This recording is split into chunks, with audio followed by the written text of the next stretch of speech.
You want some salad?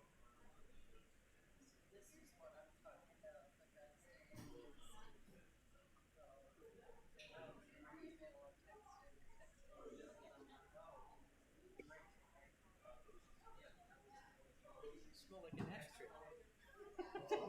I was like, what? How can it be? I was only in the car for 30 seconds.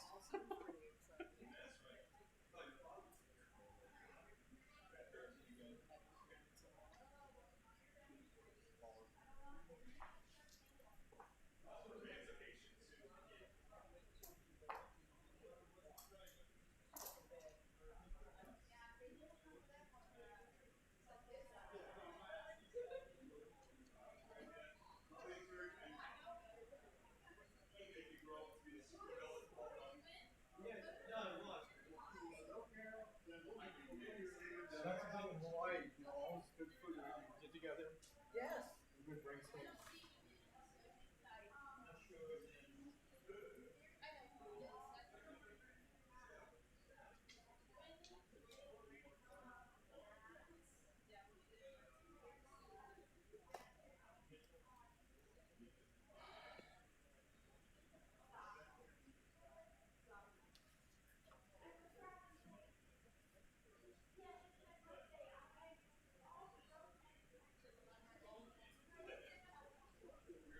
Did you go outside? Get caught in the rain? A little bit. Just in the.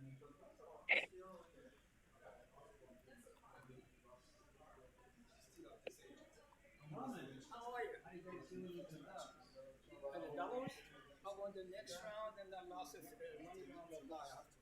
Good luck. No, not going to be. Yeah, money round of loss.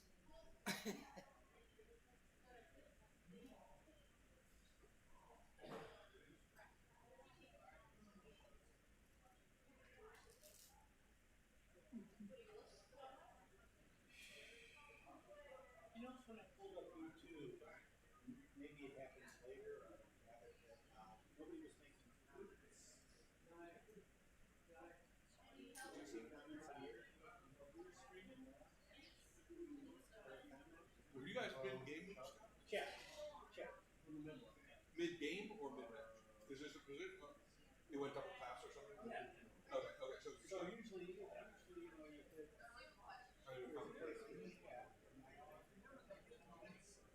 Undefeated bracket? Can't anymore. So that was fighters. No, this was. I was young.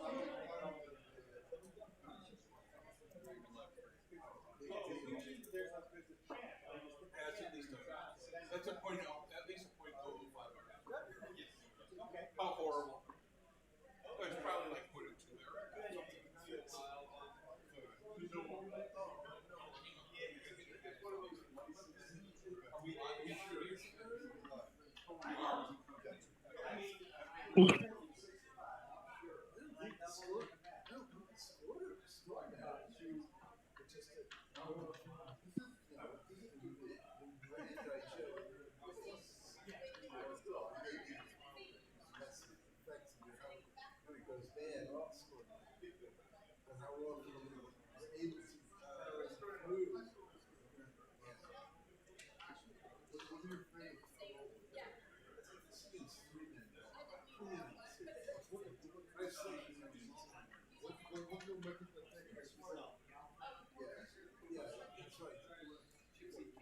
All right. Good evening, everyone. Backgammon fans, I'm Jerry Tansey. Welcome back to the evening session of the 2026 Michigan Summer Championship, Day 3. We are about ready to resume the round 3 match in the main event between Rich Munitz and Gilles Savoy. Gilles Savoy will be starting this with a big lead, 10-2 Crawford. And,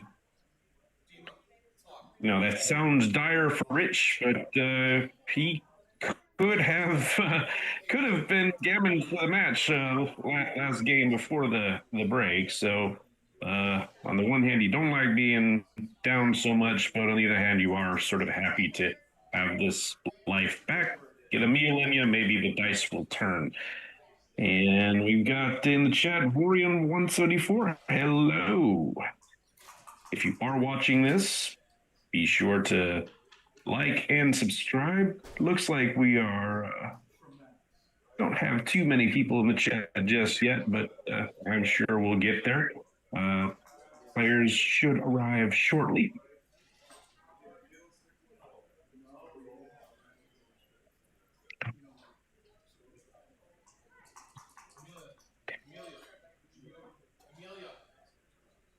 I don't know whether I'm going to have a co-commentator this evening or not, so put the clarion call out there, but we'd love to have another partner here, but if it doesn't happen, I'll just sort of riff on my own.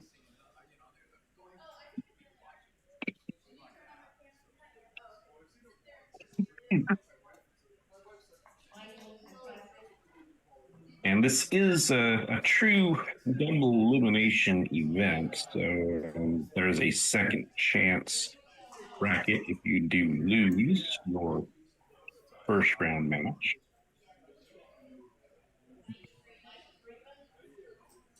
We see Gilles at the tail.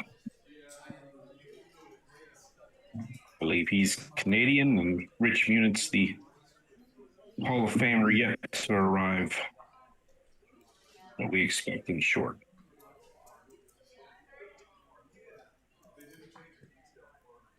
Got 74 entrants in the open division. And I've lost track how many are in the lower divisions, but they always get a good turnout. It's always a fun event in Novi. Yeah, you didn't have to experience the storm on Oh, we were in it. You were in it? Yeah, had to get from the restaurant to the car. All right. Not too bad. Those players are at the table. Really coming down at one point, and then We're about to begin. They both have plenty of time on their clock. It looks like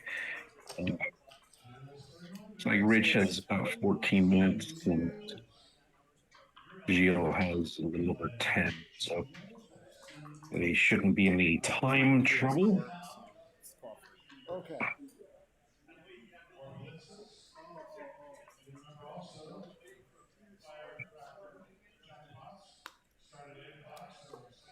Oh, that's what happened. Yeah, you say it again. Yeah. All right. Players are probably looking for the Okay. go signal to get started. And they are going. 3. All right, good start for Rich, opening 5-3. No, I didn't say anything. But it started. Oh, okay. Well, I Yeah. guess you probably. Beard maintenance tips are to do as little as possible to it. I have some product I put in when I go out, but I like to kind of keep it wild.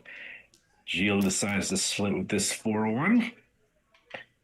And Rich, nice double 3. He's going to make the 5-point, and I'm guessing he's got a choice. He can come up or down. Make the anchor or come down. He chooses to come down. And Gilles makes the 3-point in response. Now, gammon is not particularly valuable to Rich, as it really only deprives Gilles of his free drop should Rich win a gammon. And now Rich is going to get those back checkers moving. Let's see what Gilles comes up with. It's a great shot. It handles the problem, the back checkers in one stroke by getting the 18-point with that 6-5. And now Rich has some scrambling to do. This 6-1, he could make the big old board by making the 4-point and just be strong that way. That's a way of providing defense. or he can just start to run this guy out. There does leave some blots around, and if you're afraid of getting pounced on, this is the alternative. And Rich looks at this and decides on the running play. Gio rolls a great shot with 4-1, making the 5 point, which gets one of these checkers to safety. Still has Junior behind. And we don't have an XG feed up here, so it's just me today, which does make the 4 point there.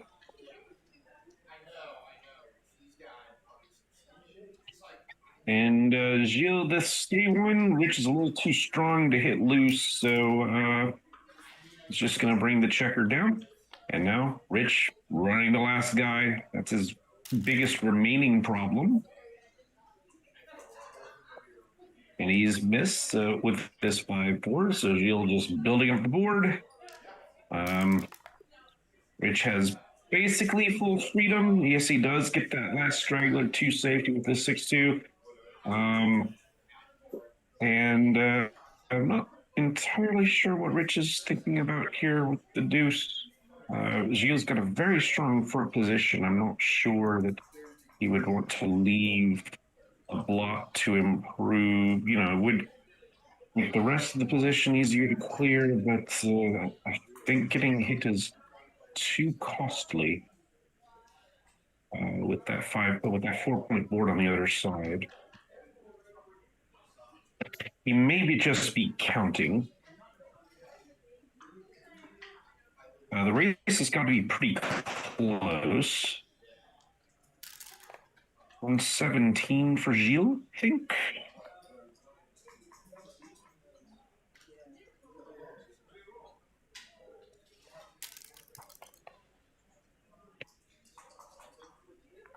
And 5-1, unfortunate shake for Rich. Has to play them both inside. Can't make any progress outside.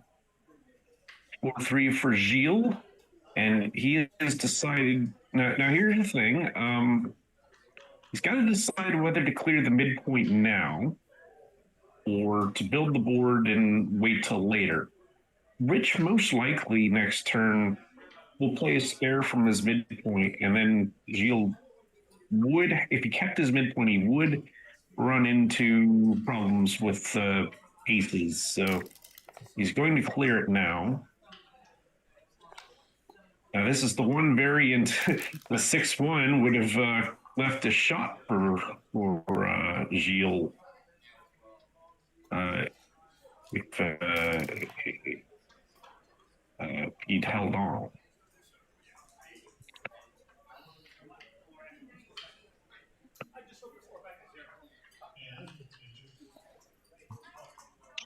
And Rich making some clever plays inside to try to save some of the numbers so he doesn't have to clear things he doesn't want to. This is a shot. Only 11 numbers hit here.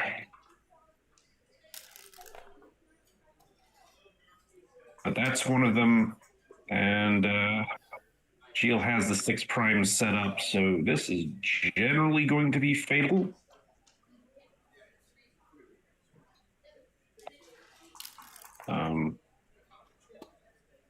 Yeah, Rich is in serious trouble now.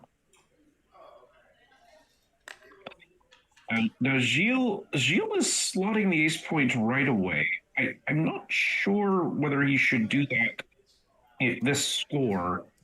He doesn't need to win a gammon. The danger that you have by inviting more contact is if you do get more than one of Richard's checkers sent back,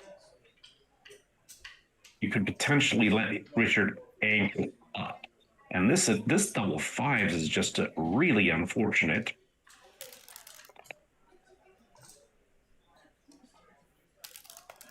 As it causes Gilles to have to break the 6 point Rich cannot take advantage of it by getting in, though. Rich needs a 6-3 now. Didn't get it. And now it's mostly just going to play safely. This is very safe. 6 checkers on the 5 points. Not going to leave a shot next turn. Probably not leaving a shot the turn after that. I'm trying to find a way to inject drama into this, and it's proving impossible. Look at that. Even numbers all over the place on those points. I'm not going to leave a shot for days. Oh, or not. Now Rich needs to stay out one time. Can't do it. Okay.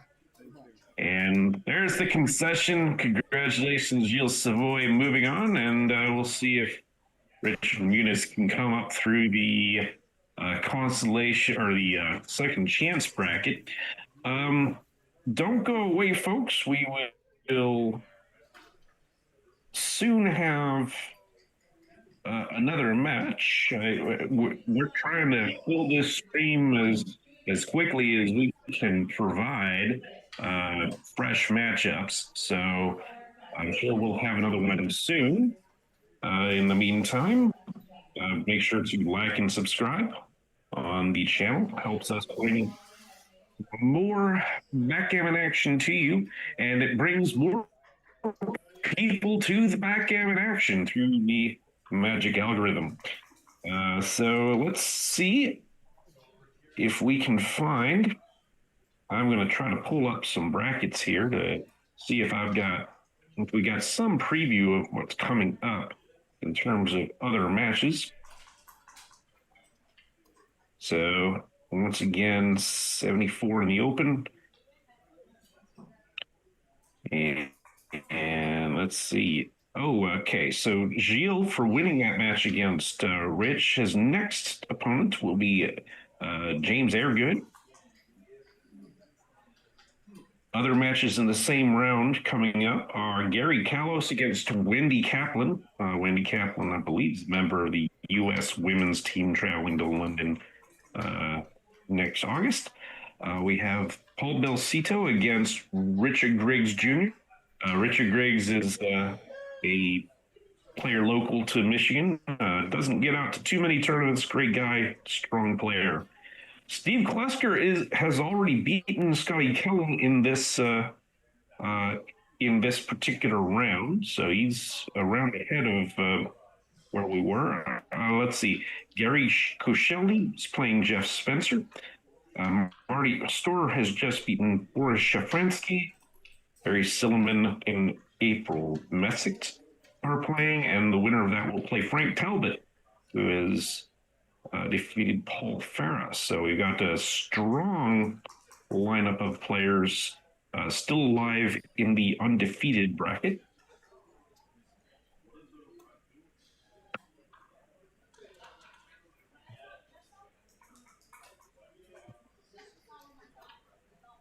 And let's see.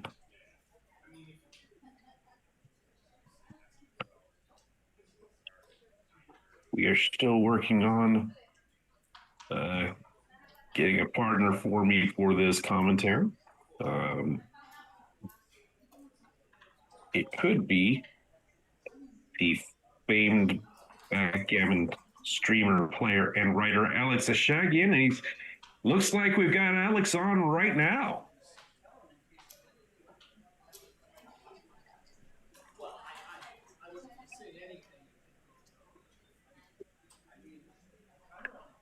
Hello. Hi, Alex. How are you doing? Doing great. Good. It's a pleasure to see you in person. Absolutely. Likewise. Thank you. I saw the end of this last match. And I know you guys were talking about my book yesterday or the other day with Josh. So maybe if there are questions from the audience, the viewers, or if you have any questions about it. No, that's great. I mentioned that I owned a copy of the book, and I read parts of it, which are very good. And back games a hard thing to study. I know. So that your book really filled in kind of a huge gap in the backgammon literature. Um, about because there's a lot of subtleties that if it would be nice to have those written out so you're not having to rederive them over the board. Right, right. So I'll tell you the story about that one. You know, people said I should write a book. So I thought about what should I write? And I decided on this topic because there were no books written about it. I mean, there were some chapters like Walter Trice, Mochi has written it, Bill Roberti, and things like that. But I wanted it to be thorough, and it's pretty thorough, mathematical, and detailed. So it's hard for people to swallow. Well, I'm certainly grateful that you have written it. If I were back in my younger days, I would have devoured it immediately. Now I've kind of got this stack of backgammon books sitting there. It's like I read some of them a little bit at a time and come back to them, but it's just I don't know. Something has changed over the years where I nibble on things now and I don't devour them anymore. Yeah. You said books on back games specifically, or backgammon books? Oh, backgammon. Oh, okay. Yeah. Yeah, I've got Dirk's books there. I've got I've got Tardew's book. They're all kind of sitting there. Looks like they're setting up. So and let's see. Okay, this looks like we're going to see Gilles again and Jim Airgood.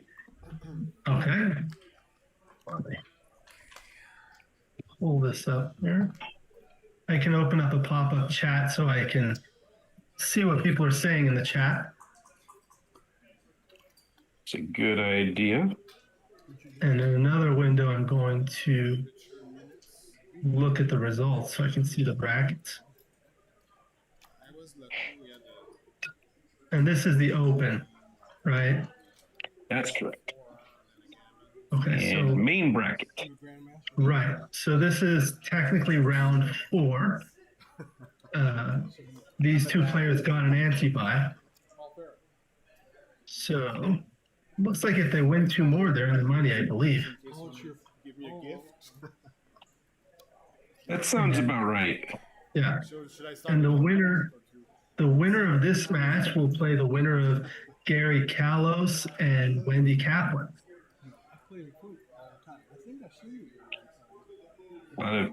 Another pair of strong veteran players there. That's right. I didn't think no. And Dimitri has given the okay sign to the players. Yeah, I want to take an opportunity to thank Dimitri, to the USBGF, backgammon.com for everything they do. The streaming they've put on, the work they put in is just awesome. Yeah. All right. And we're underway, and Gilles is fighting for the 5-point. And Jim has hit back with this 4-2 from the bar. Do the viewers find it useful to read the dice? Oh, that might be a good idea. It's a 4-1, looks like. Yeah. 4-1, and he pronounces it Gilles, right? I believe it is Gilles. Okay. So 4-1, I think I would hit right there, right? Yeah, looks good. In the early game, you usually want to unstack the 6-point and oftentimes hit if possible. And this is a 6-4 back.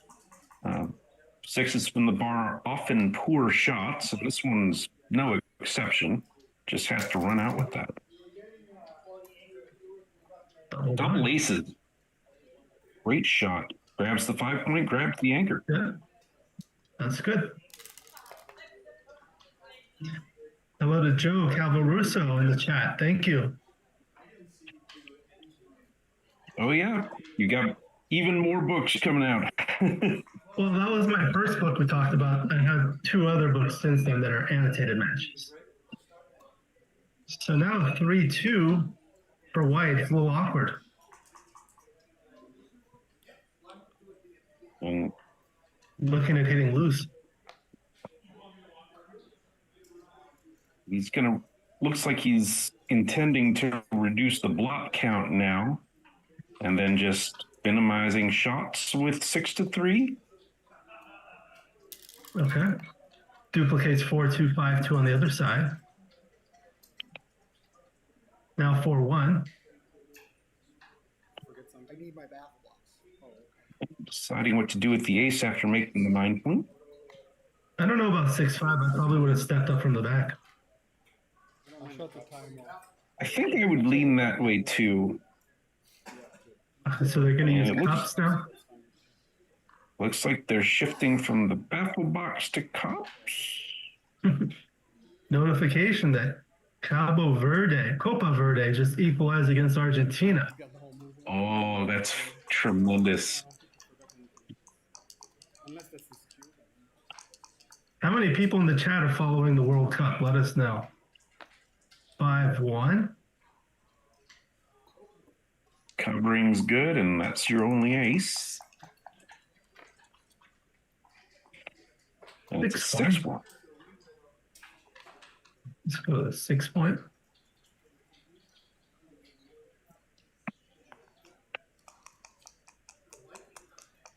Jim would love to escape with this. 6-3. Can't He do would it. if he could. 6-3 is truly awful. I don't know. Do you have to do something like this in 6-3? Yeah. Like, it's real bad to get hit. Yeah. Otherwise, The structure. you'd love to play 13-7. Too many shots.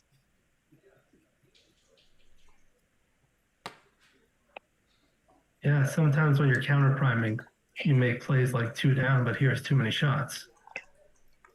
Now, did this get bad enough that Gilles had? Well, he's not going to think about it. Be a pretty easy take, but Yeah. 4-2. So you can hit loose. I would hit loose. We've got another target out there that we'd like to try to take another shot out. I think that's a good lesson for the viewers. When there's another blot on the other side of the board, you can hit loose, and that helps a lot.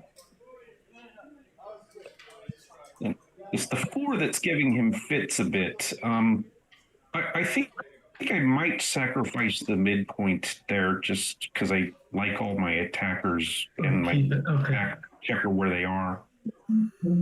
Oh, I want to keep that one back. No? Yeah, he doesn't want to give up the midpoint. I think that's the only reason he's making that play.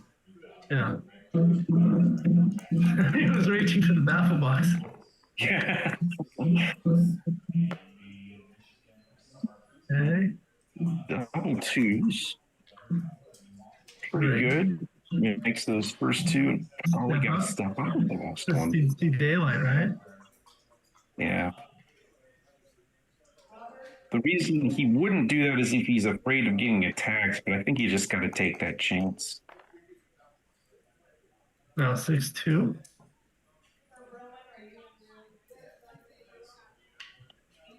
Makes the 3 and then probably step out with the. Oh, there's this idea. Looking at making the bar point. Interesting. Does Duplicate some duplicate ones. aces. Yeah. That's a nice play. Yeah. Well, Ooh. The 6-1 makes it not a nice play. I think I just hit twice. Yeah. Does everything. Yeah, you gotta get it out. You gotta just leave. Yeah. Oh, that Oh, I mean, these are all lovely options, but the flashing red light is the checker behind the prime. yeah. They say do the hardest thing first. So I feel like that's going to be the hardest thing to jump out of that prime. Jump over the Yeah. prime, and you can do it by hitting twice. And Jim, to his credit, he just want to look at everything. That's good. Okay, so that's a good roll. Wow. Double aces. Both these guys are rolling like they want to win this thing. I know.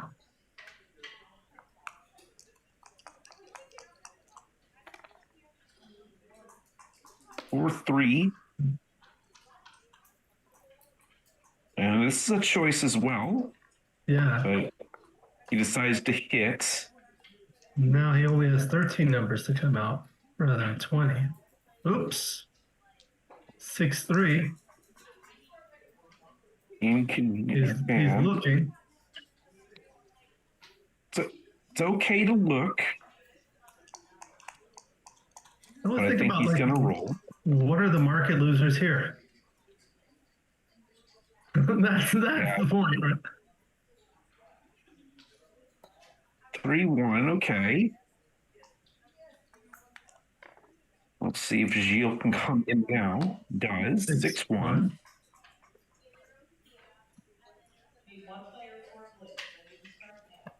Okay. Now Jim really needs to escape or point on something before he can really think about this seriously, I think.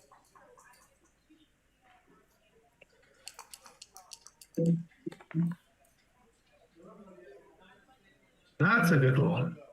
What a great roll. 6-3 can just solve the back checker problem with no blocks. This looks good to hit, but leaving all these shots. It feels like an overplayed. That's what I was thinking. Yeah, so now he's trying to play a back game. Yeah, I think that hit helped Gilles more. Yeah, his timing.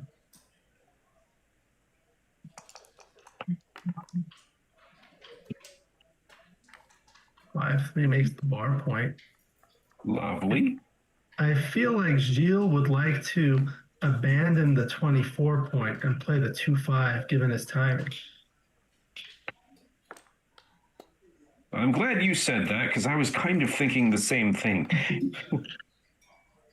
Oh, wow. Oh, the worst. Oh, I wouldn't do. Oh, yeah, that's forced. Yeah. Now,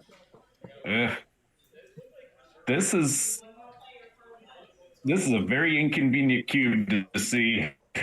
I know. Were you commentating on the one that Marty Storr and Kit Woolsey played, where Kit had like 14, 13 checkers back or something, or like 10? Yeah, I think that was me. Yeah, kind of reminds me of that. Does find a take, but you definitely kind of hate playing these back games when you have your ace and deuce made. Yeah. On your offensive ace and deuce made. And a gap in the middle. Yeah. But here he's probably going to commit to the 2-5 game. Yeah. Could have been a lot worse. Yeah.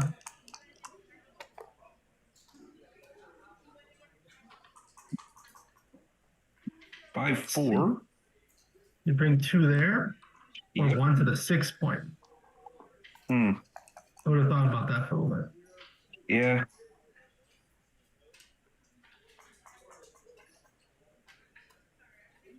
Plays the 5 out, and he's deciding whether to come up with the 4 or stay back. Guess there's enough contact on the 23 point. Yeah. Oh.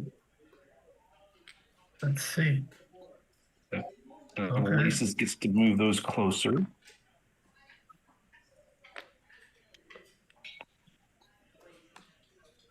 Four, five gets out with one checker.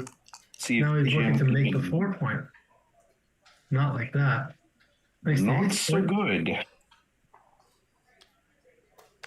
6-5 feels like the 6. Yeah, he's gonna play this safely. I'm not sure if you make the ace like that or not. Yeah.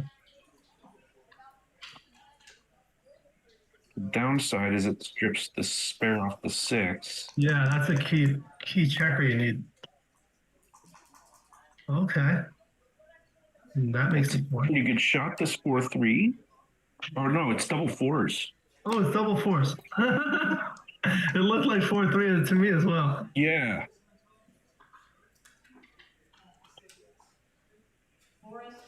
All right, 4-5 for Gilles. So still kind of keeping everything together. 6-4 clears the bar. Won't like it quite as much next time. Well, now the 9-point is only blocked by 4s as he's 7 away from the 2-point, which is good for him. Yeah. And that's a theme you see is sometimes you do clear the points. You hear that maxim clear from the rear and ask no questions. Well, that can be an exception. Yeah. Also, a lot of the times you clear the bar point against a 23-point holding game, so you don't get squeezed on 5s. Absolutely. That's a good roll. Wow. 5-3 clearing it like nothing. 5-1 just slowly builds the board. Right? Up to a 6-5 is a 5.5. bad number.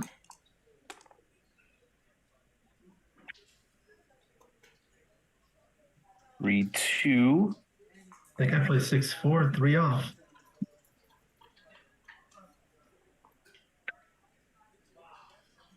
Yeah, strip the 6 to prepare to clear it, probably. The trouble is if you don't play 6-4 with your deuce, you're playing it 3-1. That's not good. Usually not feeling too good. Yeah. I remember studying that when I was writing the book. And, he doubled earlier, but usually when you're doubling in the bear in or bear off, you want the doubling window is kind of when you're threatening to clear the third highest point above the higher anchor. Oh, great roll. That only leaves double 2s.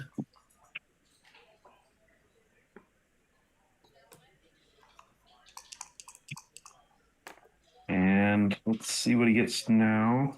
3-2. 2 is forced. Yep. And to what extent? Yeah, it feels like he should be ripping pretty greedily here. We get the gammon. Yeah. It's good for the race.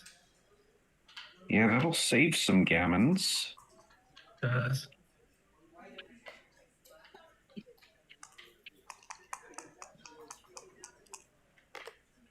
Jim rolls 6-2. He'll play it safely.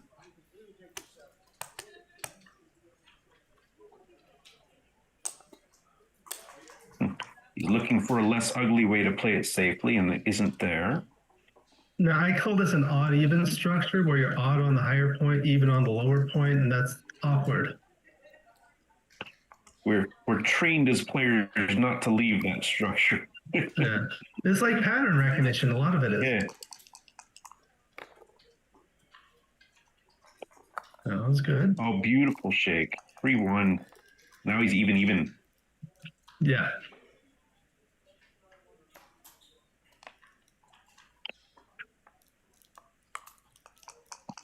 Some bad rolls with 2s. That's a good one. All right, let's see if Gilles will roll something that lets him stay. Does. All right, Might too have big, played- unmatching. Might have played 5-2 there. instead of 6-3 to save a 5.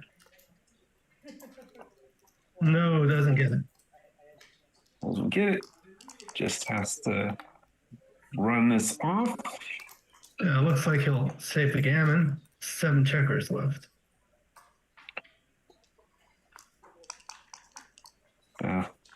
You joined us on commentary, Alex, and they conveniently played a backgammon or backgame for us. So now in between games, I wanted to take the opportunity to wish everyone a happy 4th of July, Independence Day holiday. Absolutely. Happy birthday, America 250. You don't look a day over 150. But it's always a great holiday.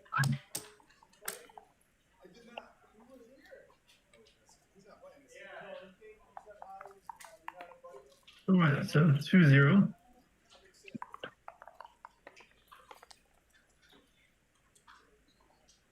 Good opening 5-3 for Jim. Gio comes back with a 5-3 of his own. Both have the 3-point. They call that a copycat.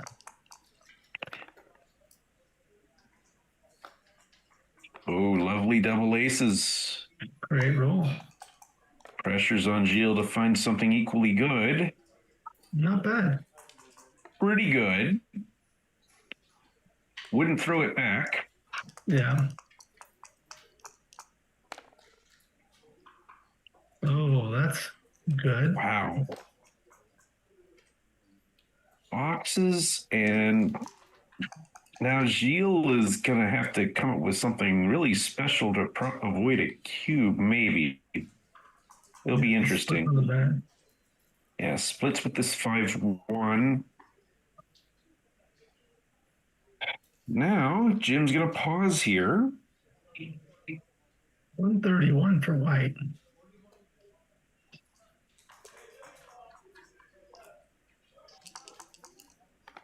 $125 for.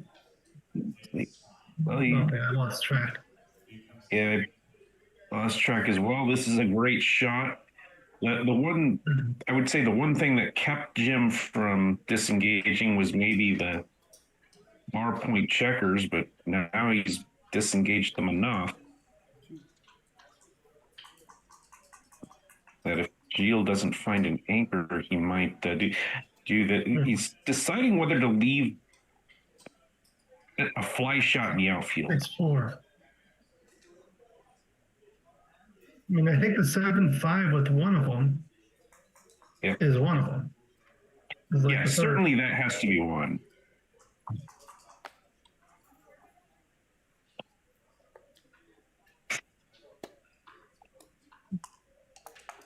Only 6-3. Yep. Nope. You see, it was look at what I found. It was also duplicated on the other side to make the 5-point. Wow. But this is obviously better. 1-3. Well, the good news is Jim gets in, and that's where the good news ends. This is going to leave a shot somewhere. Slot the 4-point? Yep, that's where that goes.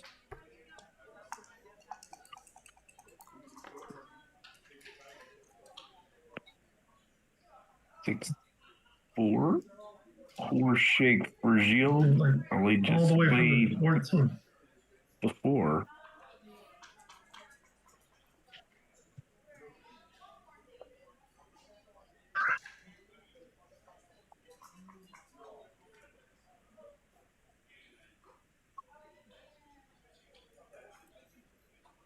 Structurally, you can tell he doesn't like it, but he's kind of making sure he didn't miss something. Yeah. Everyone who's watching, please say hello in the chat. Give us a like, thumbs up. Let us know where you're joining us from. So that's a good roll.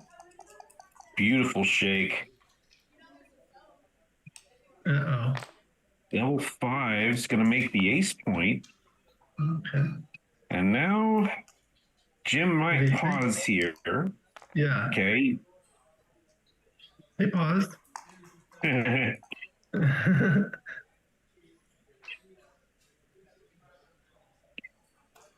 And now Gilles going to get a bit worse here with this 6-3. With the targets in the outfield after this, I wonder if that'll provoke Jim to cube now. Are the 16 dancing numbers complete anti-jokers? I don't think so. I think he's still a favorite after those. Yeah.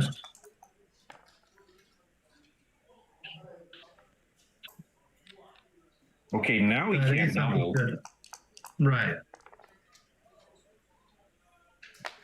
Okay. Finally gets in. Dupes 6-2. 6-5. Yeah, dupes the 6-2. Oops. Wow. Yeah. Three. Just come down. Interesting choice here. Oh, you can stay back to get those other two.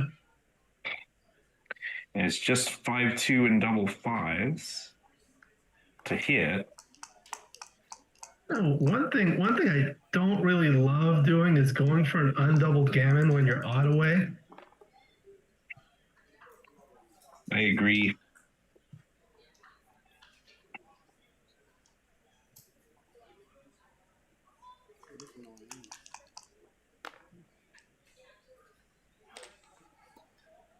But the farther away you are, the less important that is. Yeah, at some point you'll make up the difference with a double pass game anyway.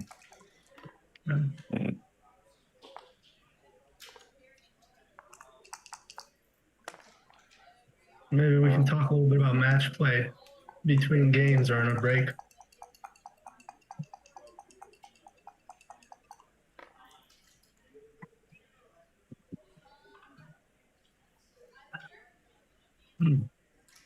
You take two off or 14. That I'm not sure. I might just strip the 6 here. I'm not sure though. It leaves 6-1 and 5-1 as opposed to only 6-5, but it gets you clear it faster. Yeah, this is not easy for me.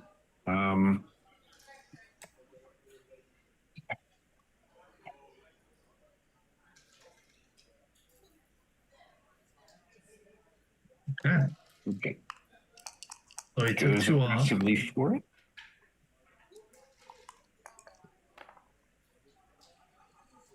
Double fives. Perfect. I mean, obviously double sixes is better, but this is beautiful. Right. He'll take it.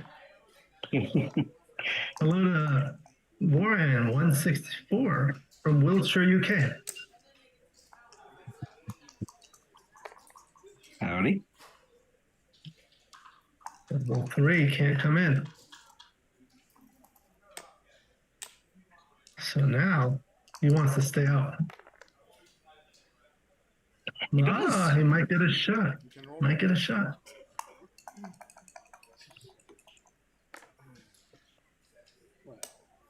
Okay. Here's his chance. He has a good structure on the other side if he hits. There you go. Wow. And now he wants to spread his checkers in the outfield. 3, 6, 7. He has 8 off. So you want to wait until you've got 2 off before redoubling.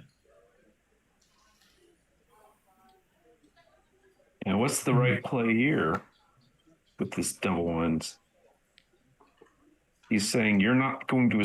Jim's saying you're not going to escape, Gilles, with a big 6. Oh, that just ruined his double 6.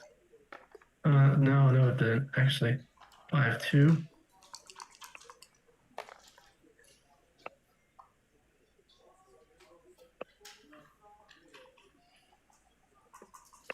Right, 2. So he's gonna try to remake the 3. Well, okay, he's changed his mind. Maybe all the way. Yeah, I like that one on the midpoint.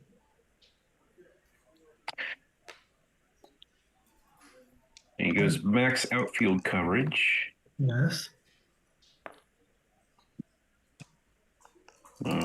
Shield gets in. I want to hit loose. Or Doesn't do it. 2. This is the downside of the. Oh, he's going to make the Oh, 0.6 he didn't get away. loose. Now he's got 5s. No. All right, now he should hit loose with a lot of stuff. There you That go. one.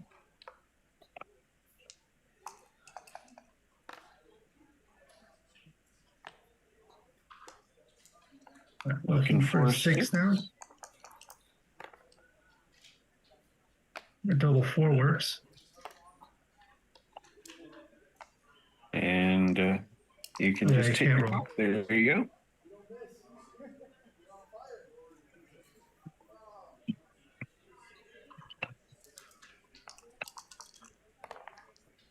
So pretty much an even money game here. Staying up late in the UK.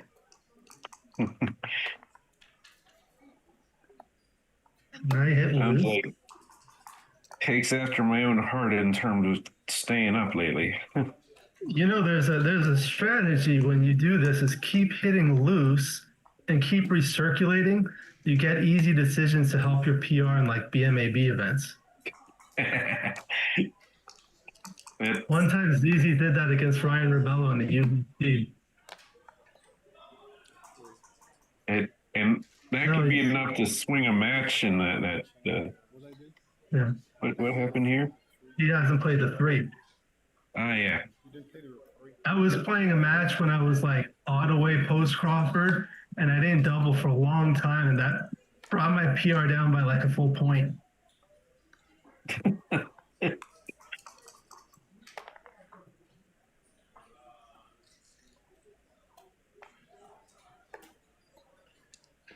Might have just brought it to the 8 point. Oh no, actually he's on the bar. Yeah. Ideal. Use See, one this of those is where I would have played the 18 to 6.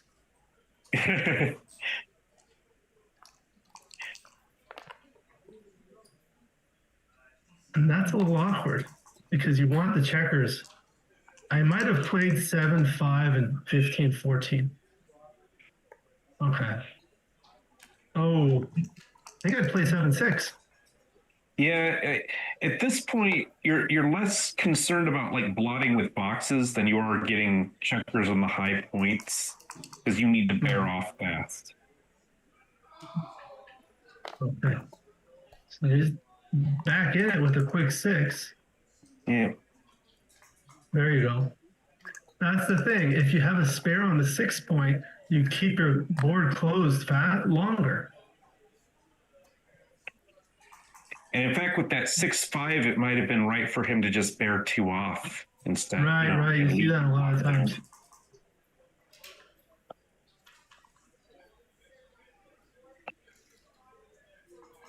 And I am not. Now he's considering a cube. Ah, okay. And what's that? Oh, wow. This is where I struggle with my racing formulas. Yeah. So 10 crossovers versus 12. What I do is like I think the average roll is 8. So it's gonna take 2 rolls on average to get that checker into the home.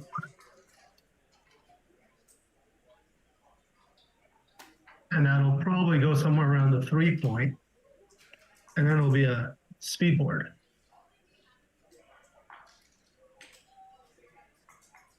Like if white rolls a 4, that's going to create a 4 squeeze.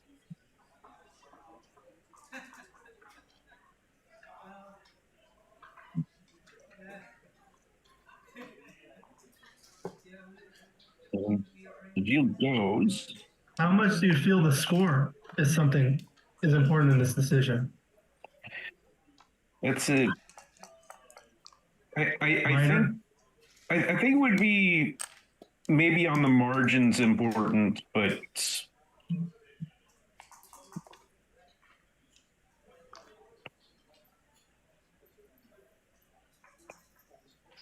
So that was a market loss. 10 Yeah, versus 8.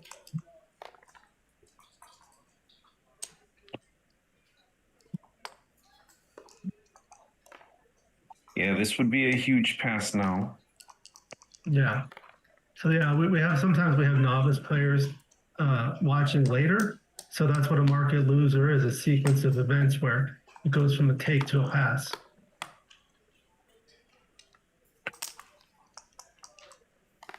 Only 2 doubles. And that doesn't do it. That's Jin. All right, we got a tie match, 2-2. One of the things I like to tell viewers who are not familiar with match play is the absolute score is 2-2 to 11, but what's more important is how far you are from the goal. So each player is 9 away from 11, so they're 9 away, 9 away. Yeah, yeah, it's equivalent to a 0-0 to 9 situation. You know, if you're playing a 9-point match at 0-0, it's the same as a 2-2 to 11.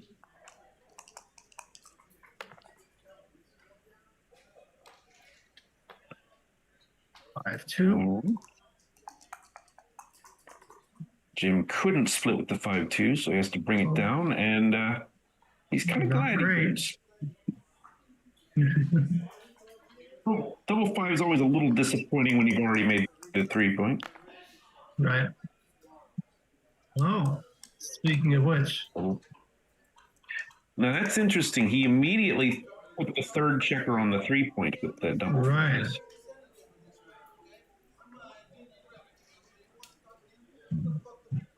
Now you run Now from what back. do you do with this 5-3? Yeah.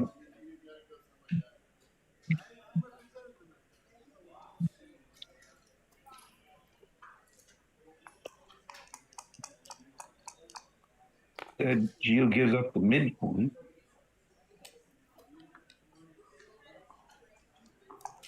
Jim picks up the bar points. Gio's got to make something now, and he doesn't. Now can White start thinking?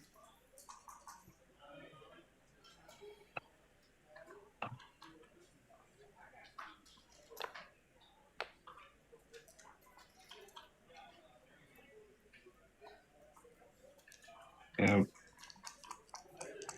Jim's going to think about it. No, he's going to just roll. All right.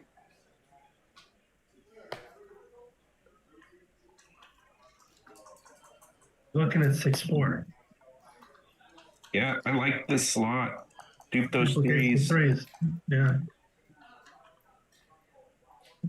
Not This good. 6-2 is awful.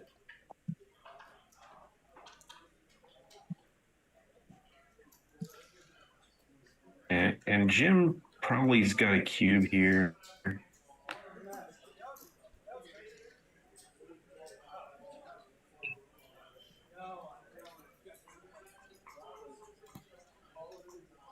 There you go. How would you like being doubled here?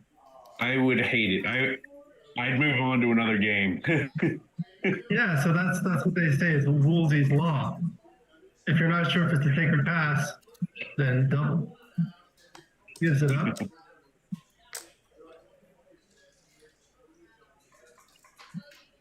It's interesting. They both kind of had ugly positions, but Gilles got way uglier Yeah. than Jim's did. All right, so it looks like they're taking a break. You guys have questions in the chat, let us know. But a lot of the challenges are like match score play, especially with cube actions, right? So what are some things the viewers can learn about match play?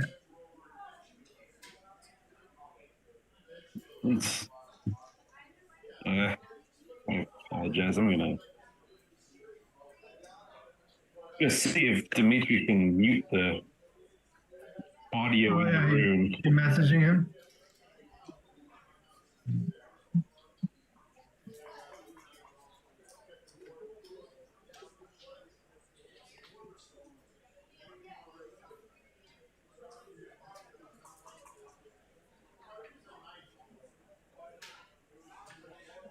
And I just sent it to.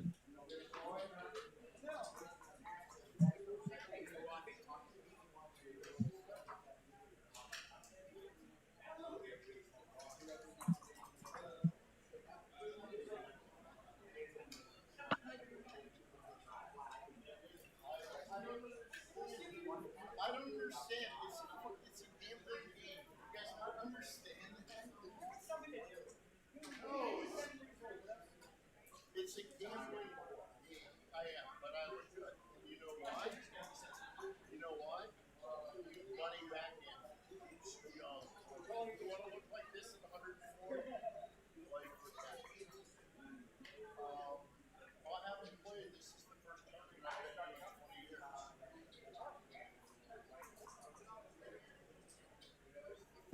Okay. Right. There is some background noise.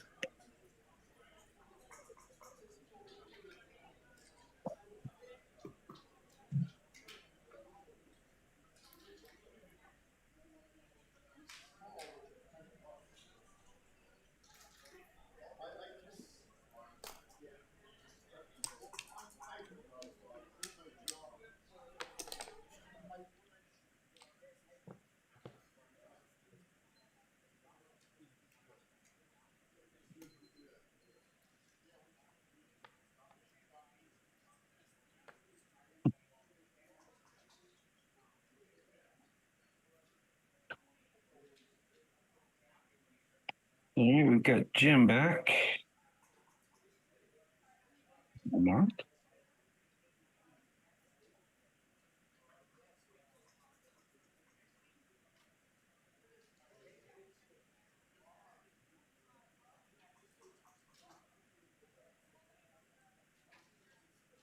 I can see Dimitri working hard.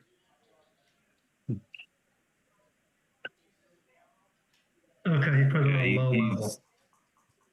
Okay.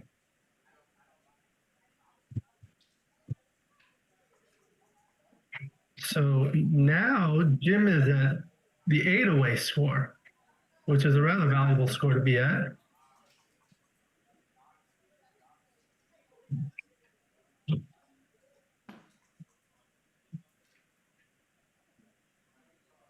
You get if you get 2 points, you get 6 away, or 4, you'll get the 4 away.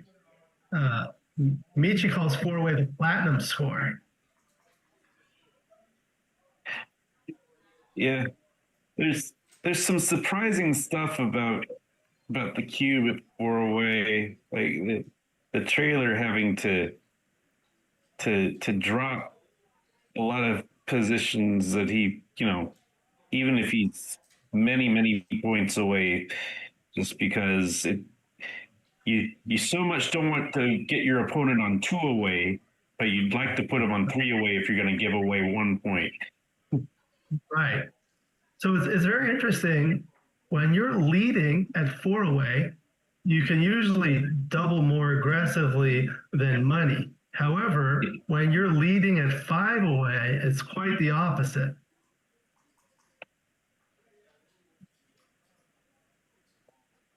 Michi was telling me he calls 5 away and leading the stupid score because of, you get to that awkward 3 away score. Yeah. No one. The only good thing about being 3 away when the other guy's many away is that you're closer to winning the match, but everything else is worse. Yeah. There's the concept of overage, which means getting more points than you need. And they're effectively losing using, you're wasting those points. Absolutely. All right, now we have Gilles back. There's no Jim. Ah, there we go, Jim. All right.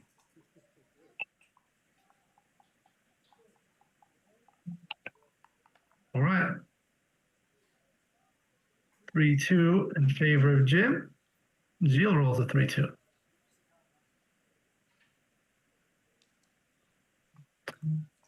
Plays aggressive, 2 down.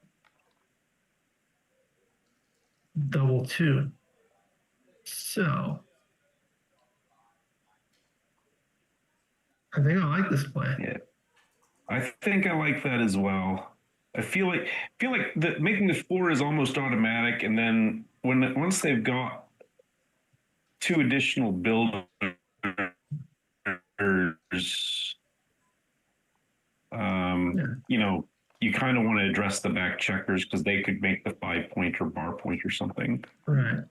I might have made the 20-point at gammon save, for example, or 4-way, 2-way. I mean, 2-way, 4-way. Right.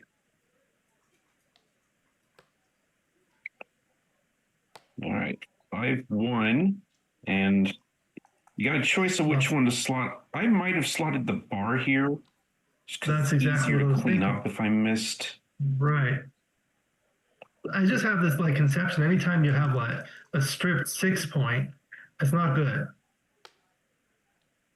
Right.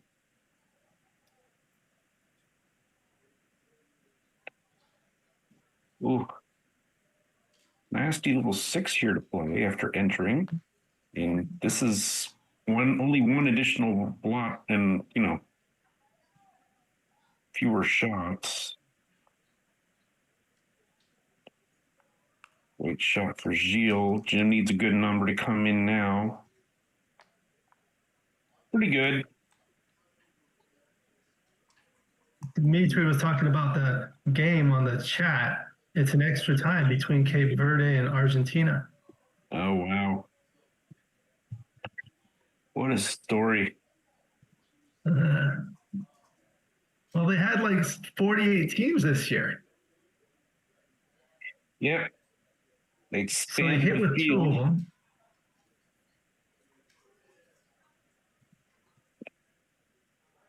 They could have made the 4-point. Yep.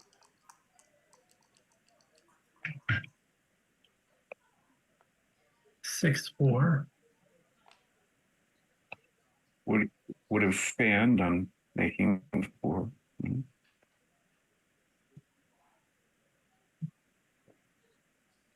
And Gilles finds a cube.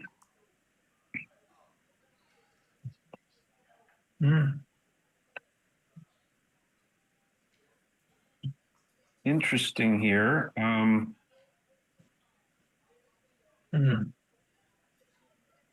Certainly there are threats to point on the checker, hit 2 checkers. He has the anchor. But yeah, he had an anchor, and other guys get you get to roll 2. Yeah. Borian is asking, is overage detrimental to your game and why?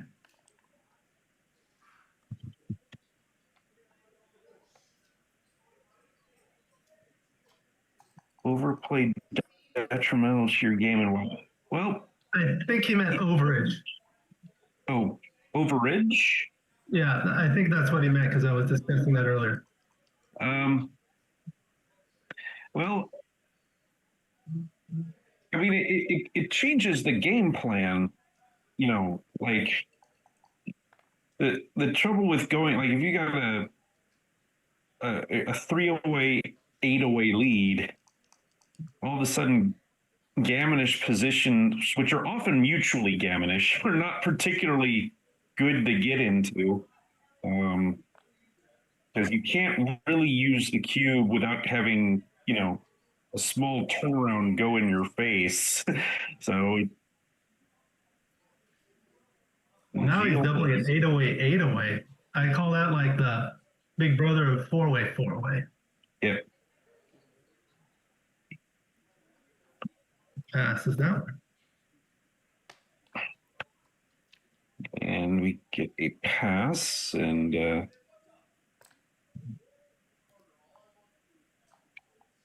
so yeah, it's like, you have a race to 11 points, but you're going to 12 points. So it's like you're running a 100-yard dash and you have to run 120 yards to win, but the opponent, only 100 yards.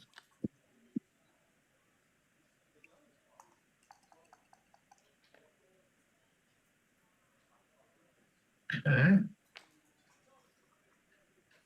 Good roll. All right. So Jim has an advantage in terms of structure, but Gio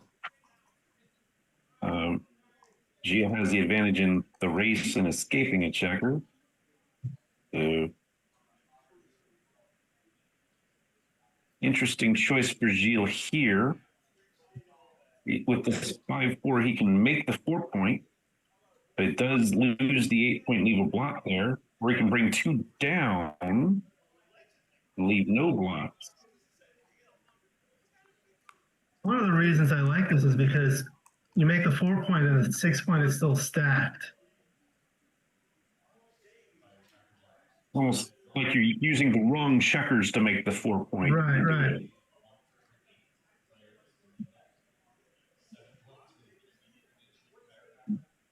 2 down for Jim, hoping to, because now priming is his game plan. 2-1 can make the bar point.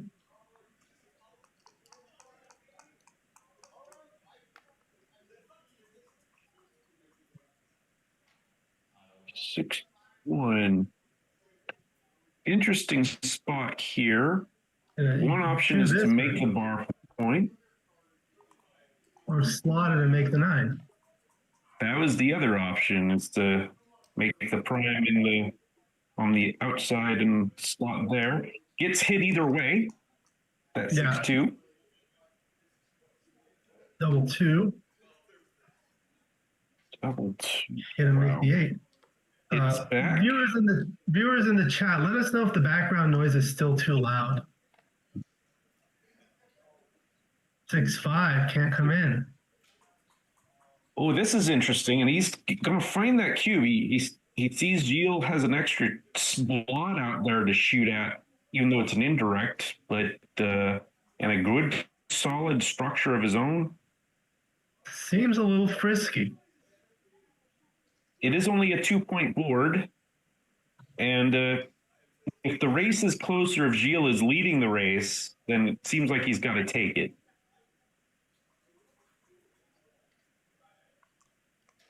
Thank you, Ryan.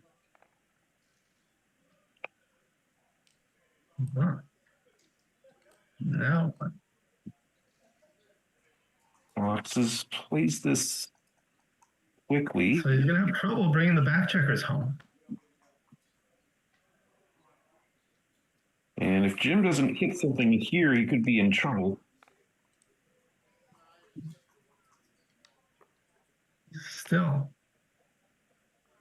you got to bury a checker. Yep. Would you rather be white or pink in this position? If I'm owning the cube, I'd rather be pink. Yeah. That's one of the things I like to think about when I'm sending a cube. Think about how easy it is to turn things around and get a recube.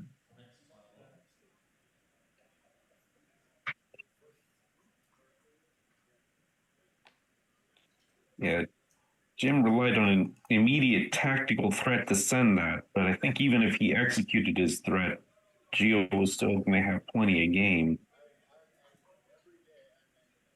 6-5. We might see point on head as an option here, certainly. This is another option. This is a safe option.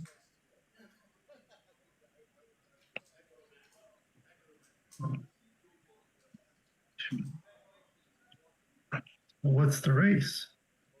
Yep.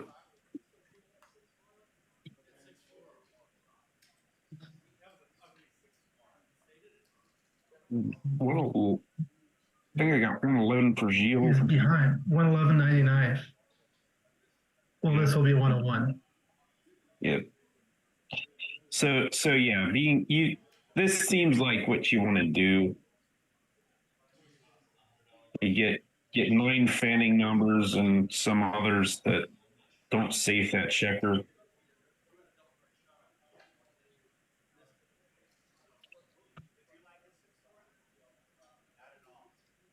Making the safe play. The trouble with this play is it's not exactly safe either. Right. It does do some 7. escape. But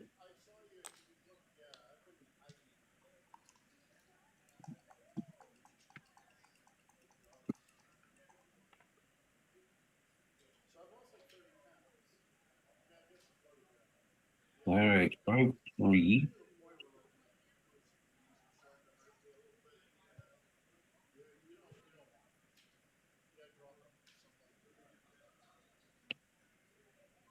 He's set up making a play that brings builders in for the inner-board points. It does leave 2-6 and 5-3 as shots.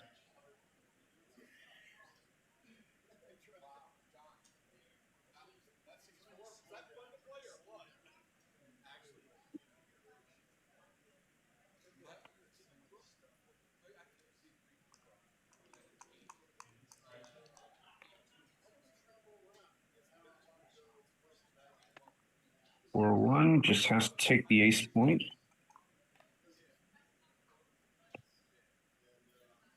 All twos, pretty nice.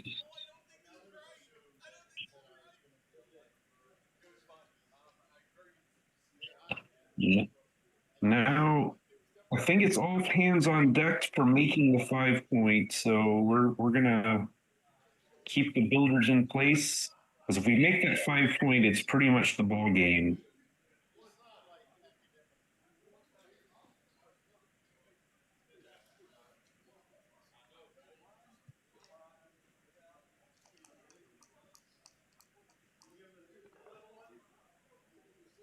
Three five is huge. Wow, what a shot!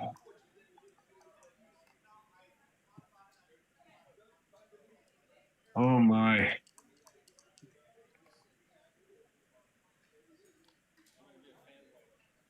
He picks up the second checker. What a turnaround here!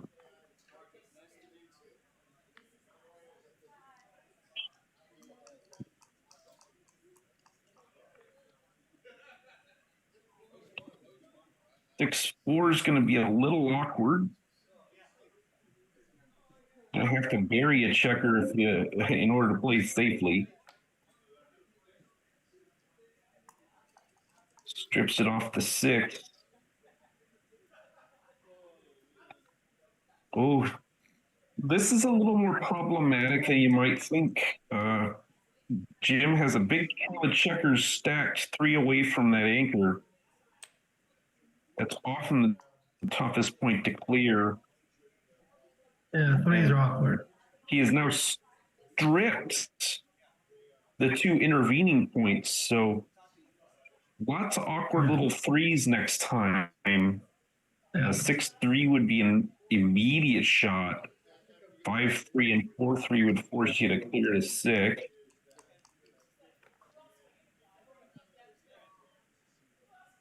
Two, 3 would force you to really get even or get on the bar point.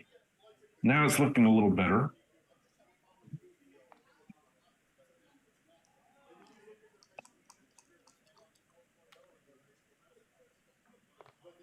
Great roll. Great shot. Now I see why he doubled. Yeah, you go up to Gilles and say, "You took this? What do you do?"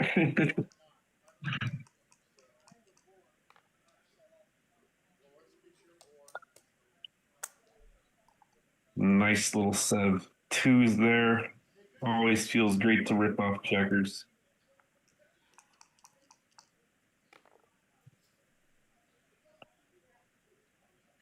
Just keep ripping. No shots next time.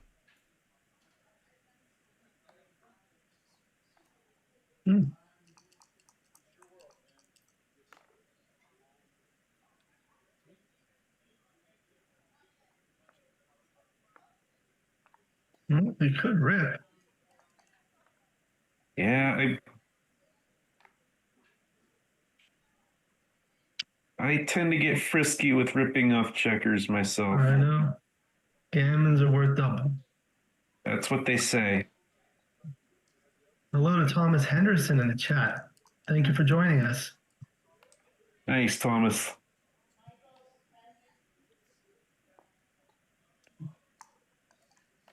Uh, Gilles was literally a roll away from at least considering a recube, and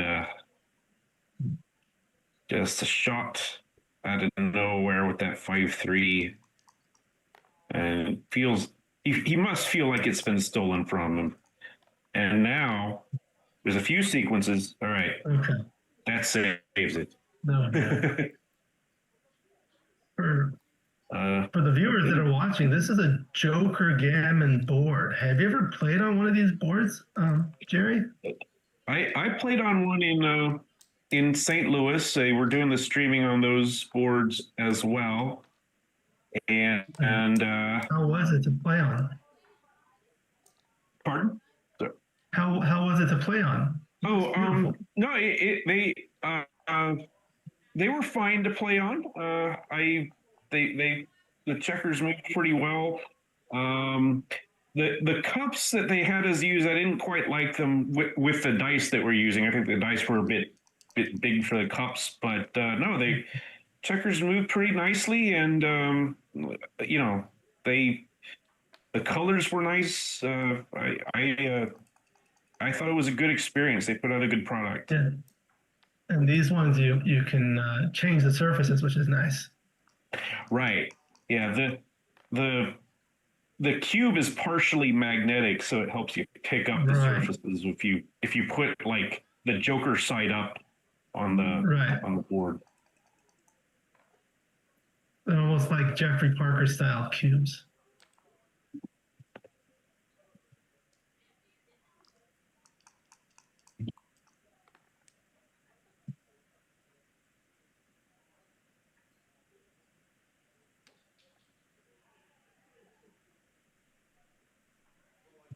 Yes, you do this.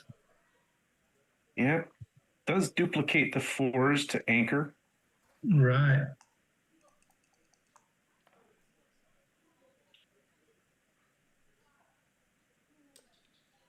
And a pretty good shot for Gilles here. He uses the board hit. Step up. And he's going to come up with this 3.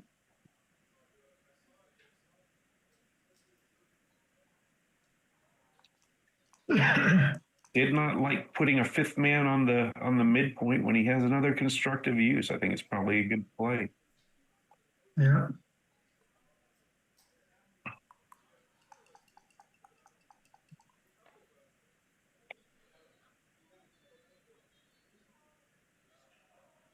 Six, 5. Looks like you can just run to the 5 point.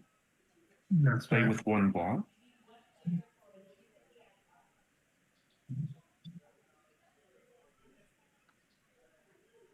This is another option. Leaves a double shot. Does leave a double shot. It's great if it works.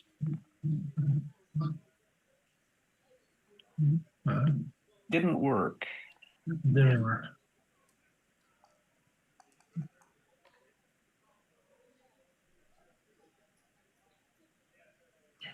Wow. Now the soccer match is 2-2.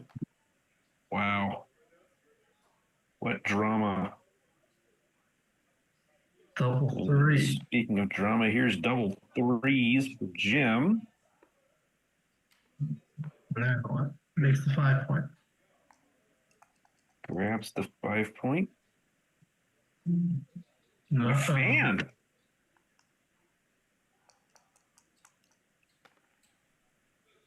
This time he doesn't get frisky with the cube, so good thing. Maybe 16 to 11. Awkward little 4-woman. That dupes 2s.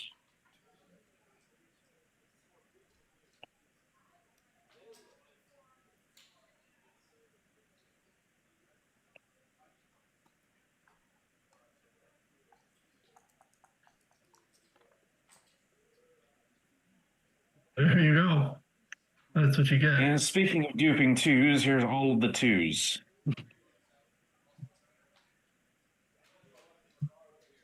I guess you hit twice.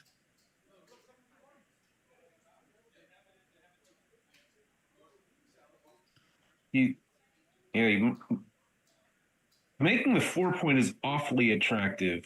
It is.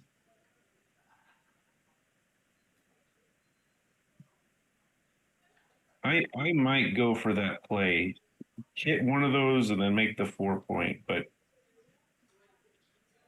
2 on the bar leaves probably fewer returns usually.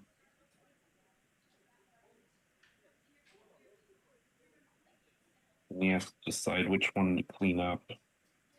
Yeah.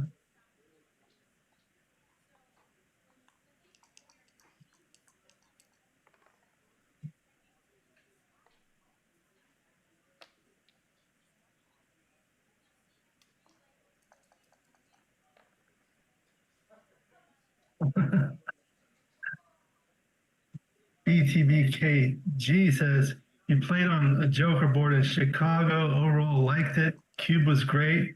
I bought one. If I lose, I can throw it at my opponent.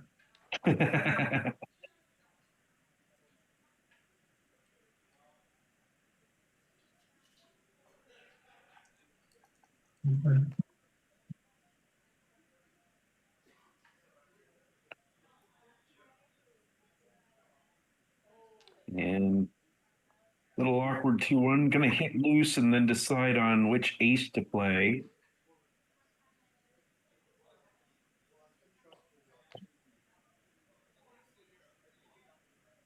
And he's opting to give the back checkers more flexibility in terms of either jumping out or improving the anchor, which I think is a legitimate goal since he's not likely to get blitzed right now.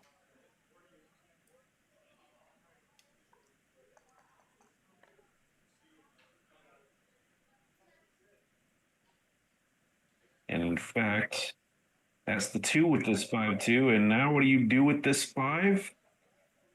Keep the structure and jump out? That's what the hand wants to do. Now, the hand sometimes might hit a stove because he's worried about getting hit from the outside. So he's trying this loose hit inside. Trouble is, this is also dangerous. And it threatens to send more checkers back. And Jim has paused after this play.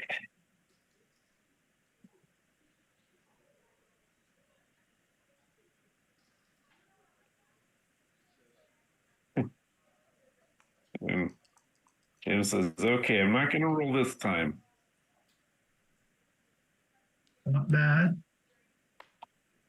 Ironically, jumping out with 5-2 would have been safe after this roll.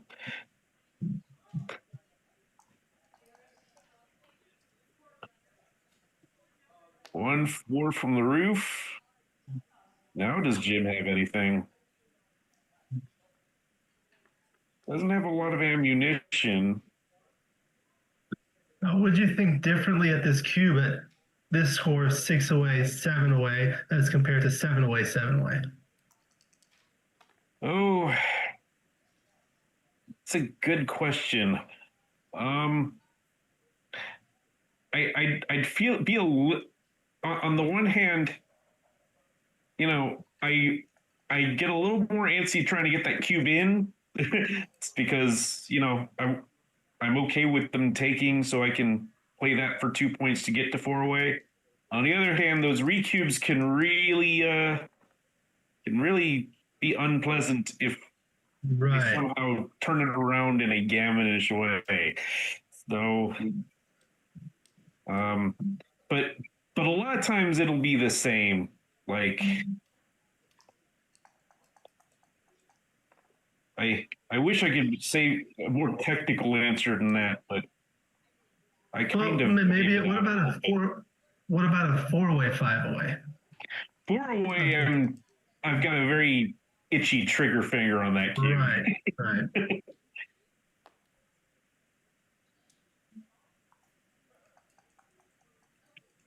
But Gilles has turned this around nicely with some double 6s.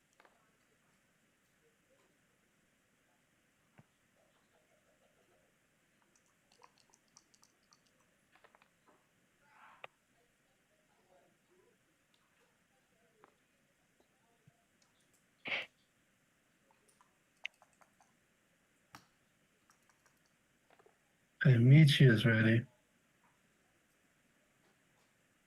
And Gilles has to play inside his board to avoid leaving shots.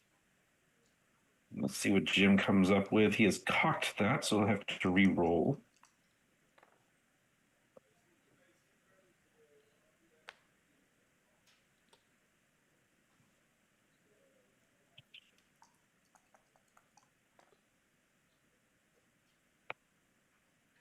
Huge set of fours for Gilles Savoy.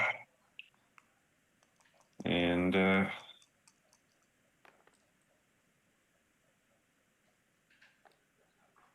B2 for Jim. 7 for Jim on the pip count.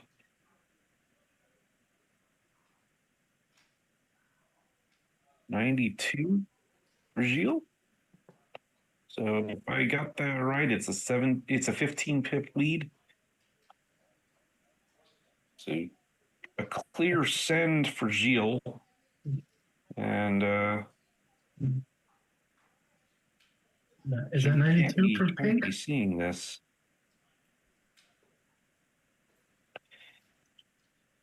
My gut is probably not enough contact to take, given if it is 15 pips, might have to let this one go. And if you thought it was marginal for money, then you'd probably lean. No, I don't know. Well, there's Michi. Might get Michi in here. Let's see.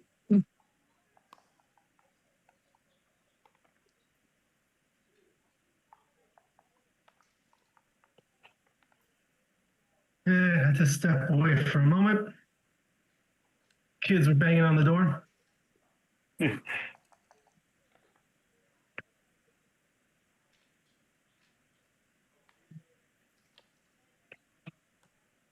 So that checker on the 11 point is relatively safe against the early 2 split because of the 6-4 duplication.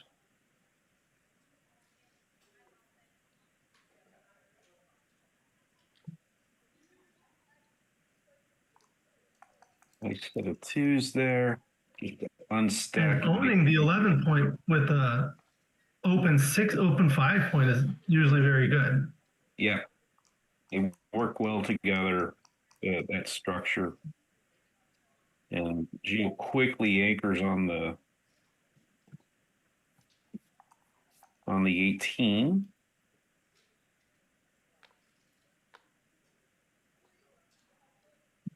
The roll makes the 5, unstacks the 6. There you go. Slot the 5. And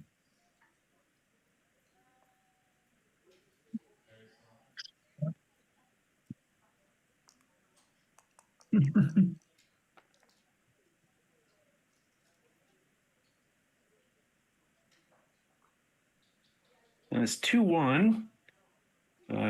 Looks like you just make the big board and leave the shot Right. on the 8 point.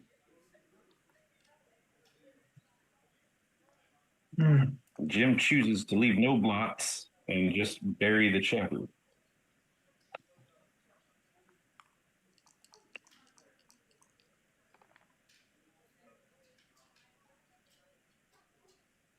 But it might work out for him.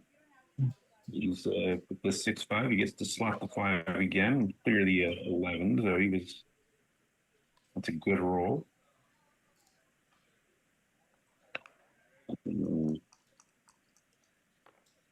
Gilles just patiently bringing checkers down.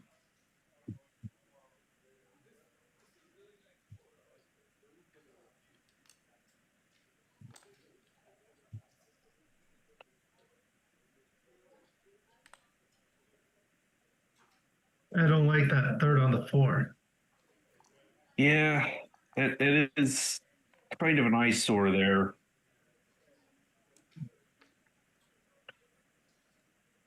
Especially with the open 5.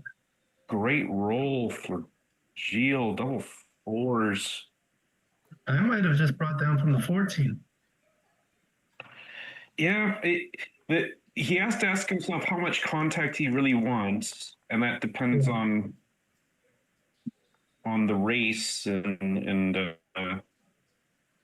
other things. So Gilles has decided he's seen enough.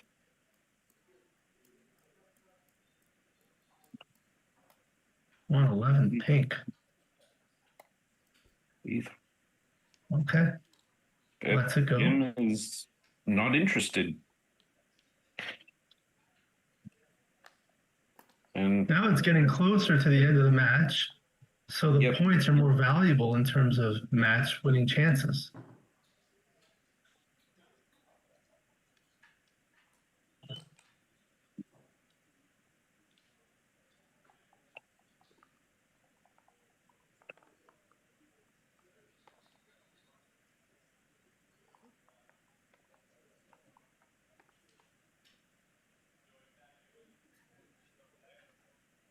And Gilles wins the opening with 4-3 and chooses to split. He's got a small lead, so this split is much better than the other split with the 4-3. Right.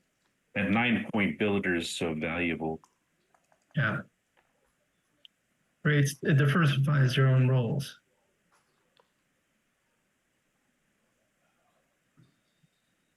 Double ace is very nice, getting the 5-point. Now he has to decide what to do with these last ones. You could make the bar point.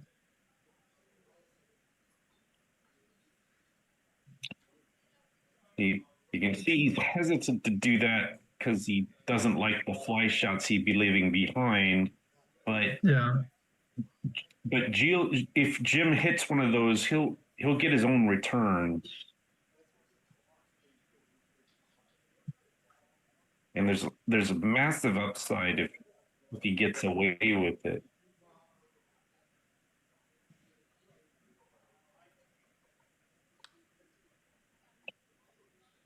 This is another less bloody option.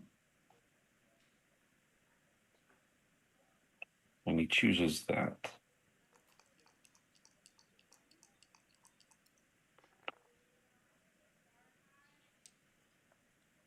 Or keep.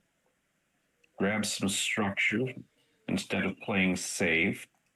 And I think I agree with that. Double sixes is tremendous. And he uses it to, he's got this place set up. There's also the option of blitzing on the ace point. But he makes this decision quickly. And double fives. If he had blitz, this would have fanned.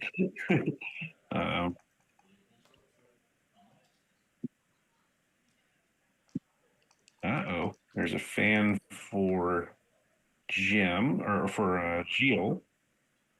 And a great roll for Jim.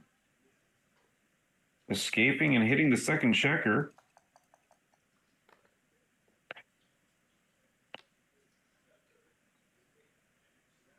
All right, and Jim has decided he's seen enough of this game. And Gilles has not passed right away.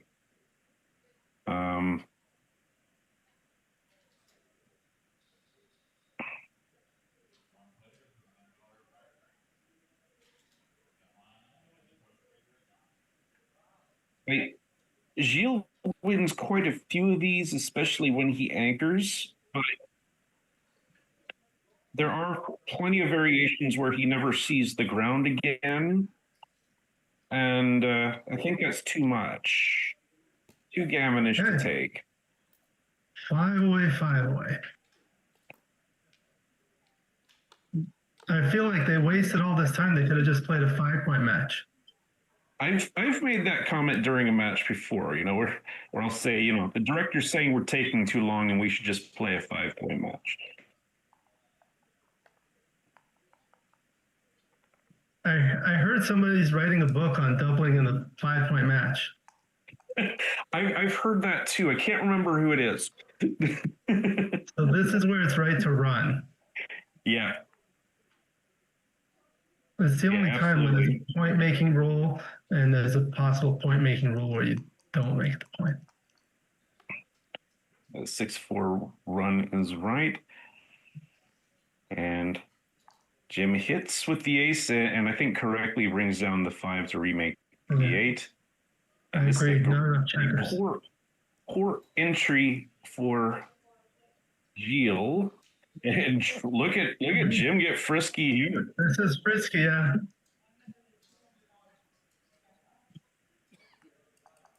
All right, you did the thing you were threatening to do, which is make the 4 prime. How do you feel about that cube now that Gilles is happy to have the cube.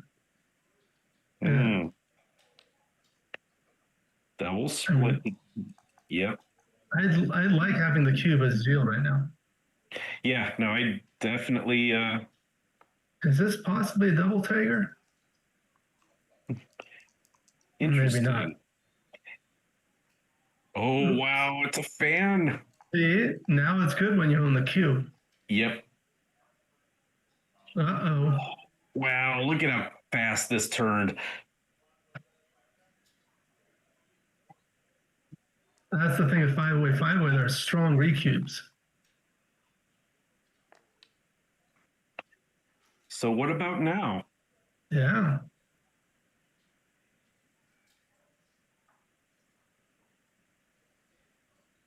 Certainly there's some degree of killing your own gammons, but you got a lot of work to do yourself in terms of getting those back checkers out. I think psychologically this is a very interesting recue to consider sending.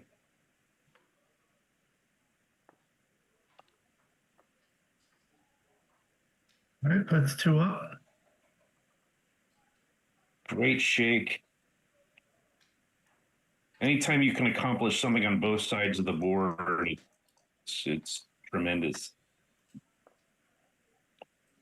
Brave Fogerland. Now I feel like Gilles too good here.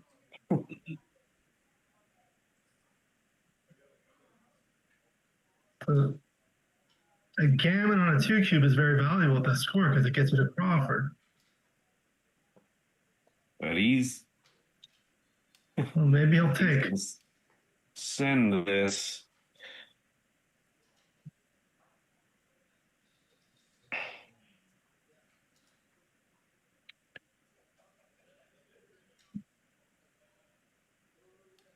Yeah, it's a tough choice, but I think if I'm Jim, I just kind of sheepishly say, okay, you can play from 3 away now, and not risk getting to Crawford.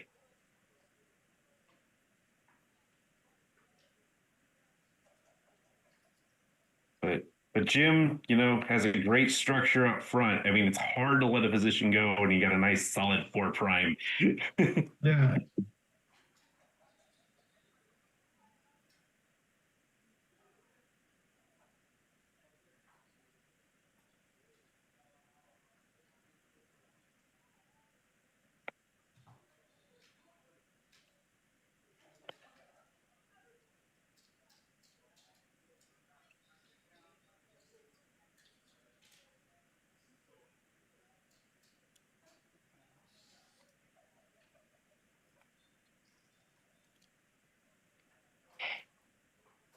You have to go after this, Jerry.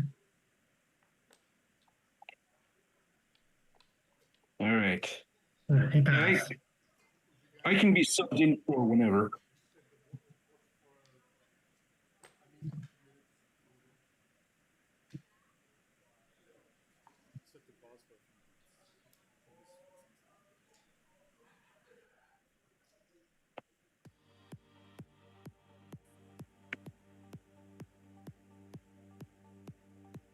Okay, looks like we are taking a short break. All right.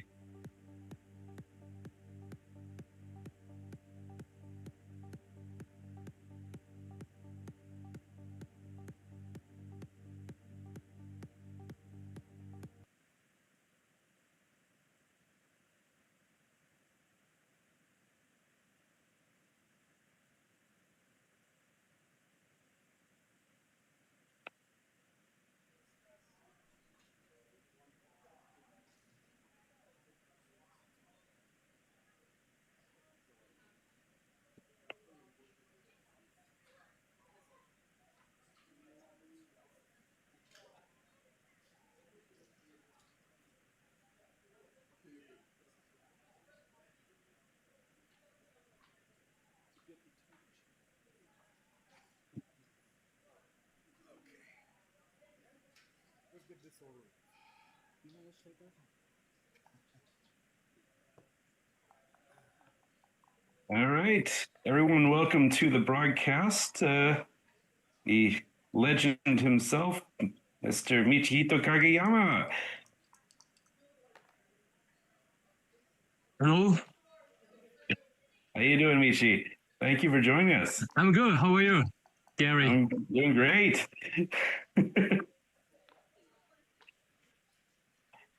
All right. Oh, wow. It's 3 away, 5 away.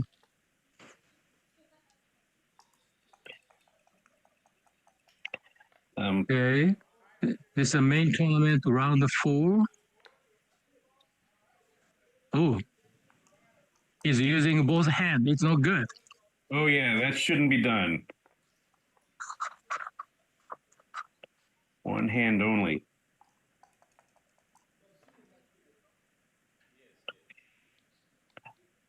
Okay. So now red is doing well. Yep. But because red is 3 away, he is far from doubling. Yeah, that's the annoying thing about being 3 away. You're only closer to winning, but you can't do all the fun things like double.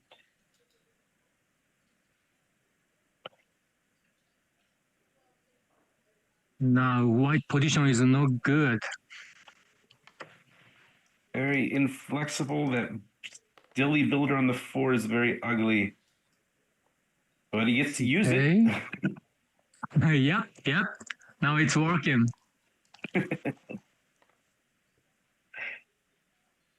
What's that? 3 what? 3-1. Now he's okay anchoring on the ace point now that Jim has made his deuce point in front of that anchor. Yep. So Gary, you are at your house? Yep, I'm just at home. I couldn't make it to Michigan. Oh, it's sad. Yeah. Life interferes sometimes. But it's okay. You know, I've never been to Michigan.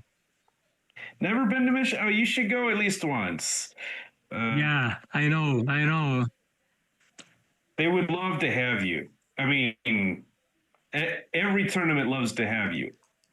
Oh, thank you so much.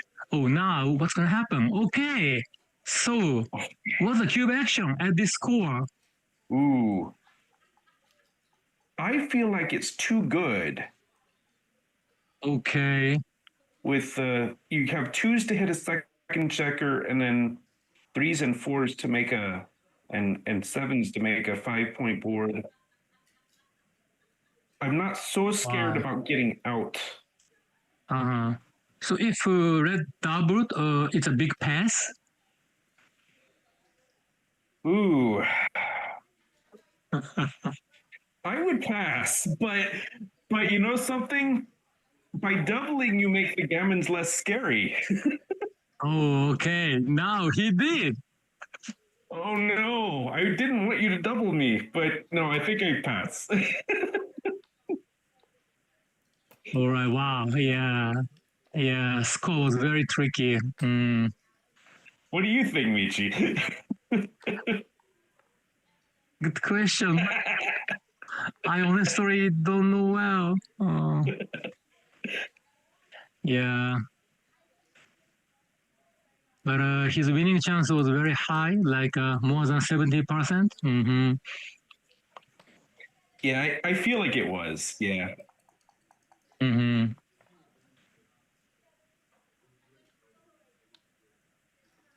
Now red is 2 away, and red is so happy to make the golden point.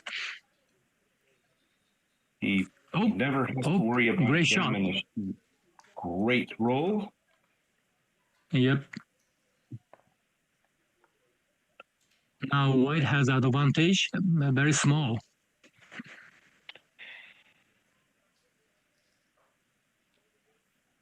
And red comes in deep for more contact. The goalkeeper.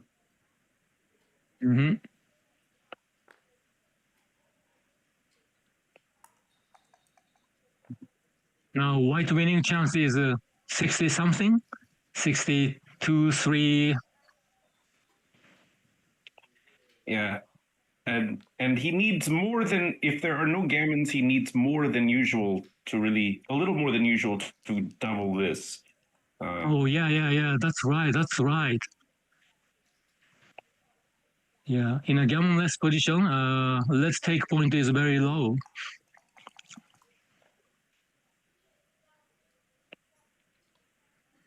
Oh, Meanwhile, now Gilles has got red is ready.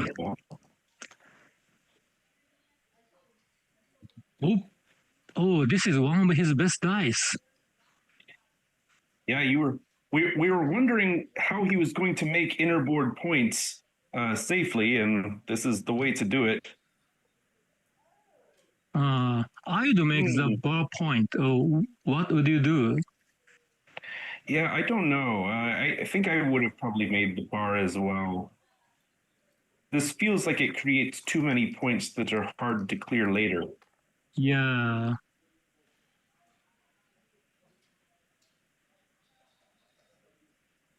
So now white has a very good position, but still he's not good enough for doubling.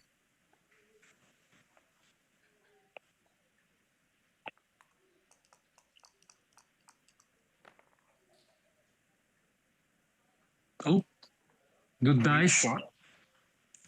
Yep. Still, it's a clear take for red. I think so. That straggler in the back tends to increase red's winning chances, but also his chances of getting gammoned. At the score, he won't care about getting gammoned if a 2-cube is in play. So, White had only one safe play. Yep. Now white has some bad dice. Like a 6-3, 6-5.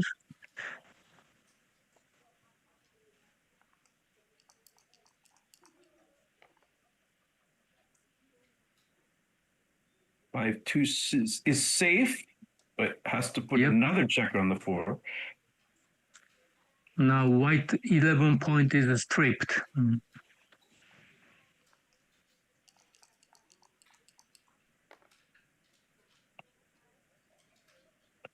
Oh.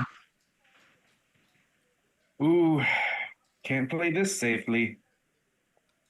Yeah, just hit. Get rid of a goalkeeper.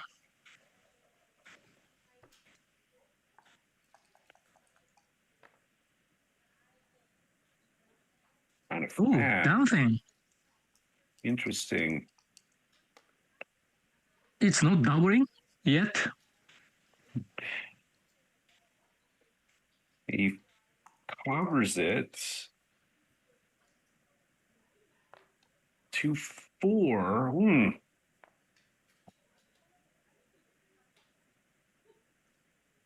Now what?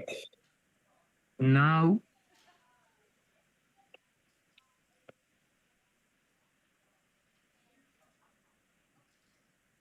I believe there is a market loser sequence. We point on his head and he fans like this. Okay.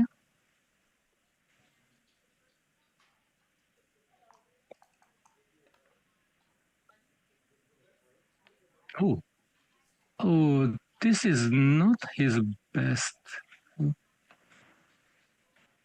Has to give up a little contact.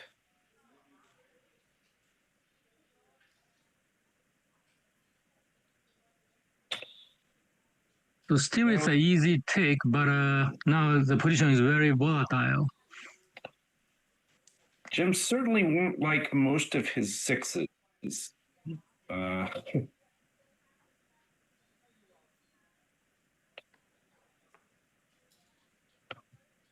Yeah, any 6 is bad except to double 6.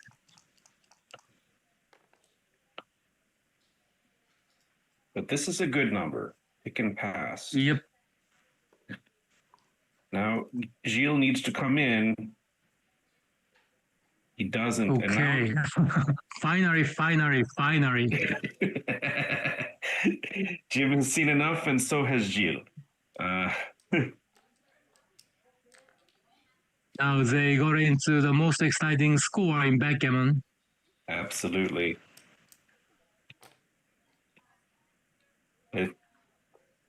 I tell new players, if you get at this score and you throw away and you make a point and your opponent does nothing, you should double. Oh, that's a great advice. Guys, you should write down. Yeah. Oh, double 5. You know, Oh, wow. This is huge. wow. Okay, no double now. Yeah.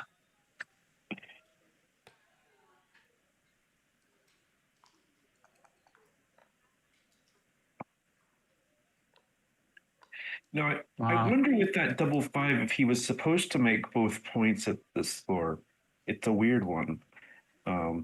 Sometimes you just bring them to the 8 point and go to the ace. But what did you say, Gary?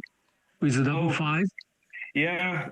So sometimes you don't make both points. You just make the 8 and the ace because you're going to double it. I see. Yeah. Sometimes, yes. We are past it now.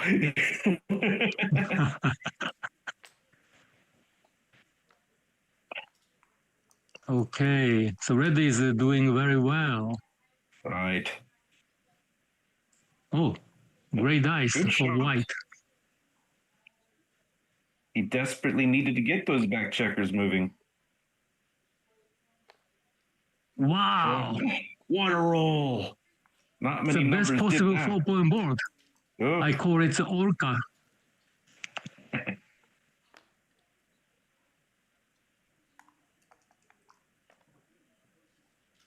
So when what? Wow. What? What a great dice. So now, just keep a full prime or go for gammon? I don't know. Me neither. and Gilles doesn't either. So as long as red keeps a full prime, red can cash any time. Yeah. Maybe at this score, make the 1 point and just go for gammon. Oh, it's so tempting to do.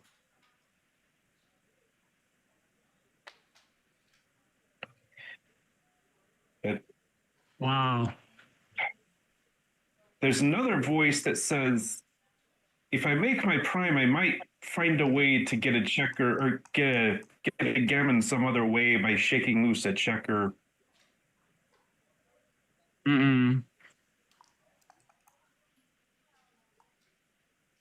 Any sevens are good.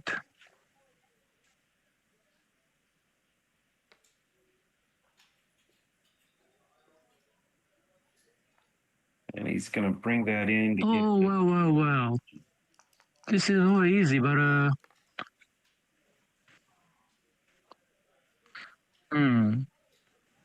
Gets missed. Yeah.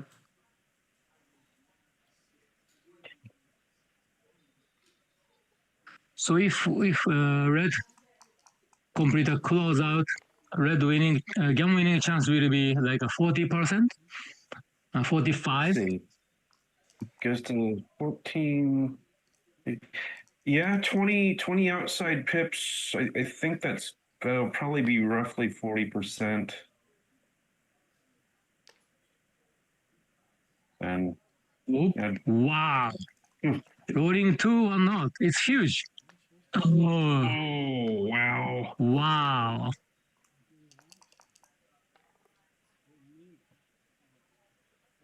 Oh, dancing. What's going on? So many. Wow. All right. right, now let's see. Jim desperately wants to get an ace to anchor. He can't do it. Recheck. He didn't consider. Oh, now he's considering how to play a one. Oh yeah. Yeah, 7 to 6 must be a good option.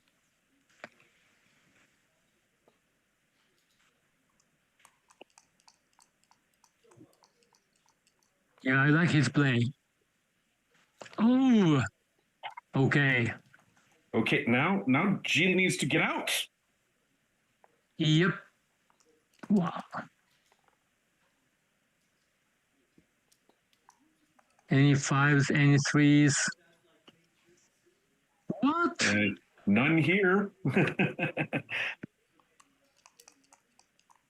Not easy.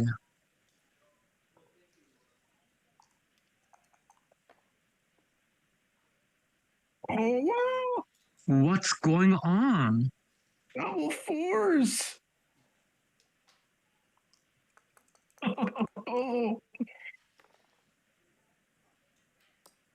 What? Double eight. Back in. Oh my goodness.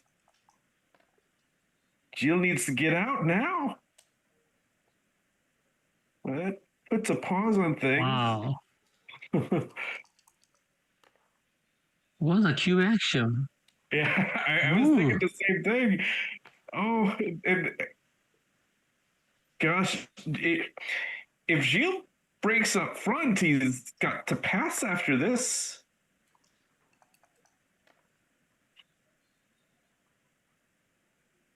Okay. He's got a break. Yeah, so it must be a big pass. Yeah,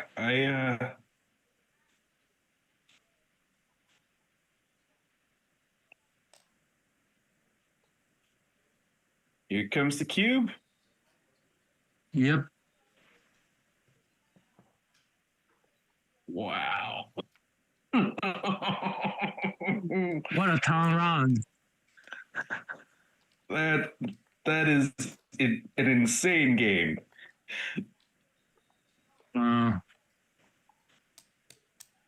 So now another tough score, 2 away, 3 away. Whew.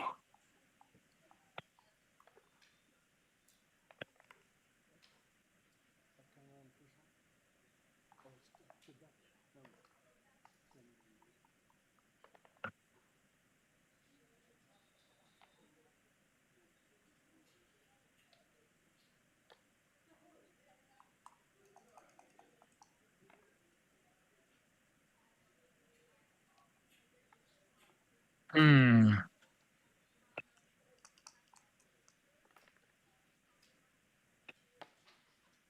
3-1. Not able to hit the far point Whoa, checker. whoa. I would come in with a 1 and the 13-10. I agree. Yeah, because the opponent had 9 checkers in the zone.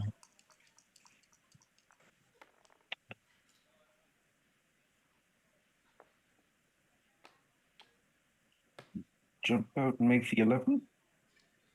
Mm-hmm. Making the 11 point. Oh. Lovely. Lovely set of aces.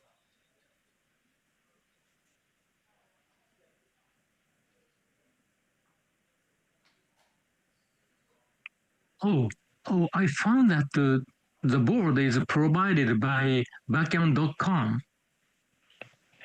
Yeah, they're a sponsor of the streaming. And the maker of the physical board is a company called Joker Backgammon. Joker backgammon. Mm-hmm. Oh, this 3-2 is. This seems logical to me. Feels like that checker in the back wants to see daylight. Of course, you can always consider the double hit, but does it solve anything even if you get away with it? Yep. And red hits back.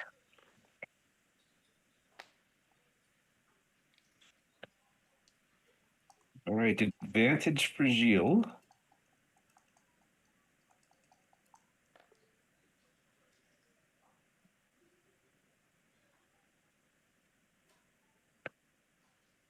Grabs the advantage. Making the high anchor is a priority rather than making the 3-point. Right. It denies Jim most of his counterplay. Mm-hmm. Oh, 6-4. This is awkward.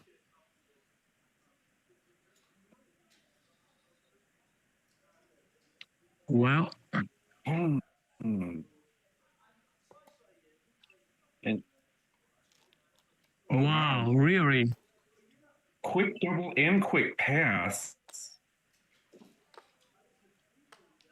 I don't know about either of those actions. Me neither. Was white winning, red winning chance was more than 75%? I doubt it. I didn't think so. Me neither. But the players both agreed, so they get to the Crawford game. So maybe it's my fault. If I would publish my next book, doubling cube in a 5-point match, they would realize the situation correctly. I think we're discovering that we desperately need it. We desperately need this book, just like we've desperately needed all of your books. Thank you. Yeah. We were creating mountains instead of breaking them before you came along, so we have to.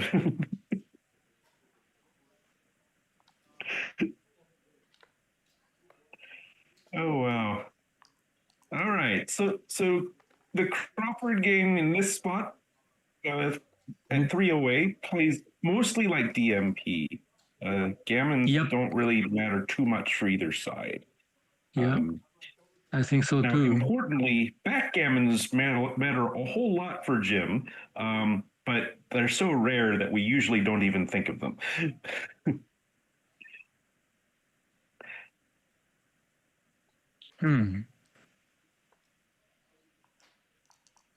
Nice little pure play there. But he hits. Good shot. And I like his play. I do too.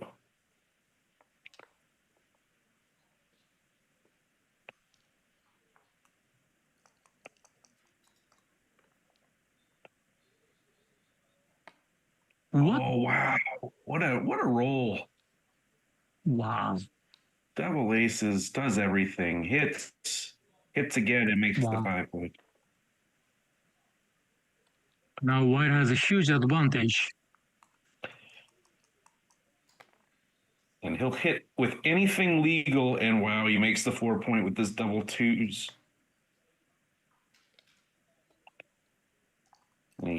Okay, so Dmitry focus on making the ball point.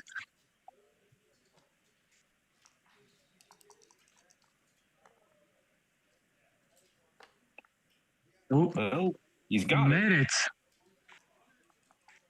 Well, let's see if Gilles can roll an ace. Does. But his timing for this game is bad. Ace 5. Red doesn't have timing. Oh, he might have timing now. Yeah, now white is helping. What an awful swing this is.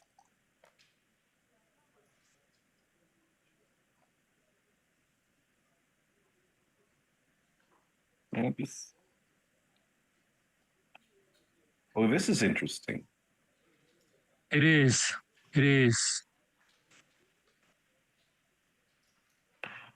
He's deciding, he's saying to Jim, if you want to get out, I'm going to try to make you hit me.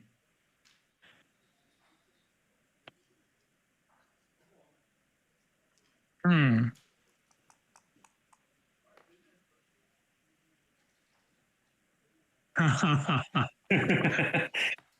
And Jim says, "Okay, I accept your challenge."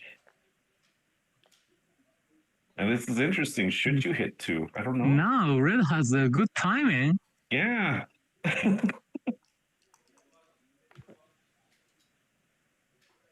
Do you hit the second checker?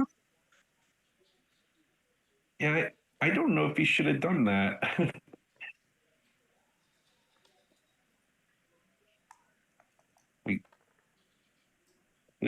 Works on clearing the bar immediately.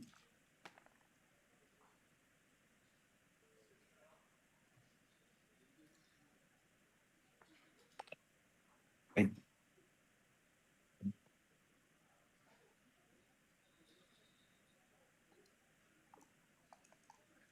Hmm. they're playing quickly. Yeah. Is it a speed gammon? That's not what the event is labeled, but it does look like that's how they're playing it.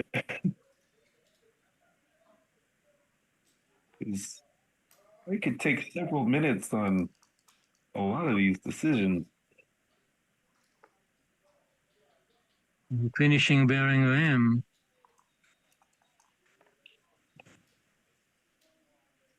Oh. He didn't want that. Still okay. Yeah, still Red is okay.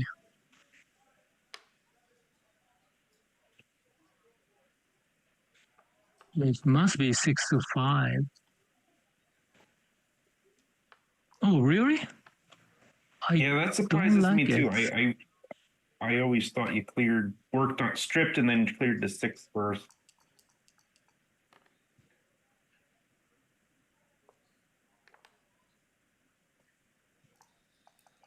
All right.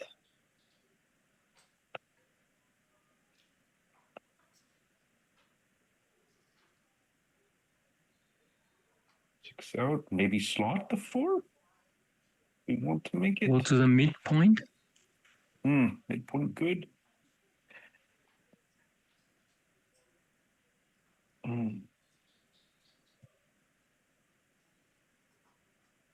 It's not a big difference, but yeah, I prefer this one.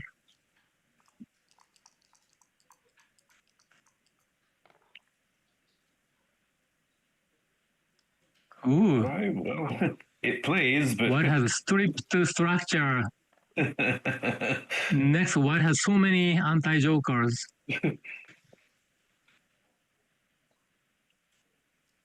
Oh boy. Nervous moment here. Oh, it's good. Oh, yeah, great dice. Very good.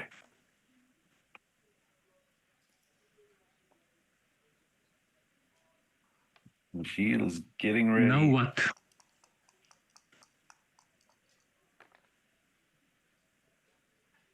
Wow. It's not supposed to be this easy, folks.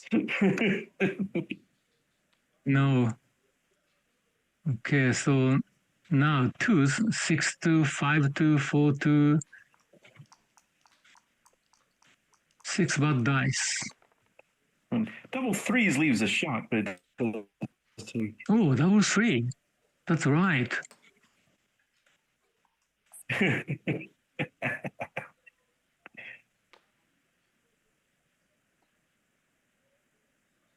Okay, lots of bad numbers now.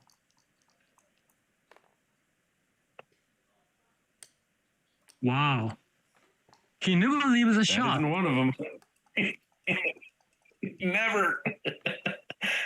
And remember how we mentioned earlier that, backgammons are a big deal. I feel like we should mention that just in case he rolls something like double 3s, double 4s, double 5s, or double 6s.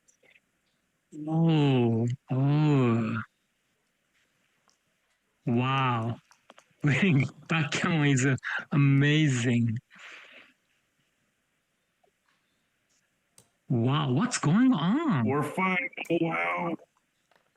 Oh, this. Oh, I don't know what This to is do scary. now. Oh, okay, that's pretty easy. You got to get one out. And Wow. he's got So 4 numbers to four just win the jokers. match.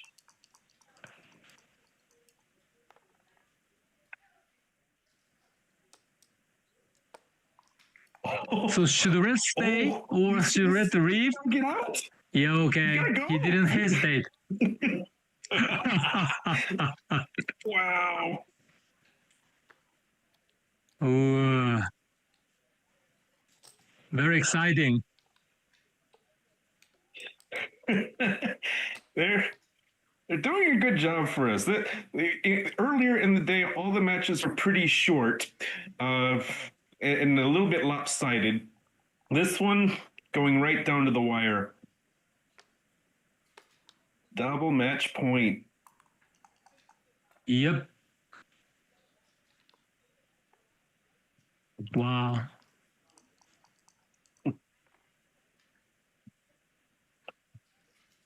Oh, great shot for Jim. Actually, would you make that bar point with a double one?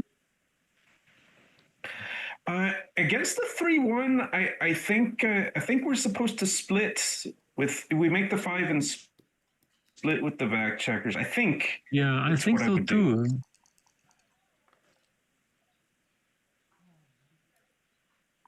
Oop, oop, oop.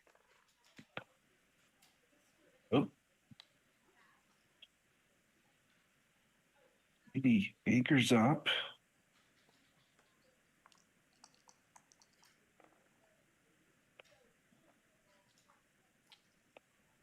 B6 gets out. Okay.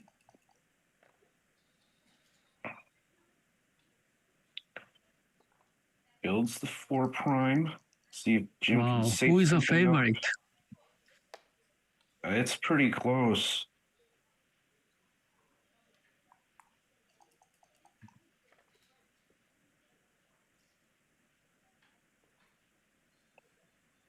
Yep, all the way. Back checker. Aiming at outfield points. Maybe make that prime from the back. 2-6. Just a hit. Just continue. Doesn't want to leave any blots. 2-6 from the bar.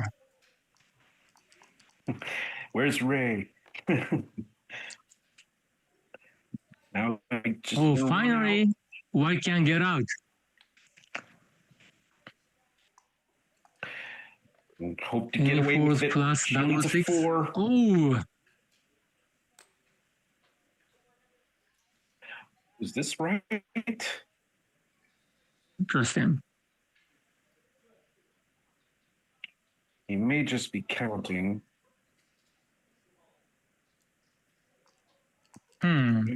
Makes it. That's a difficult one.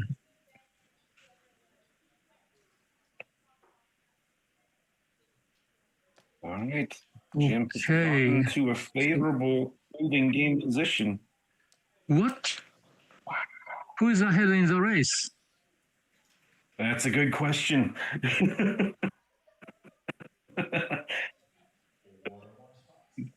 9. 127 for Jim. 22, 103, 113. 124 for Gilles. Very close. Very close. What Jim was a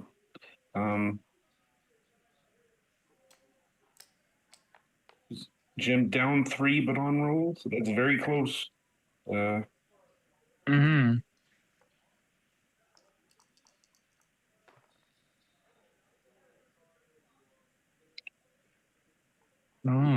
Double 3s has to.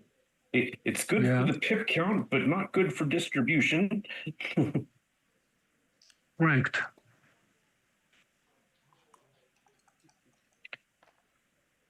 He may be able to correct that later.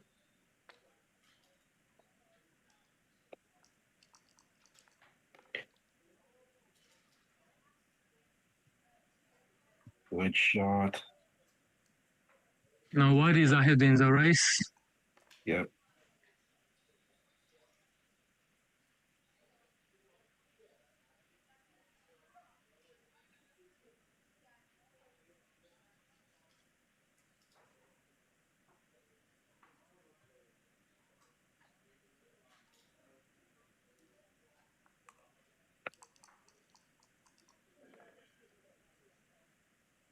Ooh. And the ace should come from Really? 5 to 4. Yeah. Yeah, definitely. Yeah, 5 to 4 should be better.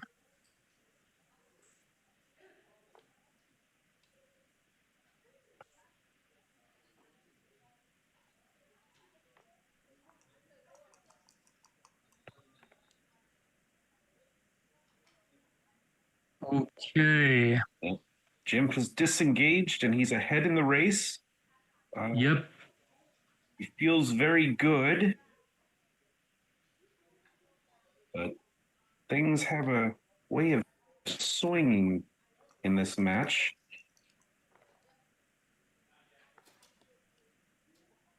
He does play the 3 incorrectly there.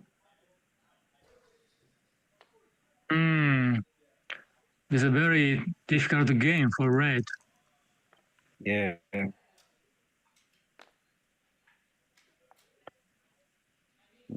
Oh, and could be 5 to 4 again. There you go. You find it. 4. In the meantime, Gilles is close to that optimal bring in of a 7 on the 6 and 5 on the 5 and 4 on the 4, or 3 on the 4, but he won't achieve it. But he's miles behind in this race now.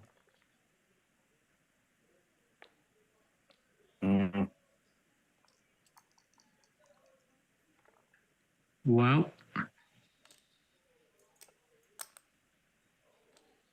good roll. And gotta have those big doublets now, Gilles. yeah.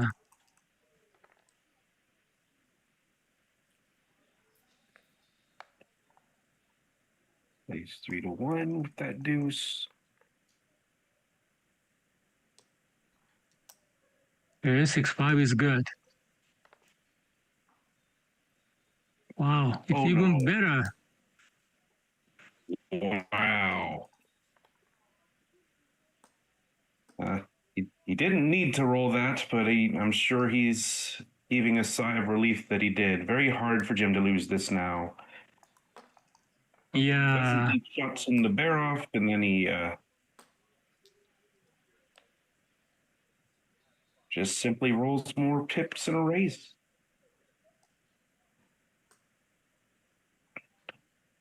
And Gio looking for any sequence that would get him a win. Decides to play for a good double 4. Okay. And wow. Save some Red of those for has next round, Jim. Yeah. Congratulations, Dimitri. Oh, what a match. And the winner, Jim Airgood, will now play Gary Kalos in round 5. And it looks like that will be our next match on this stream.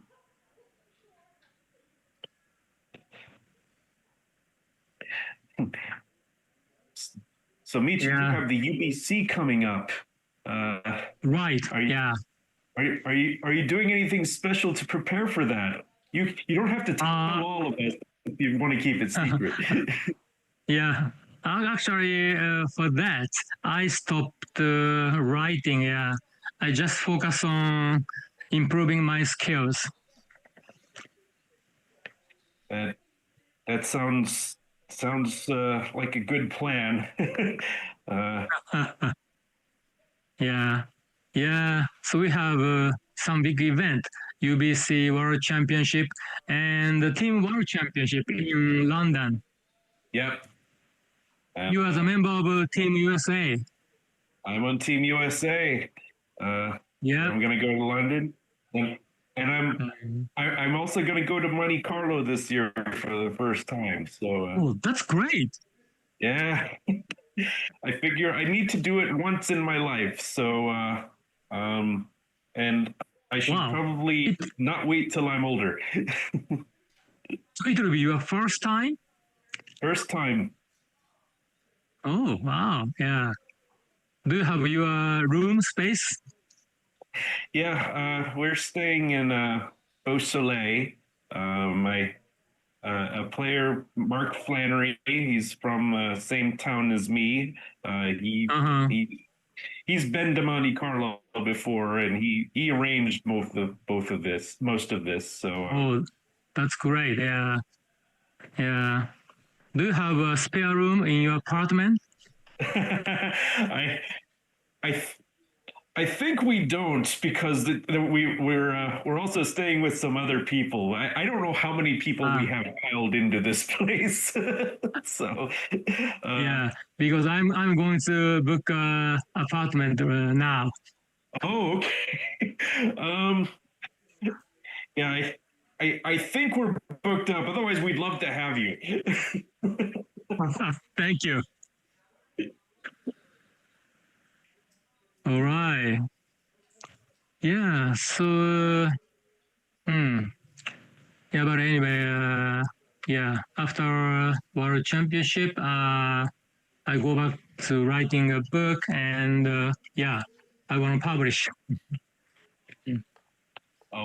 We can't wait. The whole, and I think I'm speaking for the whole backgammon world when I say we can't wait for your next book to come out. Thank you. As you can see, we desperately need it.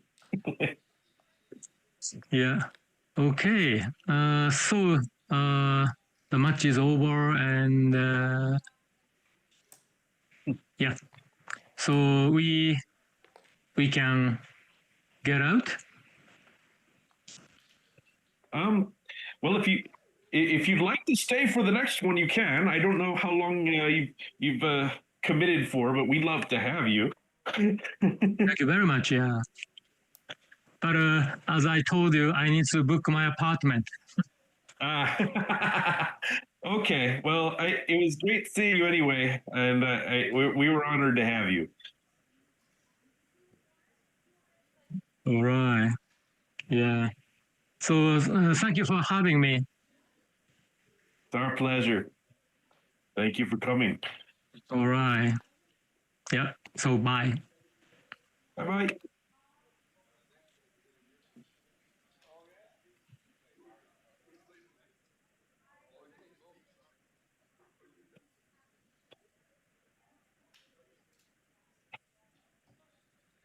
All right. And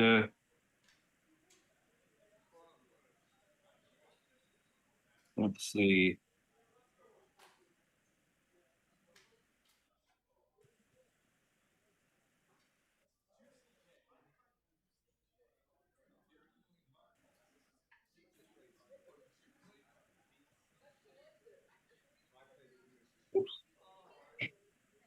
Okay, so next match coming up in a few minutes between Gary Carlos and Jim Aragood. While we're using the downtime here, I know I'm kind of broken up in pieces. Fix that in a bit. But let's see. It looks like I've been asked to talk a little bit about the world team. We've got a great group of players. U.S. has put, this world team event has been going on for many years, but U.S. BGF has committed to putting together the strongest team possible this year, and we've got a great list of players. Uh, Along with myself, we have Dmitry Obikov. We've got Petko Kostadinov. Looks like we have Joe Urso. Tremendous. We're being captained by Roberta Litzenberger. We've got a Grandmaster Thomas Kiesler from California. We got Steve Sachs. And I'm going to get razzed upon because I can't remember all the names right now. But pretty much everybody on that team is grandmaster level uh, on the American side. So this is the strongest team we've ever put together for that. And on the women's side, our women's team is very strong. We've got Irina Lichtenberger, Marcy Kosser, Melissa Shin, Kara Schultz, Wendy Kaplan. You know, all these wonderful strong women players, and that may be the strongest team we put together on the women's side as well. So it's going to be a great fun time. That tournament will happen in London towards the end of August. I believe I'm leaving for London on the 21st, which and the tournament will start on the Monday after that. So, but you know, we kind of need to put together a strong team because there's so many strong teams playing from other parts of the world. You know, we got a taste of what Japan's going to look like. The British team is very strong. The Germans very strong, and even countries you might not associate with, you might not know the names of all the players. A lot of countries are producing very strong backgammon players at this time. I mean, it's just kind of a great moment for the game in general. So it should be a very fun competition. And then after that, many of us will stay for the individual competition that they'll have as well. It'll be a great time. So if you happen to be in the London area for that, that might be a good thing to check out. Well, USBGF will stream all the action as well.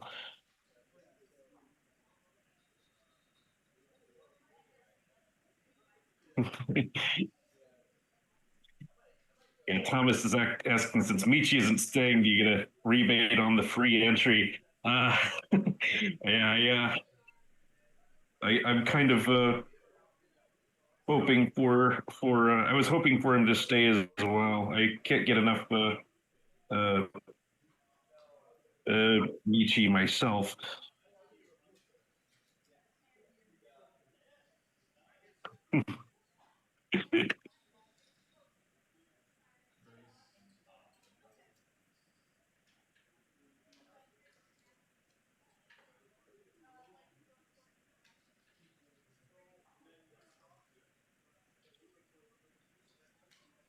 Uh,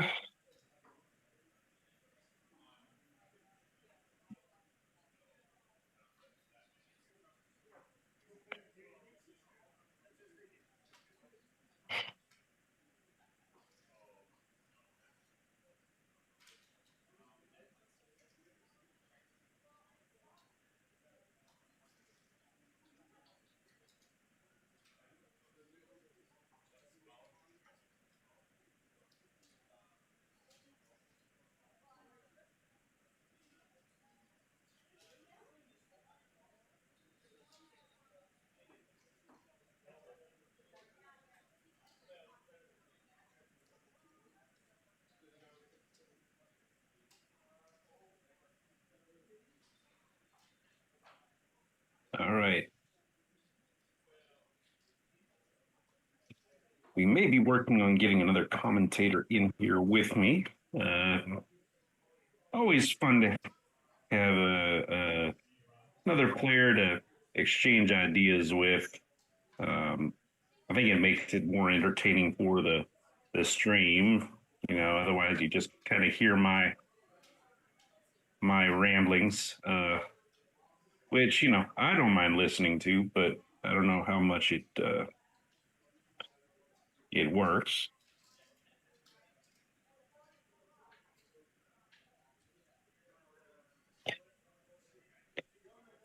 And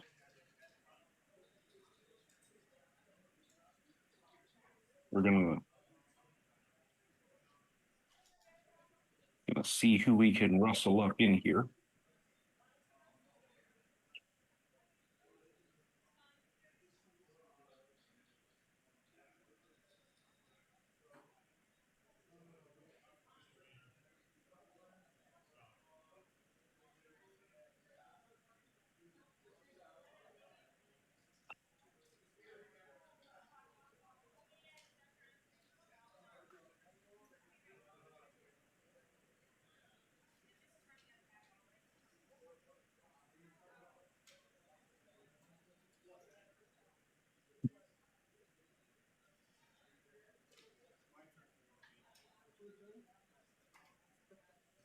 me see if I can pull up some brackets just to see where we are in this thing. Nice thing about this tournament is that you do lose, you get another shot in the second chance. It is a long way to actually winning this thing. So the winner of this upcoming match between Gary Callis and Jim Airgood will face the winner of the Paul Belsito and Steve Klesker match. And on the other side of the undefeated bracket, Gary Koscielny has defeated Marty Storer, and he awaits the winner of April Messick and Frank Talbot for the remaining spot in the undefeated semi. So we've got mostly some names you've heard of, and maybe a few that you haven't.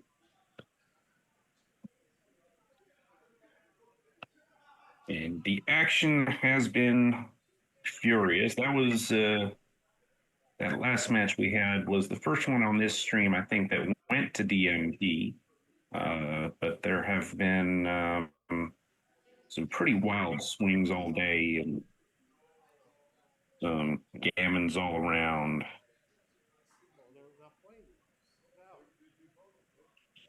Let's see if we got anything in the second chance bracket. I think there's still probably too many people alive to enumerate them all.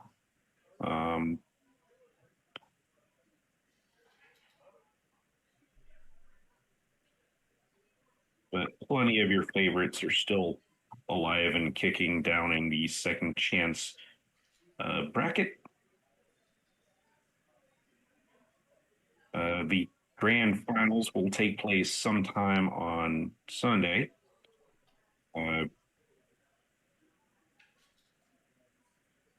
And I believe I have made myself available for commentary on that day. I don't know if I'd be commentating the finals. They might commentate. They might use the live commentators on the other stream for the finals, but I may be around for something on that day. July 4th weekend. I hope everybody's having a good time. Please do like and subscribe if you are watching this feed. It helps us bring more of the streaming to you, and it helps bring more backgammon lovers to the stream. So we can help popularize the game even more. We're having quite a moment in time here.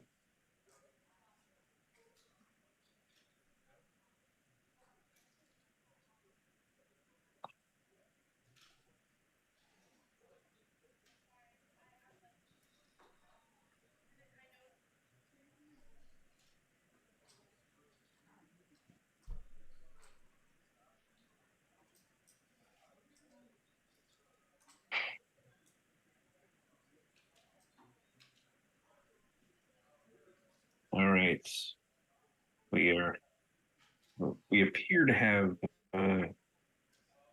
Gary Callis at the board.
It looks like we've got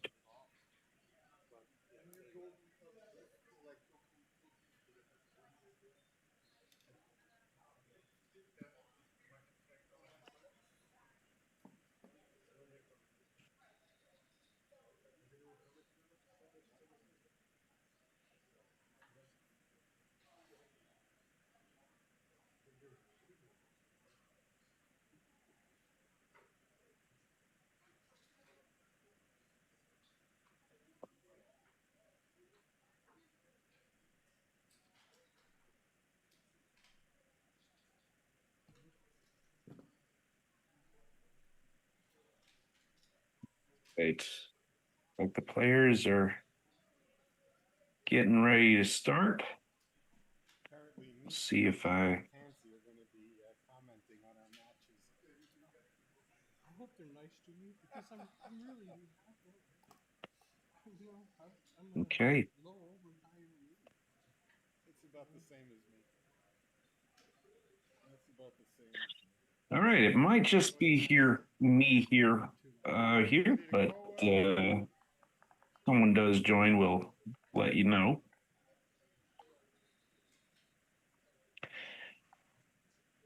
And Gary wins the opening roll with a 4-3, goes for the split, the 9-point builder, and let's see what's going on with the clock. Oh, is the clock not set properly? Might have had too little time on the clock. Okay, 22 minutes. Delay is 12 seconds.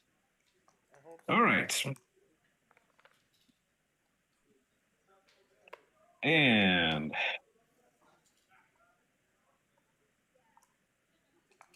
Jim's going to use that 5-4 to fight for the 4-point. And it's hit back by Gary. So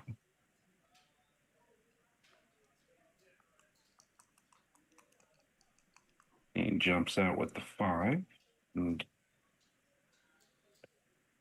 choice for Jim here. He can come in with 3 and hit with the 4, or you can anchor up. I think this early, I just go ahead and hit back, keep hitting. If you don't hit, you give Gary the opportunity to use his full roll to make a point up front. So I'm not a fan of letting my opponent do that.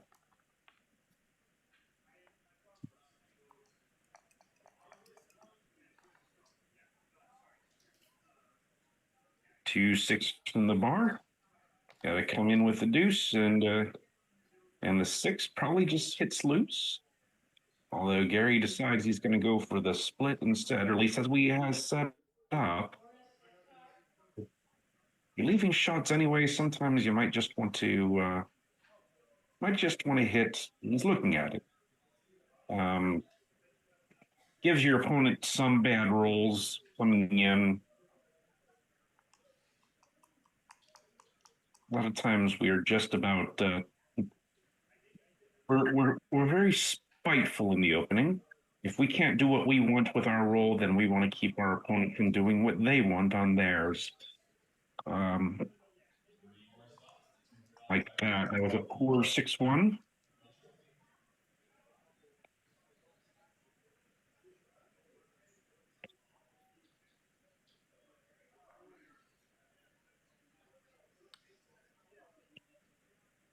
And pretty good roll covering for Gary. So now, but Jim is well situated to do something good with this, and he does something good. He makes the 5-point. Lots of good point making rolls. There he comes in, and with an entering 6, and it hits, and he does hit. Finds that, so that's good. A lot of return shots for Jim, but he doesn't find one. And probably a little too dangerous to split with the 3, so 8-5 might be the play. Yeah. Very well poised to pounce on any extra blots in the board. And what is this? Is 3-2? It's a great shot, making the 5-point. Jim needs a good roll here. Might get cubed if he fans. He does fan. We're going to see if he does get cubed.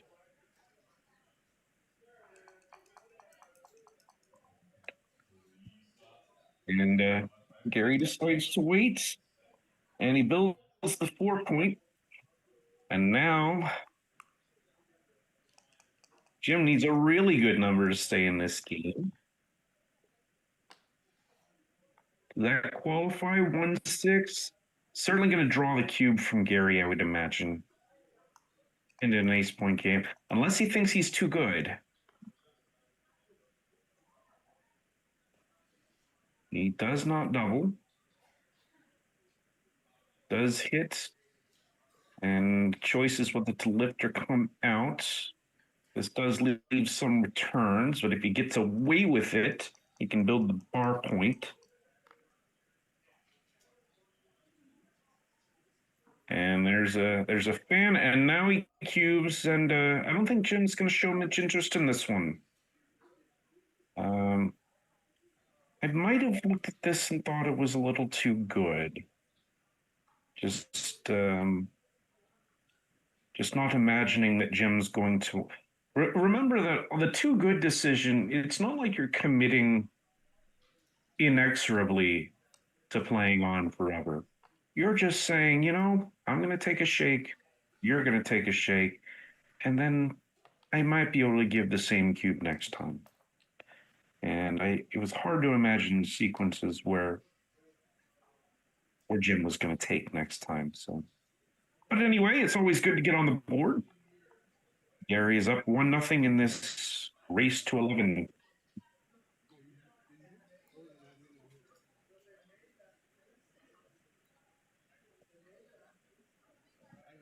And I don't know what's going on with the clock. Okay. There we go. Opening 5-1 split.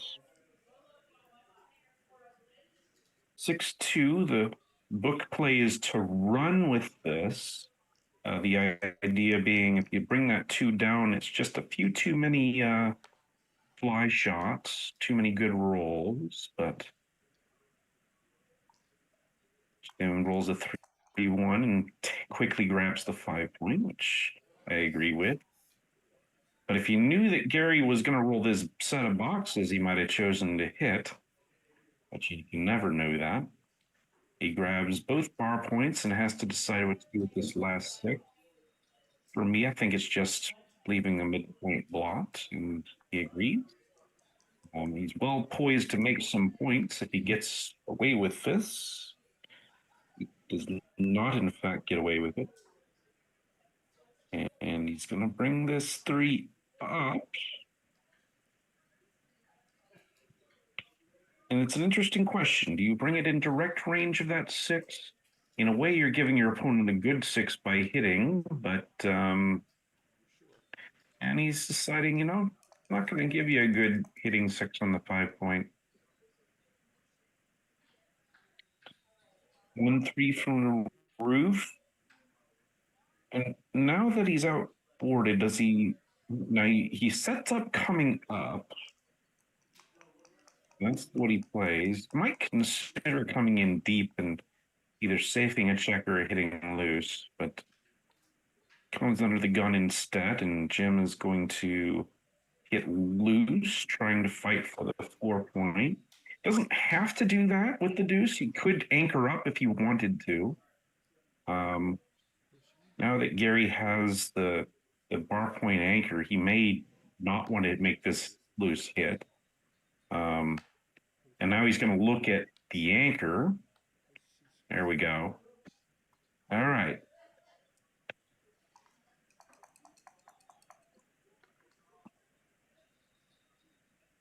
Double 6s is it's fine.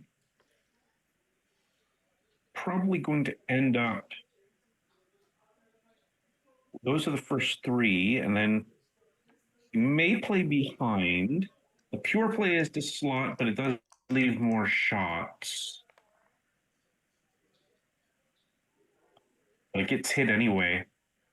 A 5-2. The one number that wouldn't have been hit by slotting the 5 point. Double 4s is a heck of a shot back, though. My goodness.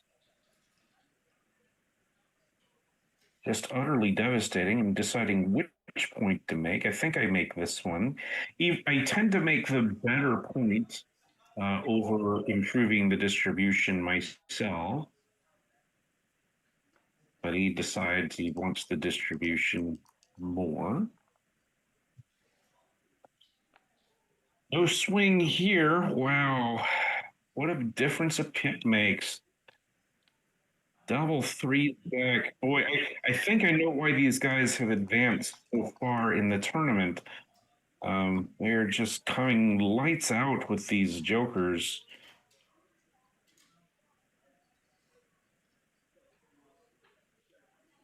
And Gary has decided to come out with that 2-5.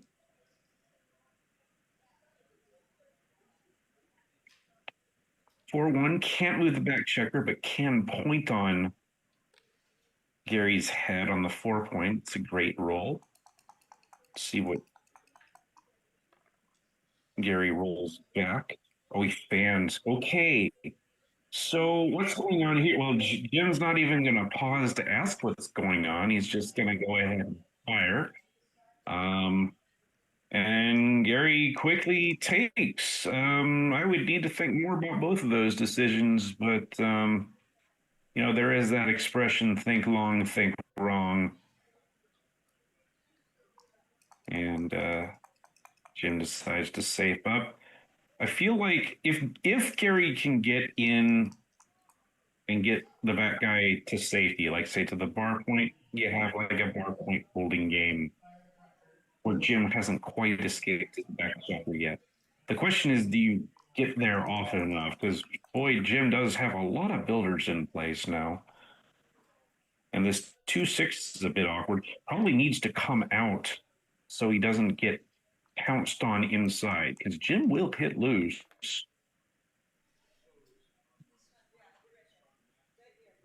Ooh, this can make an innerboard point. Good hit. He's going to come out and get out of dodge.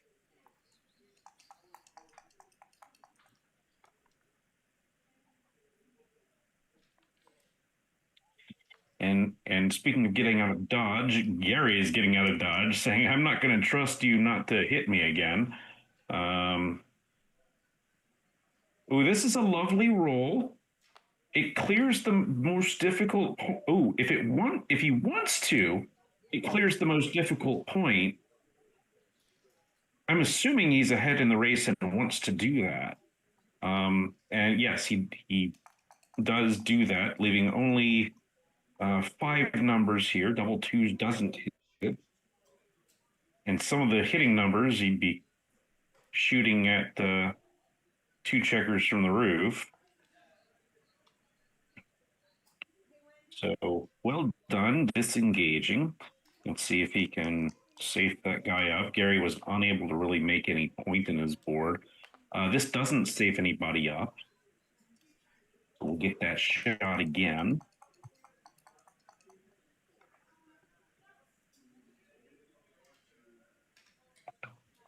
Two, 1. And he's going to make the 5-point and probably keep the bar point, just slide a checker inside, envisioning a spot when he does get to hit. 6-2, lovely. It does clear that block out of the way, leaving just one more point to clear before we go to a pure racing position. And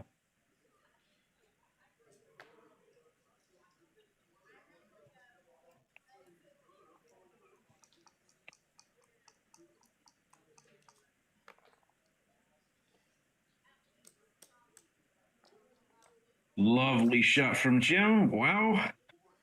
And now,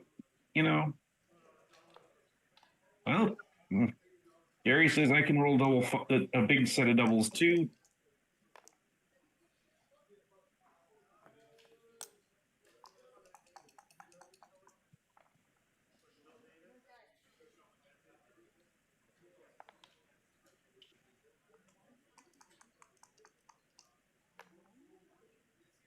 And it looks like there's going to be no gammon, and it will require, well, Gary throws a few more of these in there. He might have a chance of winning this.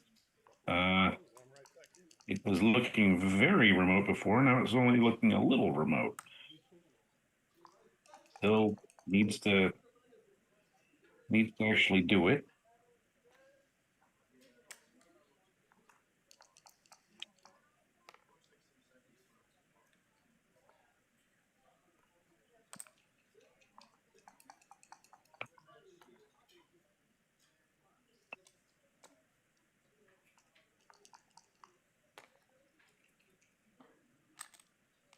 5-1. That's a rather poor shake from Jim, but it's Gary who needs the truly excellent shakes right now.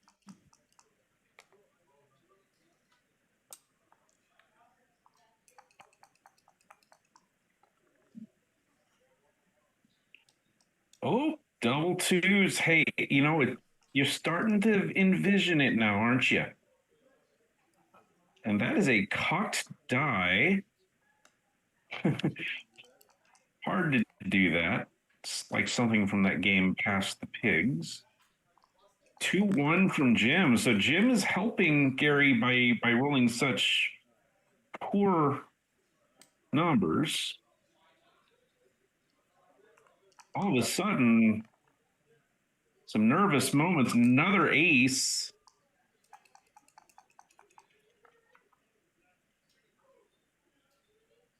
Four two is a miss. He's probably wait. Yeah, he just played 2 4s, I think. He just played 2 4s. Okay, let's find the original position. Okay, let's call the director. Let's stop touching things and call the director. Pause the clock. Hey, this is not great. Okay, gonna need double 5s or double 6s to win right now. Doesn't get it. You don't have to give up yet. There is still a sequence. 2-1 plus any set. Okay, that's kind of mean from Jim. He's like saying this is what you should have rolled, and just waste that little double 5s. All right. So Jim takes the lead now. It'll be 2-1.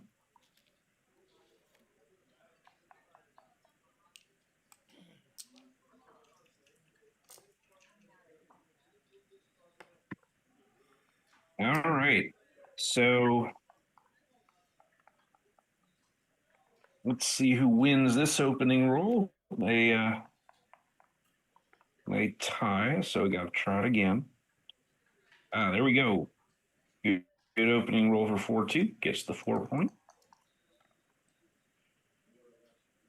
And better reply for Gary. Let's take both bar points with this double 6s. And let's see what Jim can do. And he's going to split now, trying desperately to get an advanced anchor. See if Gary can improve. I'd call that improvement.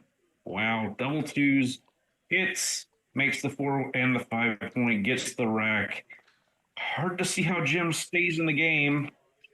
3-5 from the roof. At least it enters, but I think Gary's got to double this. Yep. And Jim scoops this up. I don't know that I would have scooped that. I mean, let's put it this way. There are cubes that you scoop up and cubes where you sit there and think about. This is a thinking cube. In fact, I might have just passed that. But we'll see. The blitz is on, and now it's scary days. Scary days. Yeah, the rule of thumb I use is double 6s plus a net improvement is at least a cube. And I feel like it was more than just a net improvement. It was a pretty big improvement. But blitz is on. And we're going to hit loose. Yeah, Gary's basically just going to hit with anything he can and deny an anchor. Oh, and it looks like, let's see. Yep, there's a fan. Double 4s. Doesn't cover, but you can move some wood around. And maybe get another builder in place. You can bring a builder if you could bring another builder to the 6 point and just leave a blot on the 14, but he decides to play it safer, and it's a good thing he did. My goodness, Jim Airgood, you are shooting the lights out, buddy. and probably just make the 5-point with this, right? First two set of 3-0, and then you just grab the 5-point. You just grab the, because it's the 5-point, you just grab the 5-point. But Jim decides, nope, I don't want to leave any blots. Can make the 10, and I'll build my points later. Gary's in a little bit of a tough spot here. A play that leaves no blots is lifting, but Gary's thinking about a few turns from now when he's desperate to get everybody moving in this disconnected position. Difficult spot here for Jim with this roll. I don't know what the right idea is. On the one hand, you don't want to let Gary go. So that argues for hitting. On the other hand, you are outboarded. That argues for not hitting. But on the other hand, boy, do we hate putting checkers on the ace point. I don't know. I might have risked the hit there, and I would have been hit myself. Let's see Jim try again. Boxes. Look at Jim move wood around. Now, I don't know that he's necessarily up in this race, so maybe he's just counting here. So it's 42, 82, 102, 114, 115 for Jim. 30, 55, 61, 81, 101, 107 for Gary. It looks like he's down. Looks like Jim is down. So you probably want to keep a bit more contact. And if that's the case, the play is probably coming out with the first two sixes and then making the bar point. But Jim goes for the play with a little less conflict, and this is boxes right back in your face for Mr. Gary Kalos. Oof. Both these guys are on fire. Both of them, and that was an attempted double six again, and it just got cocked. I see what you're up to, Jim.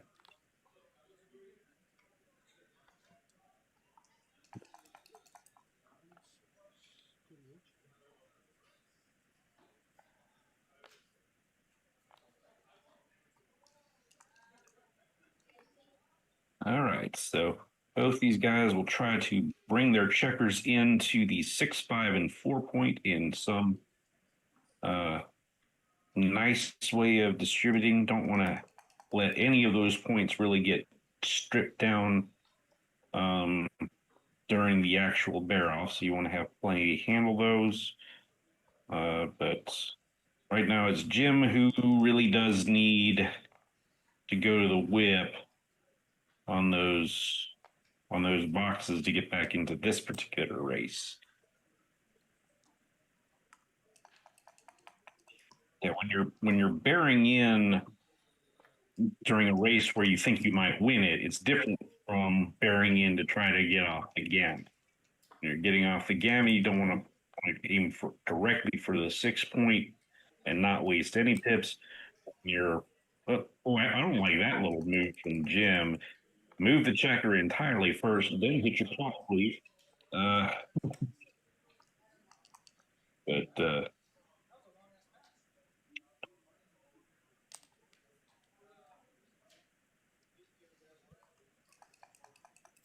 All right.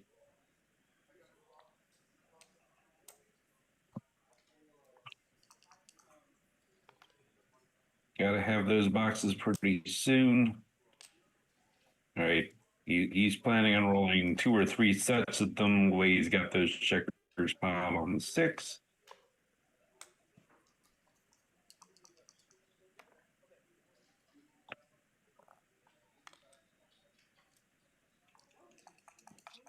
Looking more and more like Gary's going to take a 3-2 lead as they go back and forth with each other.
And going to need to take 3 or 4 off here, and that doesn't do it. So it is officially Jen.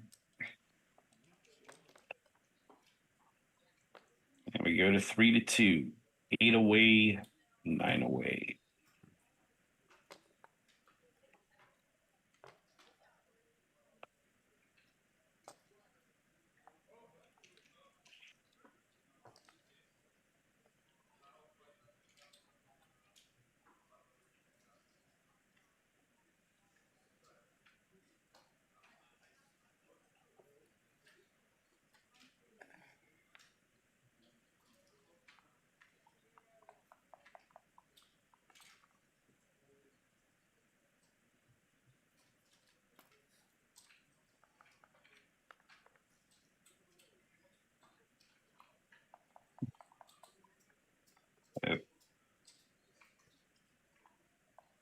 Noticing in the chat that you're discussing Gary Callos's background as a wrestler.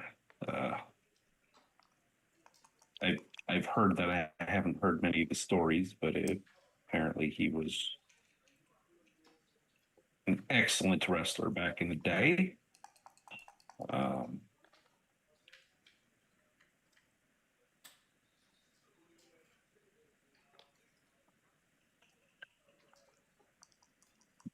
Gary runs that checker to bring in a second builder in place.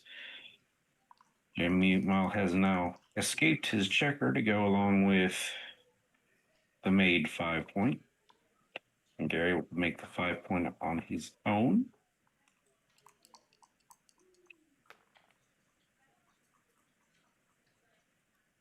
Three one unstacks the heavy midpoint and then flexes the builder 6-5.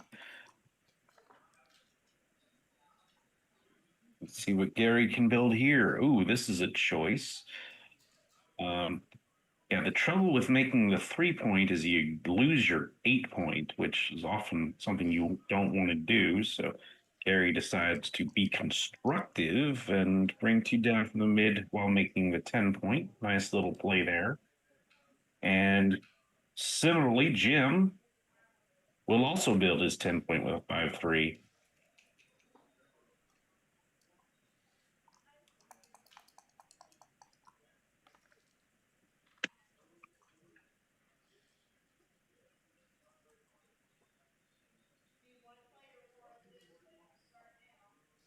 Two five for Gary. And it's got to decide what to do here with this. He's going to break his 10 and bring builders in. That's certainly a top candidate play. Sometimes you might consider a tempo hit, particularly if Jim is threatening to build something of his own on the other side of the board. Tough to decide on that one. In this case, the tempo hit would have been hit, but instead Jim gets the bar point. Tough to know. You really don't like getting hit either. 5-1 brings the 5 in, and he's going to use the ace to flex. Had the option of stepping up. Sometimes you don't want to do that, but sometimes stepping up 24 to 23 will freeze the 8-point builders. And Jim has seen enough. He's decided to cube here. And Gary decides to take this.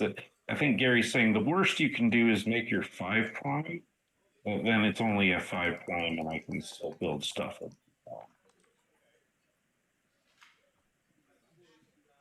And speaking of building stuff of my own, this is going to build a lot right on Jim's head.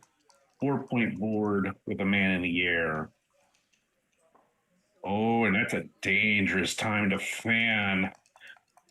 Okay, probably doesn't have something yet, but boy, he's going to... Oh, look at this shot. Double threes. And this last one is kind of interesting.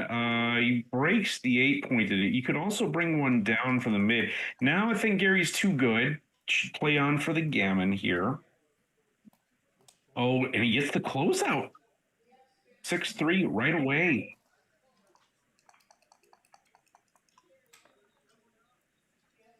And now he's got all the time in the world to pick up that second checker. And even if he doesn't, he wins plenty of gammons anyway, even if he has to run past it. But he does pick it up. And now, basically, if he doesn't get hit, he wins again. Tremendous. And, you know, this is, this is Jim paying for that cube that he gave. Maybe the cube was right. I feel like there was too much counterplay at the other side. Yet might have been a roll shy.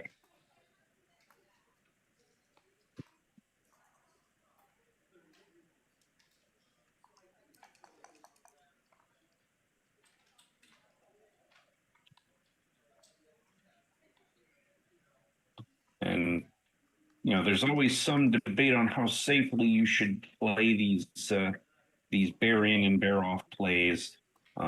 Here, I think you can play more safely than usual because again, mostly if you're not hit, you want a gammon. Little catchy roll coming up here. Oh, that's lovely. Big little good combination.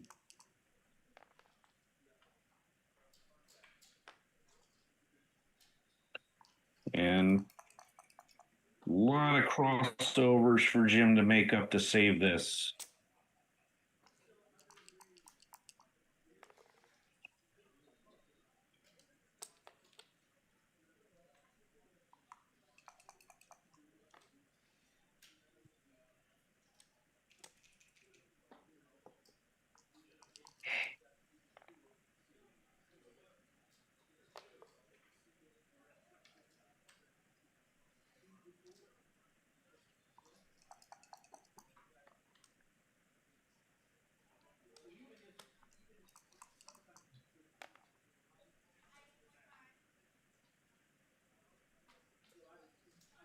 And that Jim should generally be aiming to bring his checkers to the 6 point, except perhaps at the very end if he needs a specific doublet to bear off. Oh, look at this. Could save this. Probably going to need another one. And now definitely going to need Gary's help as well. 6-5, okay. Gonna need an ace from Gary, there it is, and then gonna need double 4s, 5s, or 6s. Didn't get it. And Gary gets to take a 7-2 lead. So big old swing there.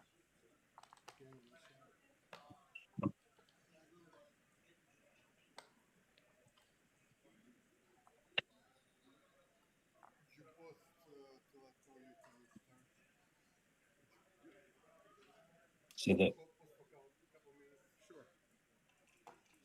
the winner of this match, I believe, goes to the semifinals of the undefeated bracket.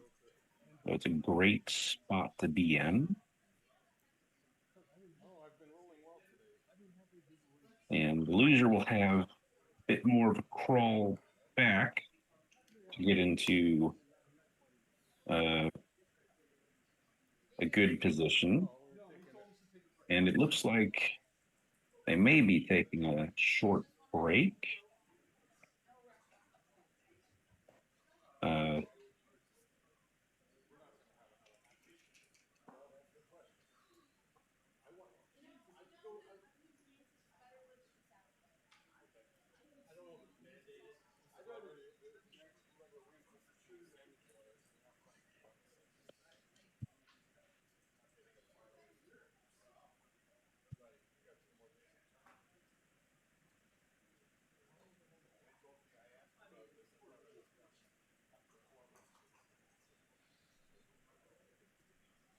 All right.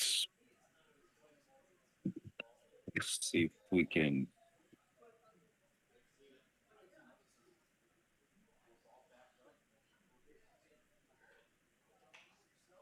Pull up those brackets again.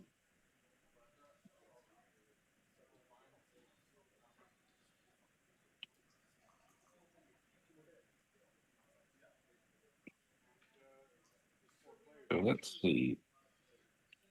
So the winner of this match will play Steve Klesker in the semis of the undefeated bracket. And I believe that is that would be a money round. So, and then the other side of the bracket,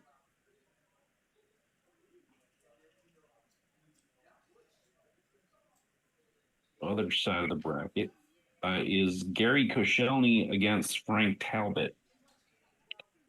So, the other side also has two very strong and experienced players. And in the second chance bracket, names that are still alive include Matt Requitis, David Habib, Richard Lloyd, Marcy Kosser, Marty Storr, April Messick, Frank Raposa, Namir Zukur, Michael Messick, and Julius High, John Klein, Richard Griggs, Richard Munitz, Farhad Faruti, Boris Shafransky, Barry Silliman, Paul Farah, Paul Belsito, and Gilles Savoie.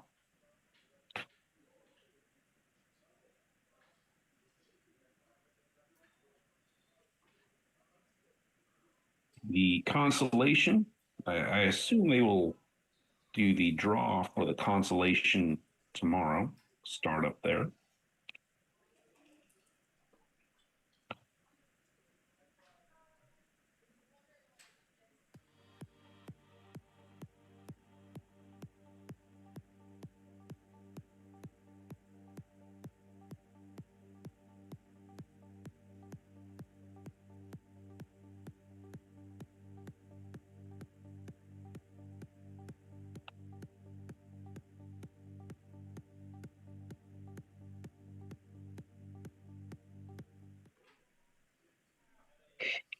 Oh, hey.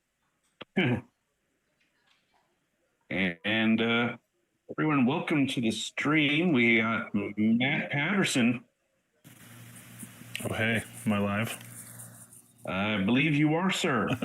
maybe audio, but not visual. No. I think the world can see you. So don't do anything you don't want people to see. Jerry, I'm trying to catch up with the beard. I love it. I got a long way to go. You'll get there. Just neglect yourself a little more. You'll get there.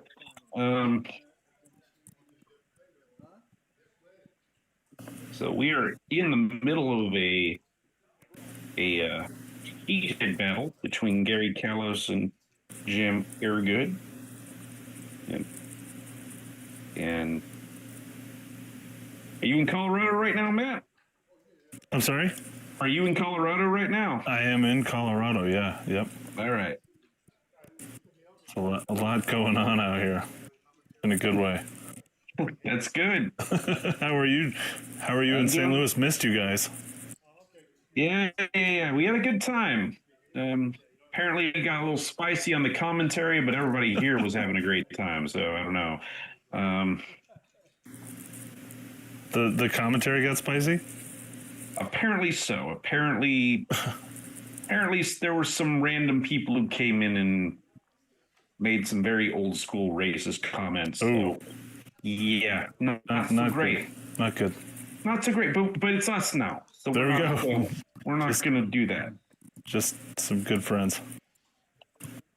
All right, so Gary wins the opening roll with 5-3 and split by Jim in response. Gary's going after him. Ooh, a double 5 here for Jim. Brings everybody around, gets out of dodge to the extent that he can.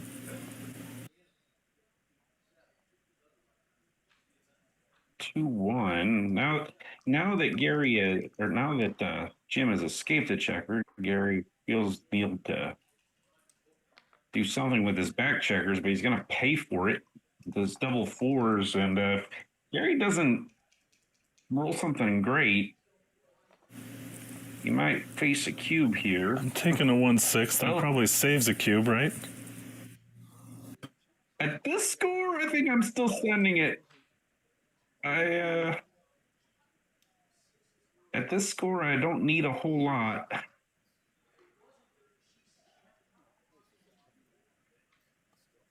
Yeah, this is going to be the play. Yes, yeah, so maybe a cube and take. The take is a little bit of a question for me.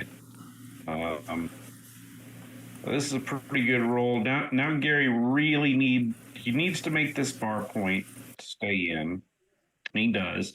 So this has worked out okay. It's not Gary's favorite, but although double 5s helps improve his it improves the board but worsens the timing. Fair enough.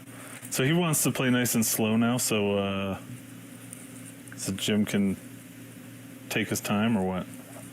What's the plan here? Yeah, the plan is to get Junior out. Junior being the one back checker? The one back checker. Or we're calling him Kevin now after Home Alone. And Jim has seen enough. He's decided, I've got some fly shots and I win some gammons after I hit those fly shots. And into back there. And look at this. Bang, bang. Yeah. As he points at the scoreboard, you see, it's like, I wouldn't have given. Now he played the last 2 4s very quickly because there is some possibility of picking out more checkers if you stay there after the hit. And I think I would have risked it. So he's just trying to suck up as many checkers as he can around the board? Well, that's what I thought he should have done. But he passed up on the opportunity.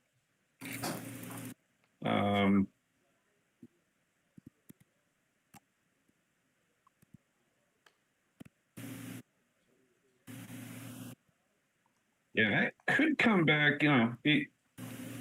Certainly he'd win a lot more gammons that way, and that's what we want. I mean, he wins plenty of gammons right now, but he could always win more. So what would you estimate?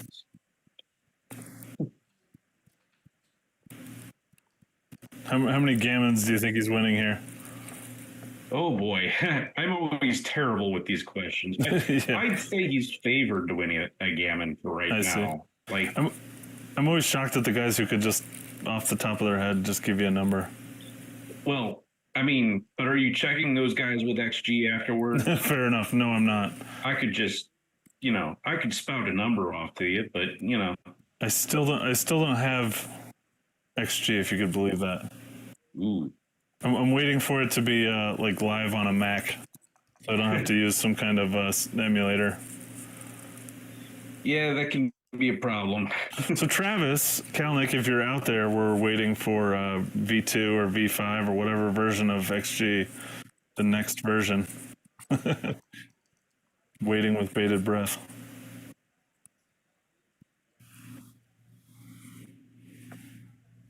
Now I wonder if you can just peel the checker.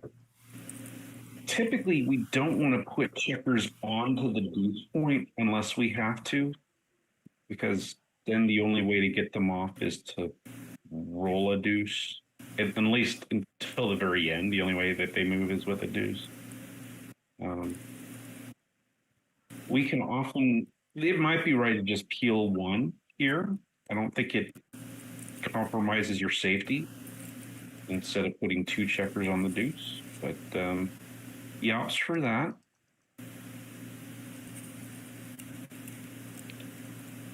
Now it peels 2, okay.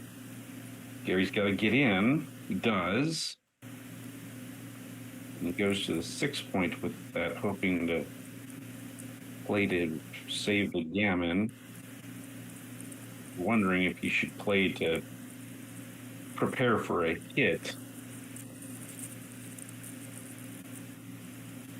This is the question, because now he opts to make the 5 point and say, okay, I'm going to get my board ready. I'm going to burn a couple pips to do it, but then I'm ready. This just looks dire. If I'm Gary on this one, I'm just feeling a lot of pain. Yeah. All you can do is plan for the sequences that are favorable and then optimize those. So you're just hoping he leaves an odd checker tail back there that you can whack? Yeah, he rolls like a 6-3, 5-3, 4-3 right now. Double threes would be a shot. Okay, that didn't do it, but now you could have trouble clearing the 3 point. 2 off feels good though. Two off clean.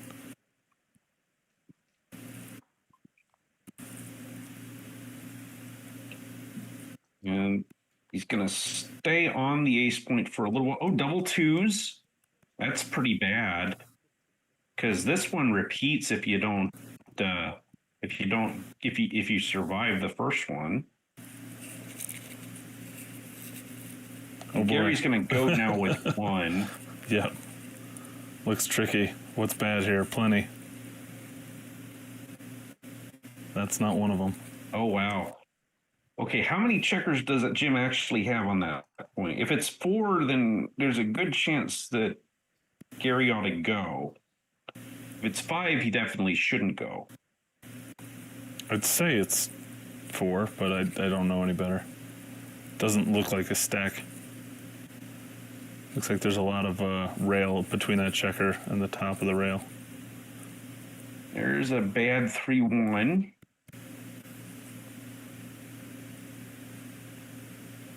And he finds the hit here. Now this 5, interesting. He brings it in.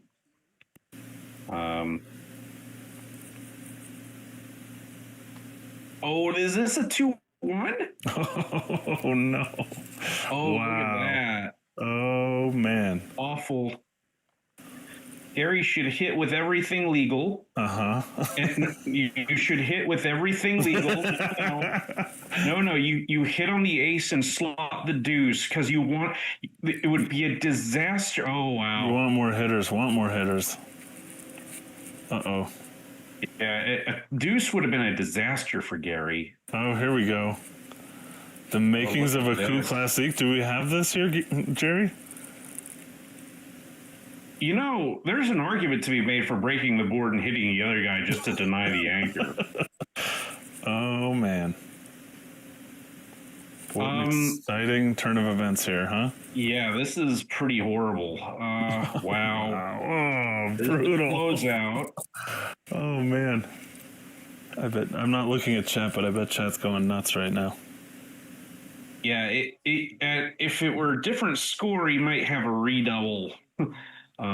Just based on being able to hit the third checker. At this score, I think he can't. Right. He ultimately did miss that, but he's certainly a solid favorite now. He's a solid favorite with 2 on the bar. Oh yeah. Even if Jim had had that last checker, born off, Gary would be about a 2-1 favorite in the position. Oh, wow. Okay. So I learned something. That's amazing. Yeah, it's such a counterintuitive thing when you're just kind of learning all the nuance of the game, that a position like this would be in favor of Gary Callos here. Yeah. It's good news, no gammons. Bad news, no gammons. Yeah.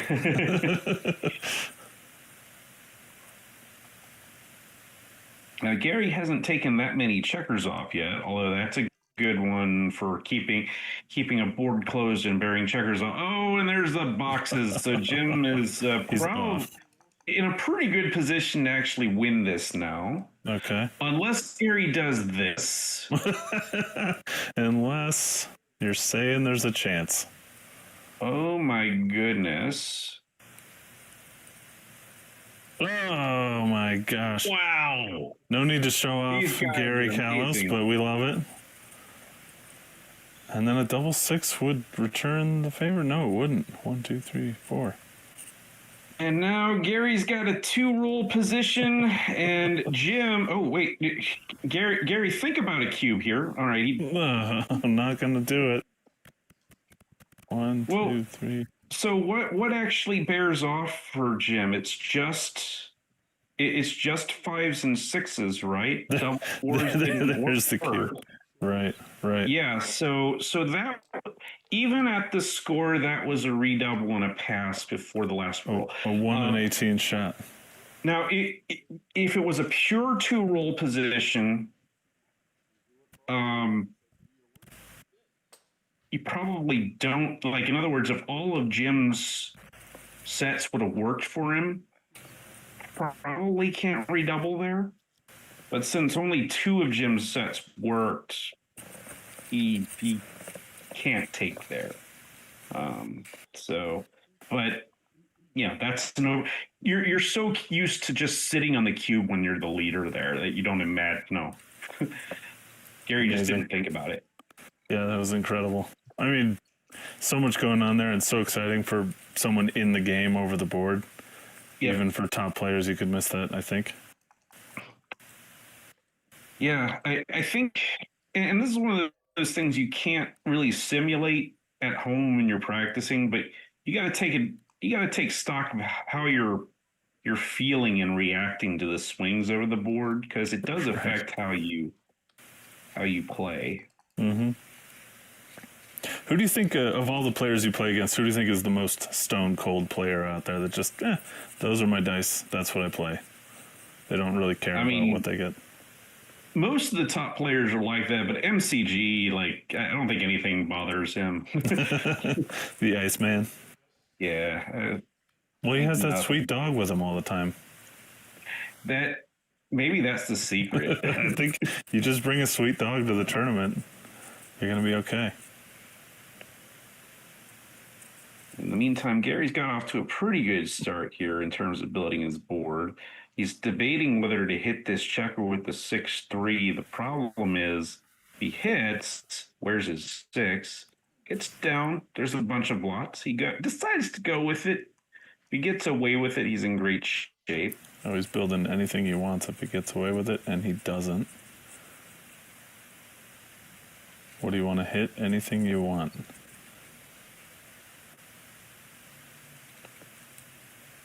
And which 6 do you hit here? There are fewer returns if you hit the 9-point checker, but the trouble with that is sometimes he can just cover the bar point with his come-in number. So this denies him the bar point.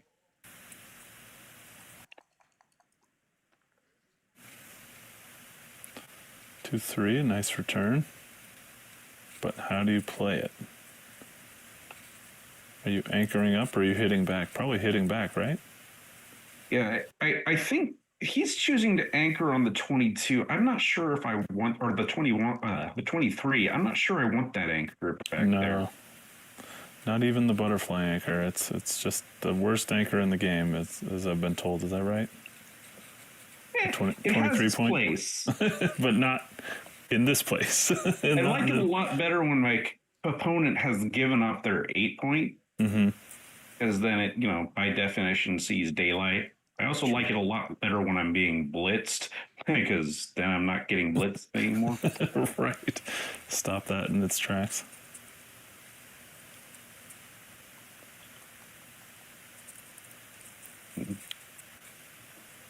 So even though Gary has 4 checkers back, I think he's still got a small advantage. He gets the 5-point. Jim really wants a 6 right now.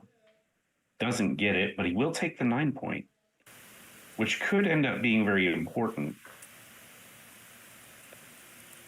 So 2-point back game that Gary Callis is developing here. How do you play against that as Mr. Airgood here? Well, generally, if your opponent has a lot of checkers back, the weapon you're usually using is building a prime, because that's the thing. It's too early to call it back game, but what this back game or proto back game needs is the ability to circulate checkers. And if it can't do that, anytime you can't run from the back when you need to, you have to crash structure up front. And that's what permanently weakens your position. So your back checkers kind of have to be like blood in the system. You just have to be able to circulate or you die. Yep, that's pretty much the case. Although now I would say Gary really isn't playing a back game. His strategy now is, now that he has the 20, is to bring the guys from the 23 again circulating. Right. Unfortunately, in order to circulate now, he has to give up the 20, which might be okay. Because Jim has problems of his own with those glued back checkers on the ace point. Yeah, it's going to be hard for him to attack and spring guys. Like this double fours looks intimidating at first, right? But then his blocking structure has to crumble. Yeah, he doesn't have too much time to move these checkers around before they're just... And now if Gary just enters, he's probably fine. And he does. 1-6. In a big way. And now I think the guy... Oh, this is interesting. Feels like the guy from the back should go. Like you might part with the 23 point. There's some risk of getting blitzed, but I think there's probably more risk of getting crunched. Crunch. So 5-1, that was interesting. 3-1 here. And now he might just have to play safe and bring the back guy up to see daylight. There you go. Good intuition for Gary. 3-2 plays nicely. Make that point. And now it's amazing how quickly it's gone from Gary having a clearly better priming structure to now Jim having a clearly better priming structure. And Jim being stuck in this match, he might have needed to pause there for a cue. Because, like, if he'd rolled 6 out and then Gary rolls something awful, I think there's no way Gary can take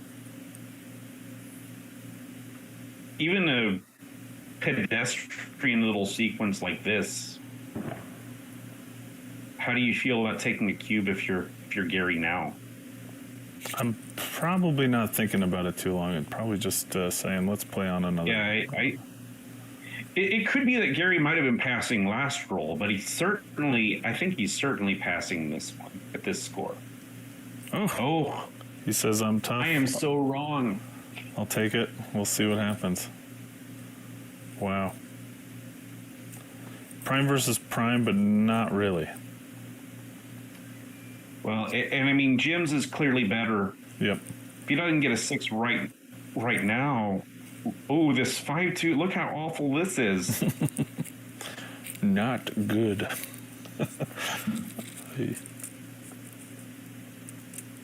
Oof. So, Jerry, any tournaments you're going to arrive at in the near future here? Well, I'm going to Monte Carlo. Okay. And World then Championship, London. Then going to London. And then we'll see what happens in the States. I always love going to Madison, but it's sandwiched right between Monte Carlo and London, and that might not happen this year. Minnesota's right after London. I love Minnesota, but I don't know if it's going to happen. New Orleans and Jamaica. Nashville. Have you ever been to Jamaica? Nashville, yeah. But Have you in been to the meantime, Jamaica tournament? Probably not the Jamaica this year. Maybe some year. And we're deviating from talking about the match to protect the dignity of Gary Callis's position, although it just got a lot better than what it was. It's kind of amazing that Jim didn't hit any more.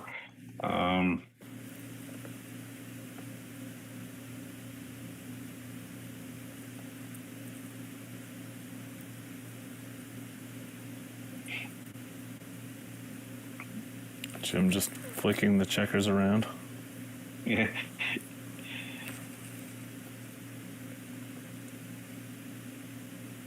In a way, Gary's a little bit grateful he has the third checker on that point because, that way when he does spring it, he hasn't given up the point yet. Now he wishes he'd sprung it already. I don't know what just happened. Oh, they have lost the dice. I don't know what the carpeting looks like there, but there are some places where if you lose it in that carpet, it's gone forever. If you lose it in LA, that is gone till next year.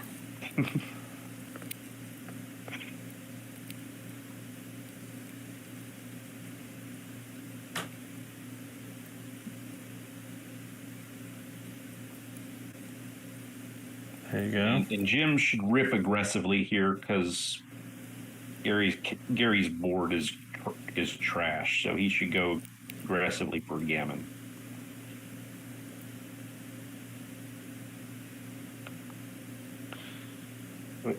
Okay, 3-2. For a minute, I thought I said double twos, and I thought Jim was cheating. He was not.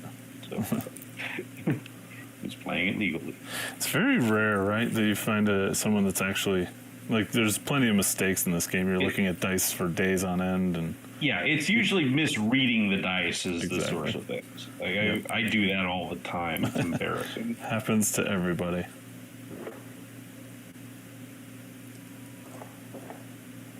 Do you have any fireworks going on there in St. Louis?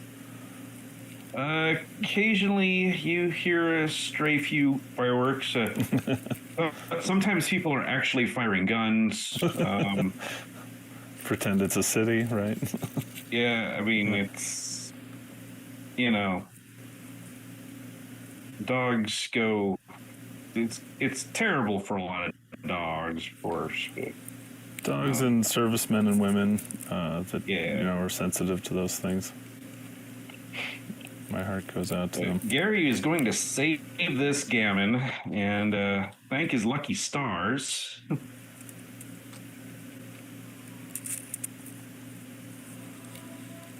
All right. Back in the game here a little bit. A foot in the door.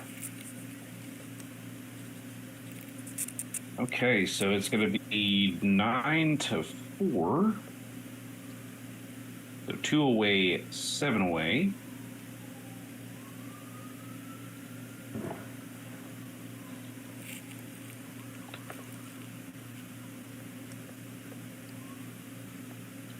And so if Jim gets a position where in the early going where his win percentage and gammon percentage spikes a bit, it would be right to give a double. So if Gary doesn't roll something good here, this is marginal, whether this is a cube at this score. So you're saying it's 7 away when you have 4, and 4 to 11 is 7 away, and the opponent is at 2 away where they just need gammons. You're throwing a cube way faster. Is that the idea? I would consider it here. It might not quite be enough here. At 2 away, 4 away, it would definitely be right to throw the cube after that initial sequence. Here, it might not be. Now, this sequence is even better for Jim because Gary is so stacked. I think I would have thrown it here before the roll. Right. Yeah, a lot of options. Gary's very If my good. opponent will let me throw it after the roll, Because he's got a choice here. He's got a choice of several. He can make the deuce point on Gary's head. He can make the bar point.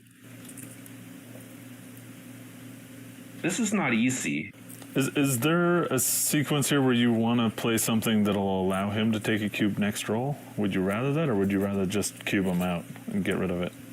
Get a point?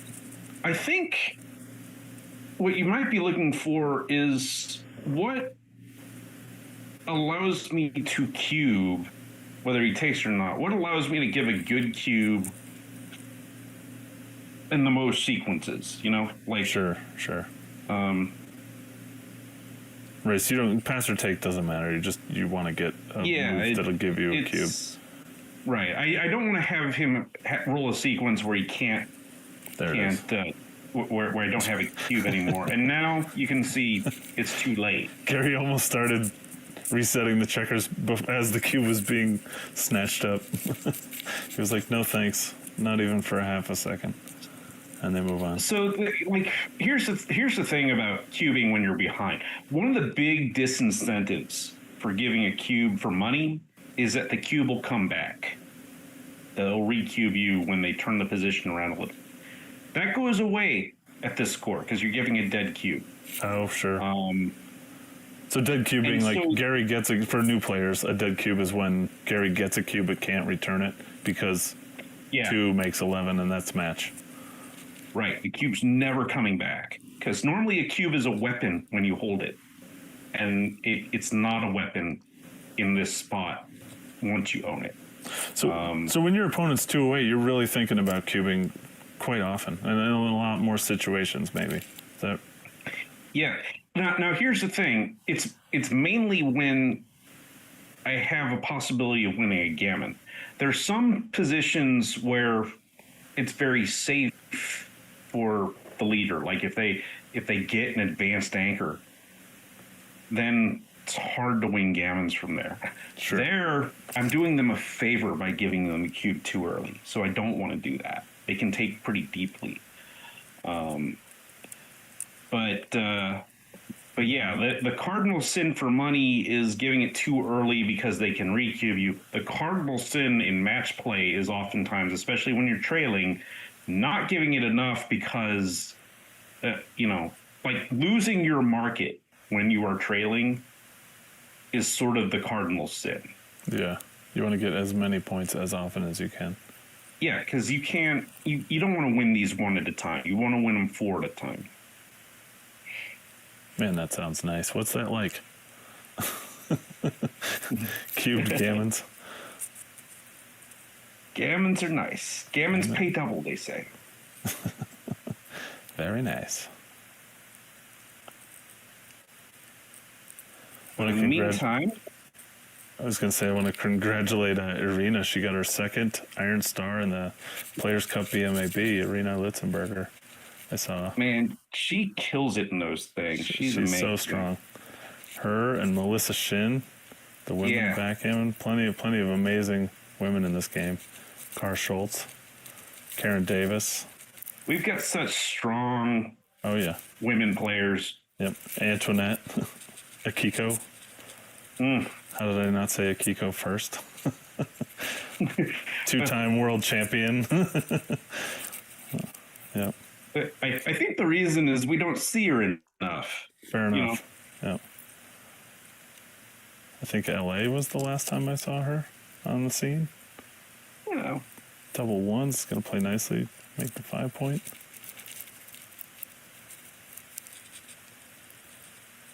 So which side would you rather have here? Would you rather be Gary or Jim in this position here? Definitely rather be Gary. Score being irrelevant. Like in a straight up. But in this position also Gary, because I have full freedom and I'm on the favorable end of a holding game.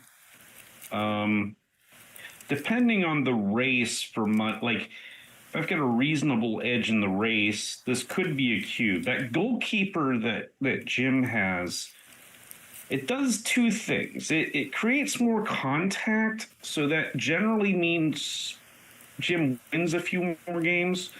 it also increases the likelihood of a gammon in terms of what happens if something happens to that check, if we start playing those points.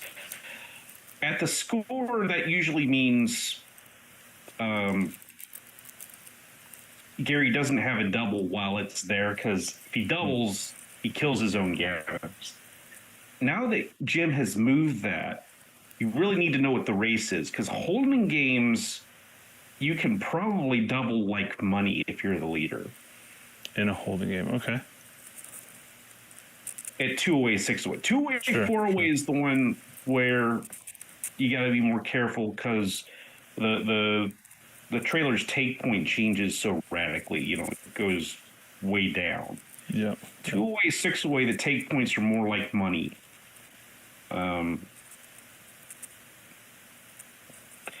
Here, I think the race is fairly close, so I don't think it would be a money cube yet. I haven't counted it, though. Yeah. 69.99 for Gary.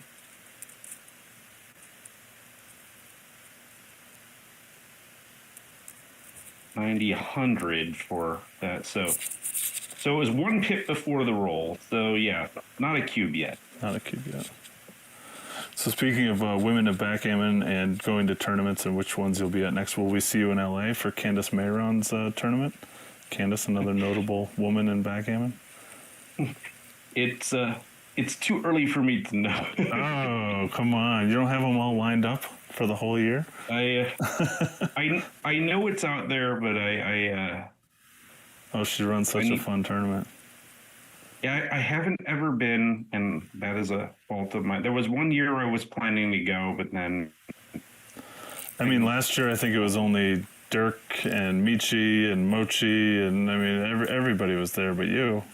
Oh, is that all? Is that all? Just, you know, Matt Cohen-Geyer was there. You know, I could go on and on and on. And Steve Sachs, obviously, the LA, Alex Ashagian. Could I name everybody off the top of my head? Probably not. The people you don't name will be offended. Oh, I'm sure. But I'm lucky I remembered 2. Yeah. Never start going down a list from memory. Oh, no. I'm sure people will let me know. So now the contact has lessened, but what has the race done? Apparently not enough for Gary's liking. This is a little awkward. Has to play 2 to the deuce point. Ugh. Jim will run with 1 if he can. He'll be forced to with a 6, but he'll choose to with this 5-4 rather than break the board. Gary doesn't have too many safe pick and pass numbers. That's just a safe number where he clears. He'll take it.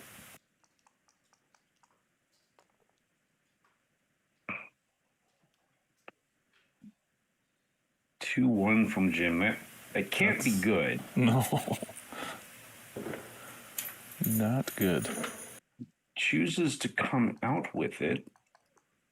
So he must believe that the race is close. Otherwise, he would keep the... Oh, wow. Look at this. This is a little scary. 6-1. Oh, no.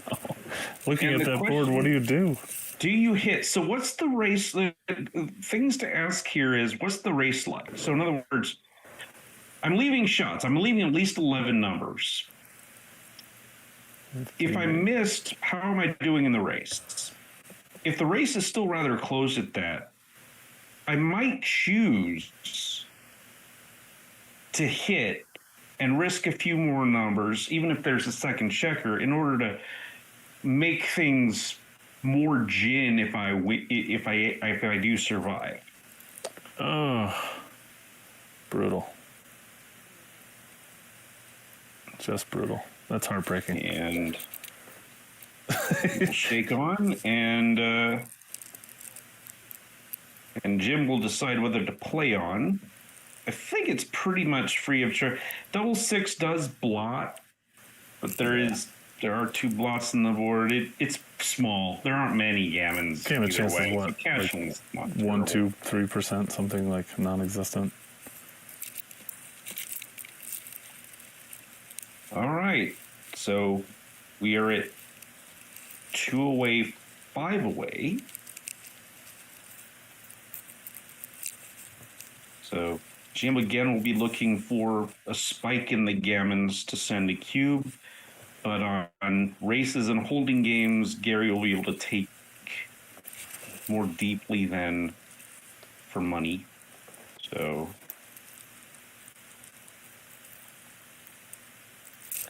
let's see what he rolls here. Oh, man. 6, 4, hitting 2 checkers. Good start for Gary. Hit any checker you want, Gary. Go ahead. 2-6. So he's going to miss with Gets 1. one of those in.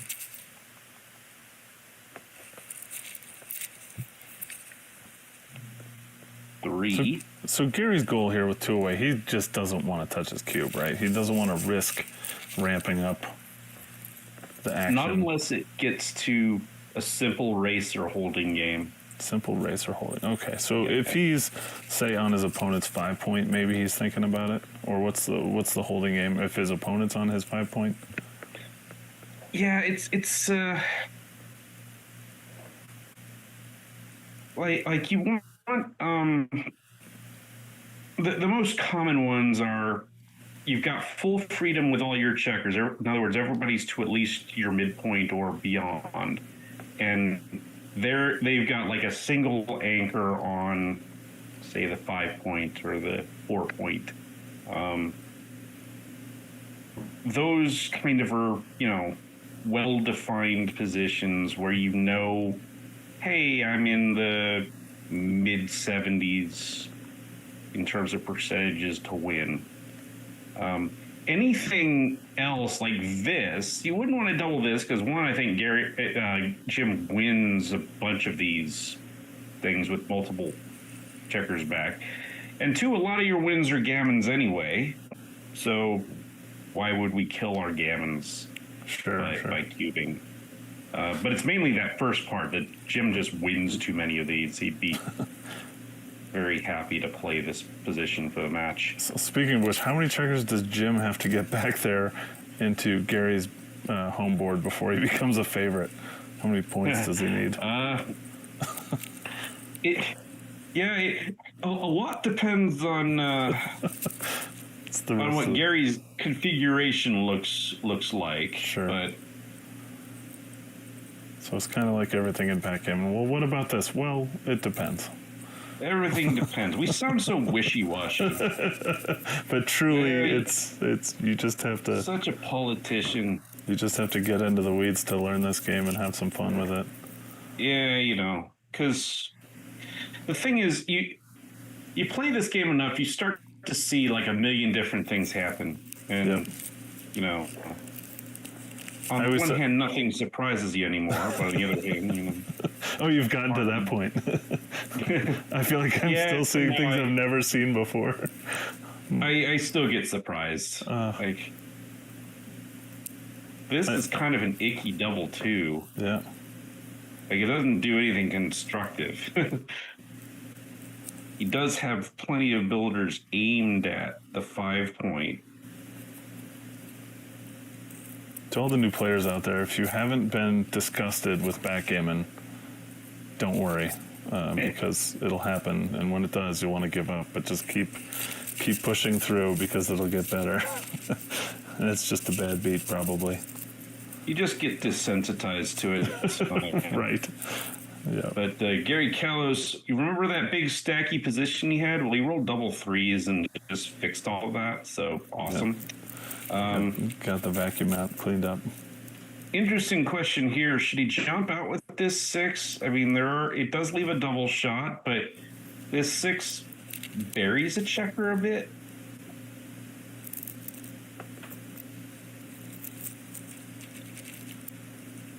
Thomas in the chat says I won the consolation there, 2009 after beating Stepan 9-0, and Pat more than paid my way there. Wow! So there's plenty of stories of heroism and defeat in this backgammon world, and you just gotta keep playing to rack them up like Jerry. Jerry has a collection of bison from Denver. We like to joke about. The bison. I only win the events with cool trophies. So Twin Cities. So Yeah. Minneapolis St. Paul Viking tournament is amazing. Coming up. I've got an Odin and I've got a Frigga from there. So And bragging I got rights. the Grand Crystal Beaver there too. So that Ooh. I don't know if they're having that anymore. Might have run out of Grand Crystal Beavers. Right. They're not making those anymore.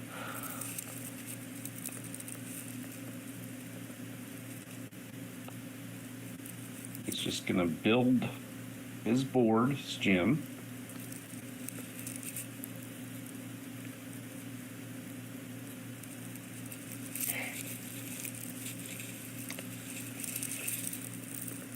Springs that guy there. He kind of wanted to keep the contact. He's like, I'm making too many compromises up front by doing that. So,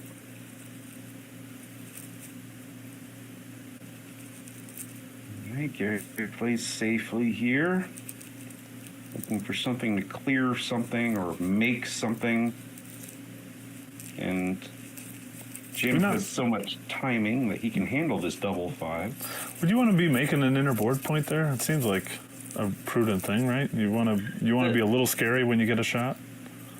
The thing that he doesn't like is you also want to be pure, like making the points in order from the 6 and then the 5 and then the 4, because the more checkers you've got back, the harder your structure has to work up front to contain after a hit. And so purer structure with no holes in it, those just are stronger. But in this case, there probably was not a choice. So now he'll work on making the 4 point. Lorenzo Sella says I'm putting him to sleep. He wants the old guys with the raspy voices. Oh, I'm sorry. Sorry, I'm new here. Sleep, yay, that's when I'm a Viking. Go to sleep, Ralph.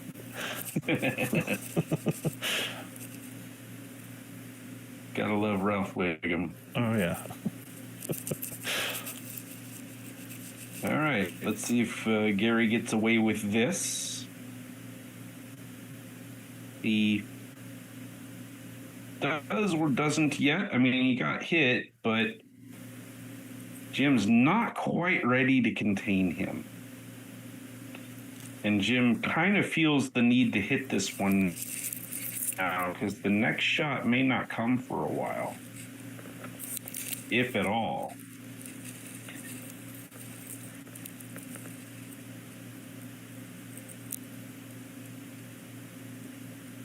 But he is envisioning sequences that get him gammoned. He's wondering how many blots should I leave out there and where? He's deciding to safe up that one because he's seen Gary roll 4-6 before. This time it's 4-2. 4 is good. The 2 is where it goes. Right. That is what I think it is. It's stuck on its corner. It does happen from time to time. That has happened like 3 or 4 times already. It's not natural, Matt.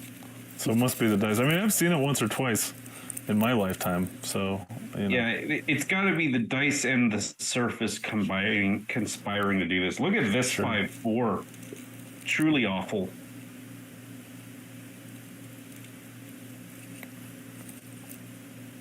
Let's see if Jim can hit something.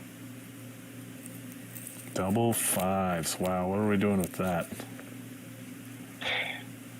Seeing whether one of the dice is cocked. Right. Roll again. It's not what we want at all. No. Yeah, he's trying to find a way to maintain contact and timing at the same time, and it's coming up a little empty on ways to do that. I don't know what I'm doing here. Because it feels like I don't want to play them all up front, because then the checkers go in kind of horrible positions. this might be the right compromise play. It's got enough behind. Doesn't always get past us. Yeah. He's still got a lot he has a lot to deal with. Yeah. All right, so what is this? Pretty good, all things considered. A lot of numbers there. Any one you want. 2s and 3s and 10s. There you go. Fire when ready. And he's going to think about where to position these guys in the outfield. A checker on the midpoint seems pretty nice. But this is also nice to get the third checker off the ace point. Oh, dance. Not the time you want to dance. Maybe this is going to get ugly, I think. 2 and a 1. Are you putting a checker on the 6 for a builder, or are you leaving it? Some yeoman's work. I think I really want to checker on the midpoint. Okay. So that that 7 point is not a dead spot, you know. Oh, I see what you're saying. Trying to make it somehow. Yeah. I want to put a spotlight on that running checker wherever it goes. Okay. Makes the midpoint. Now he's guarding against a 6-5. He loses a little bit of outfield control. But look at this. In so doing. This is just 6. going to the 2 point. Yeah. Gary's running out of those. Oh, 6-4. What do? You hit, right? It starts to get a little interesting in terms of the cube, right? Because we mentioned that Jim wants to throw cubes that have some gammon potential. All of a sudden, that starts to creep in. If Jim can start leaving some blots up front, he might not be there yet, but double 3s is not what Gary wants. This and one more. Wait, one that more was off not the 5. all of them, was it?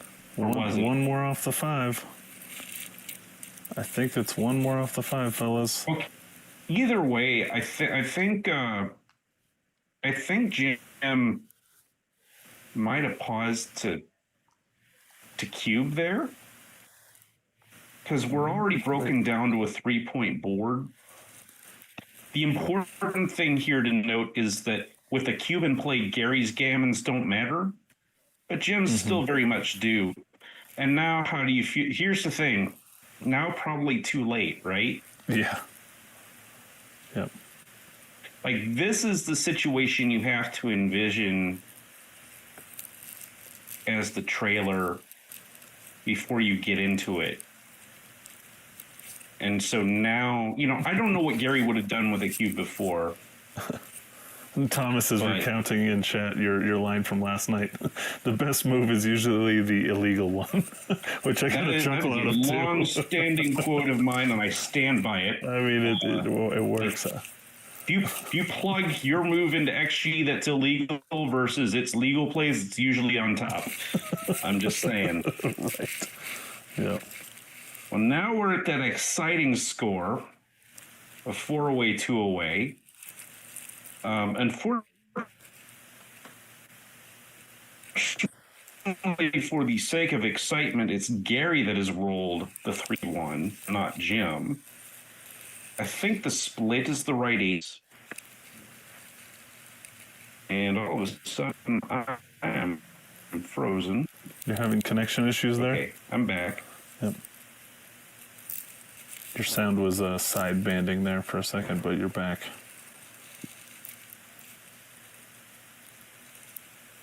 Okay. And the board is a bit crooked. They have bumped things and adjusted things, but we can still make things out. Gary is heaving a sigh of relief with the advanced angle at this sport. The leader never if he can take all the gammons away from the position, that means the trailer really can't give a threatening cube to him. So Well done. Gary's pushing the advantage.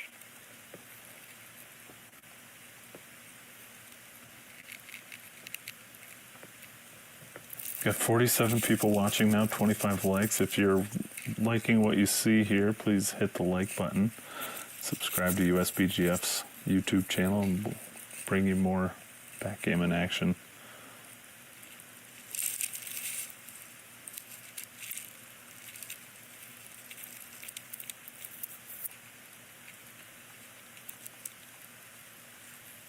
Also, thanks to backgammon.com for their boards and sponsorship. It's so many people work so hard to put all this together. So Yep, Stu Steen Connolly and Dmitry Obukov putting the stream on for everybody and lining up people to jump into stream, whether you guys like it or not. we're doing the best we can. Jerry, you are amazing always. Especially you and Josh the other day was one of the best I've seen. That was an awesome ham and egg commentary. Oh yeah, Josh brings out the, I don't want to say the best in me, but we put on a good show. Jerry, you always bring your best. That's why we love you. Appreciate it. Gary's like, I can't bust my front position anymore. I got to run with my back checker. Yep. And Jim can't really take advantage of it, but he's going to build a better board. Let's see if Gary can complete his escape. Mostly he does. He's going to just play with the one blot. Jim should really consider rolling a number that hits here.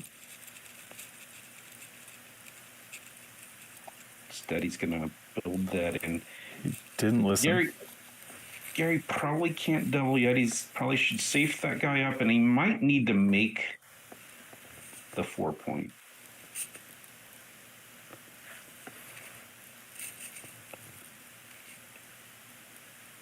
So the thing is, the Jim's take point, we don't want to get too technical, but he can take some cubes that he wouldn't take for money.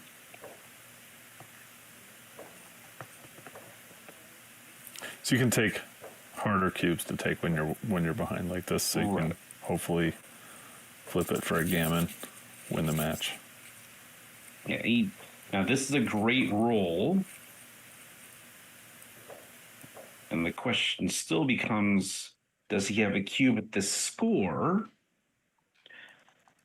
Still quite a bit of contact, and those 3 buried checkers on the deuce point signal that there's a little bit of a lack of flexibility in handling some awkward rolls. So we might want to actually at least clear the 9 point first.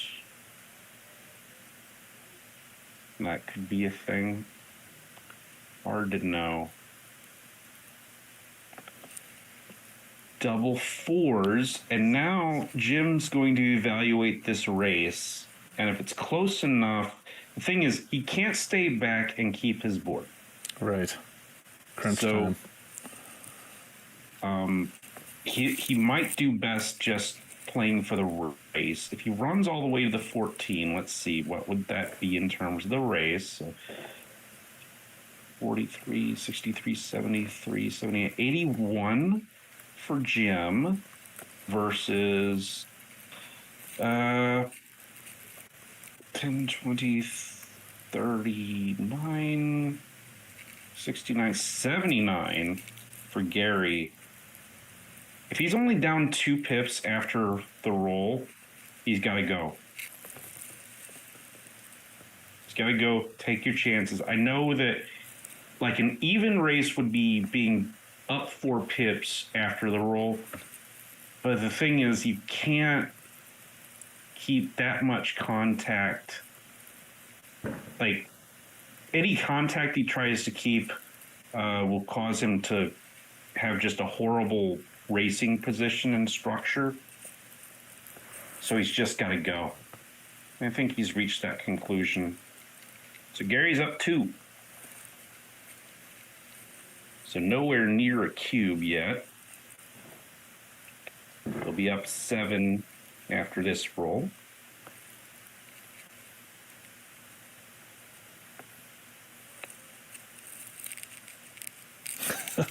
Jerry, you'll get a kick out of this. Chad has exploded with a questionnaire of who has the better beard. So I quickly responded, putting it to bed, that there's no contest, and yours is clearly better. But I'm just doing it because I heard that's how you get better at backgammon, is you grow the beard. You and Roberto and Frank Talbot, plenty of good beards. I mean, the thing is, if you're growing a beard, that means you're not wasting time shaving. Right. I'll tell you what, you want to get better at backgammon, study, and play a lot. Oh, wow. I was going to say, in the meantime, Jim has rolled really well, but then Gary throws that double 5 bomb. Yeah. Oh. All right, now Gary should be counting.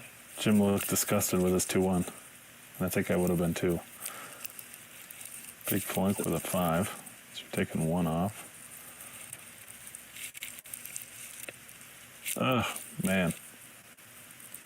2 off, not Gary bad. should But once again be counting. So 40 for Jim, 33-36 for Gary, but bad distribution. So maybe he already knew that.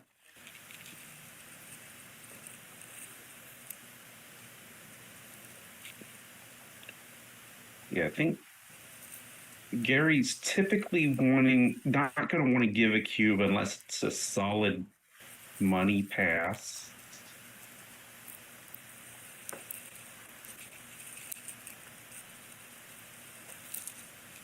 Okay, so 6 checkers against 5. Jim's counting to see if it's cube time, and it might just be.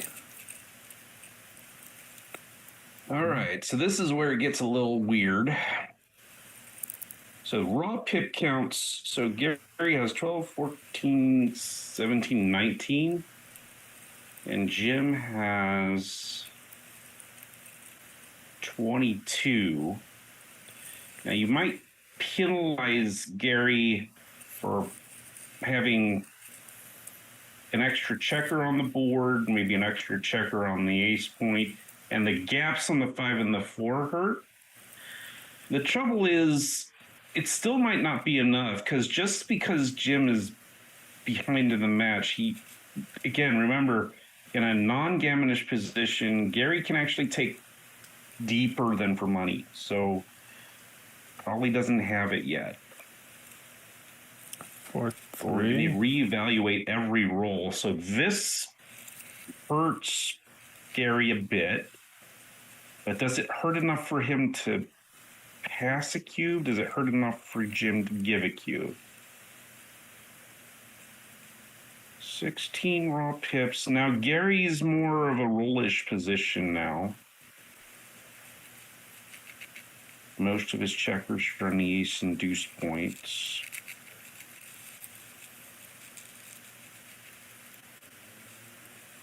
So it's basically a 3-roll position for Gary. And Jim is mostly pipish, so is well defined by the number of pips, some wastage. Oh, maybe boy. not quite there yet.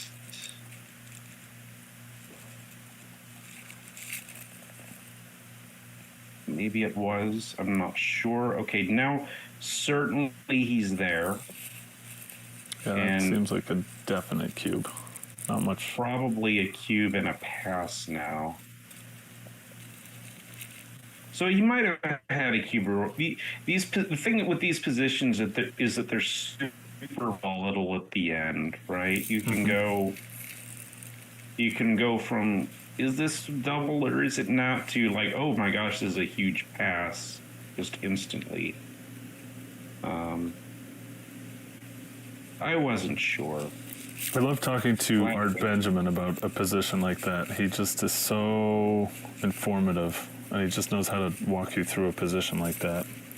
The thing about Art is he's done 2 things. One, he's done the work to figure out things, and 2, he remembers the work over the board. Yep. You know, it's one thing to work out all these formulas and things like that, but then to piece it together when you actually need it, you know. He's also you don't the come best. across those positions every day. He's also just the best in general as a human. He's awesome. and he's an excellent professor, which I think he was born to do. And so the fact that he's a career professor at Harvey Mudd College is incredible. Just the nicest guy, which the backgammon world seems to be full of.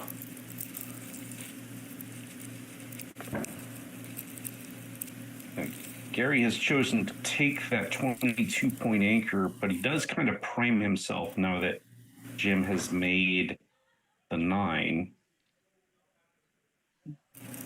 We're getting fireworks that are setting off car alarms. Oh dear.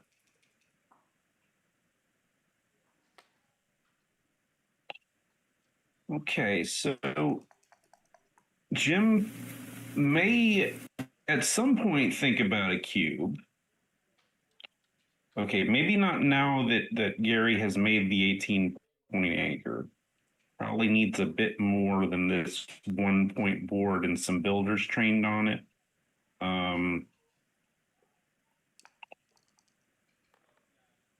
But if he points on his head or does something like this, now if Gary doesn't safe that guy up, he may give this cube.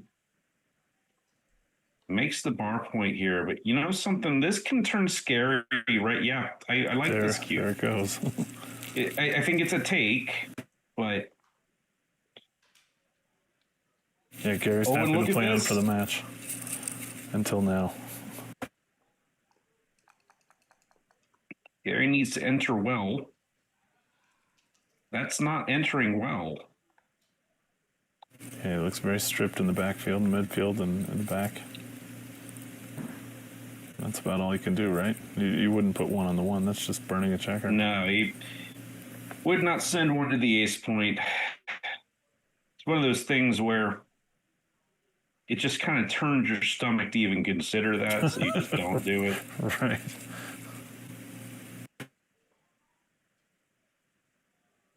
Now he's considering this builder here. The other option is just to bring that checker down. If Gary chooses to hit it and breaks his bar point, there's a cost to that. So interesting spot here. Oh, it's a 4-2. I thought it was a 4-3 at first. Then that's not that interesting. He gets the second anchor. 4-3. Okay. And Gary gets to work on his board. That's pretty cool. He could probably just slot on there. I think he likes his rearmost anchor where it is. Generate more contact that way. You're down in the race.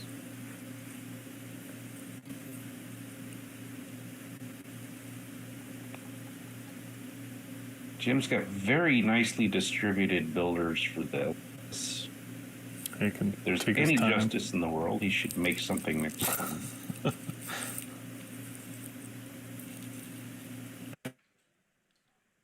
There it is. He makes the 4-point. Oh boy. Ooh. I was going to say Gary should try to get off his midpoint now, but did not roll a number that does it. I might have switched to the 1. No? Was that I might have done that too. Or might have switched 4 to 2. 4 to 2. In other words, left the blot on the 4-point. I see. Gary's got decent chances of remaking his 6, which is what he wants to do. Yep. We'll have 2 builders for it.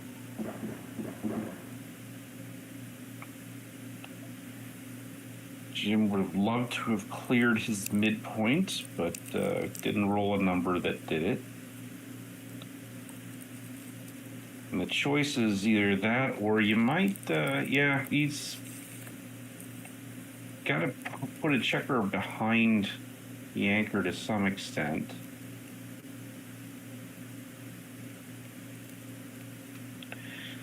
This looks awkward to me.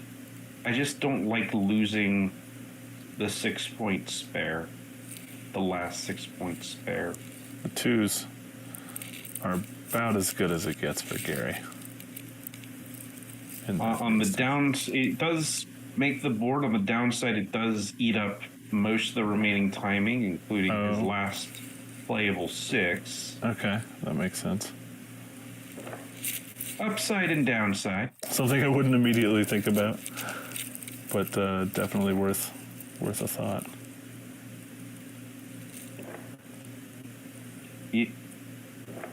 You got to think about where the danger is coming from both sides in this position. The danger for Gary is having to abandon one of these anchors. Seems like he might well survive it here.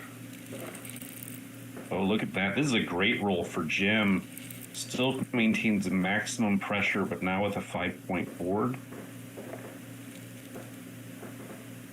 Little crunchy for Gary, but better than having like a 6-3 where he has to leave. Speaking of 6-3, that's going to clear the 8. Seems to always happen in commentary, right? You call the roll and bang. Called segues, Matt. Gotta work on them. And now has to go. Certainly gonna keep his inner board anchor so he doesn't get closed out.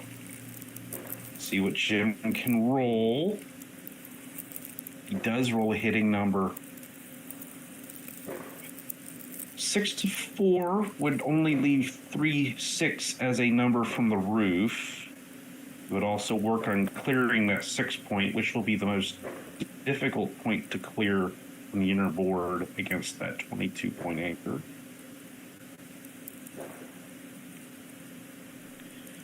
You want to watch how your big sets and your 6-5 play. Looks like they play okay. And there's no shots here. Just taking it easy, bringing it in. Nice structure, trying to not break. And now a few of those gammons creep in. And he's going to strip to 6. There's no world where you took 2 off there instead? Probably not in this particular structure.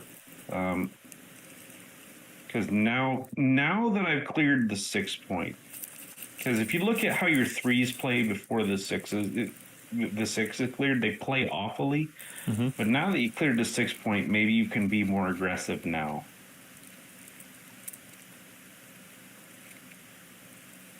Okay, nice and safe.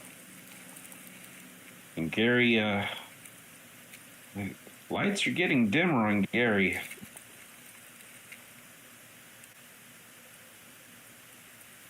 He's not out of it yet, but he's not thrilled about his position. It's a lot of crossovers to make up. 9 crossovers for Gary. Now this is where you take some time and think about how aggressive to play this. Maybe 2 off. I would have thought about that a bit.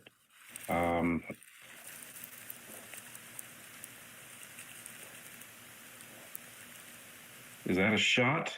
It is a shot. And there's another spot where you think a little bit. I think wow. I would have wanted one more checker off, I think. Wow, look at that. Did he really rolled the number that closed him out and he hit? Wow. Oh my gosh. Hammer of justice has been dropped. Oh, wow. Well, that is all but.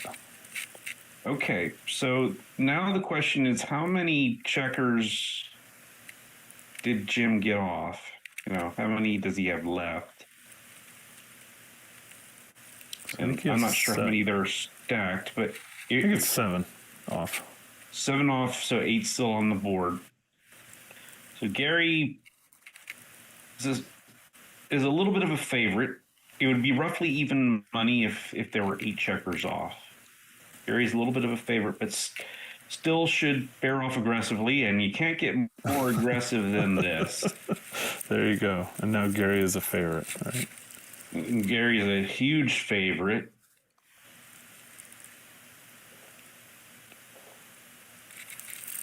And that is bad news for Jim. Oh, wow. Look at that. Bears 2 off. It's hard to do. Yeah, right. And evenly from the back. Hard to do like in that position. Yeah. Double 5s. Oh. Just slamming the door. Say good night. Congratulations, Gary Kalos. Not much. My goodness, Gary. What a swing. Yep. Great match. Exciting match from both players. Go from death's door to heaven's gate. That joke works for anybody over 40. The kids are like, what? I wasn't even thinking of that version of it. I was just using the phrase. Wow. Congratulations, Gary Kalos. I believe he'll get Steve Klusker in the last 4 of the main undefeated bracket. Congrats, Gary. Looking good. And I believe it is Gary Koscielny and Frank Talbot in the other undefeated semi. And I am mad. I doubt. Are we playing any more matches on the stream tonight? Because I think that's it for the stream. I know it is 11:30 Eastern. I think that's it for the stream. I think. Yeah, I'm going to assume it is. My phone has died, so. Are you on your phone right? Or you're on your laptop? I'm on my laptop right now, so. But if people are trying to reach me through, the messaging apps, I cannot hear you. So, but I'm going to assume this is it for me tonight. But I do thank everyone for tuning in. Make sure you like and subscribe. And we'll have more for you tomorrow. It may not be with me, but thank you so much for joining me, Matthew. It's been fun. Always a pleasure, Jerry. Always a pleasure to hang out with you. Over the board or at dinner or wherever we meet online. But absolutely. Thanks everybody for watching. 61 people. If you're there, hit that like button before you take off tonight, and subscribe so you can tune in tomorrow for all the action. 4th of July backgammon action. Fireworks. That's for sure. All right. Take care, everyone.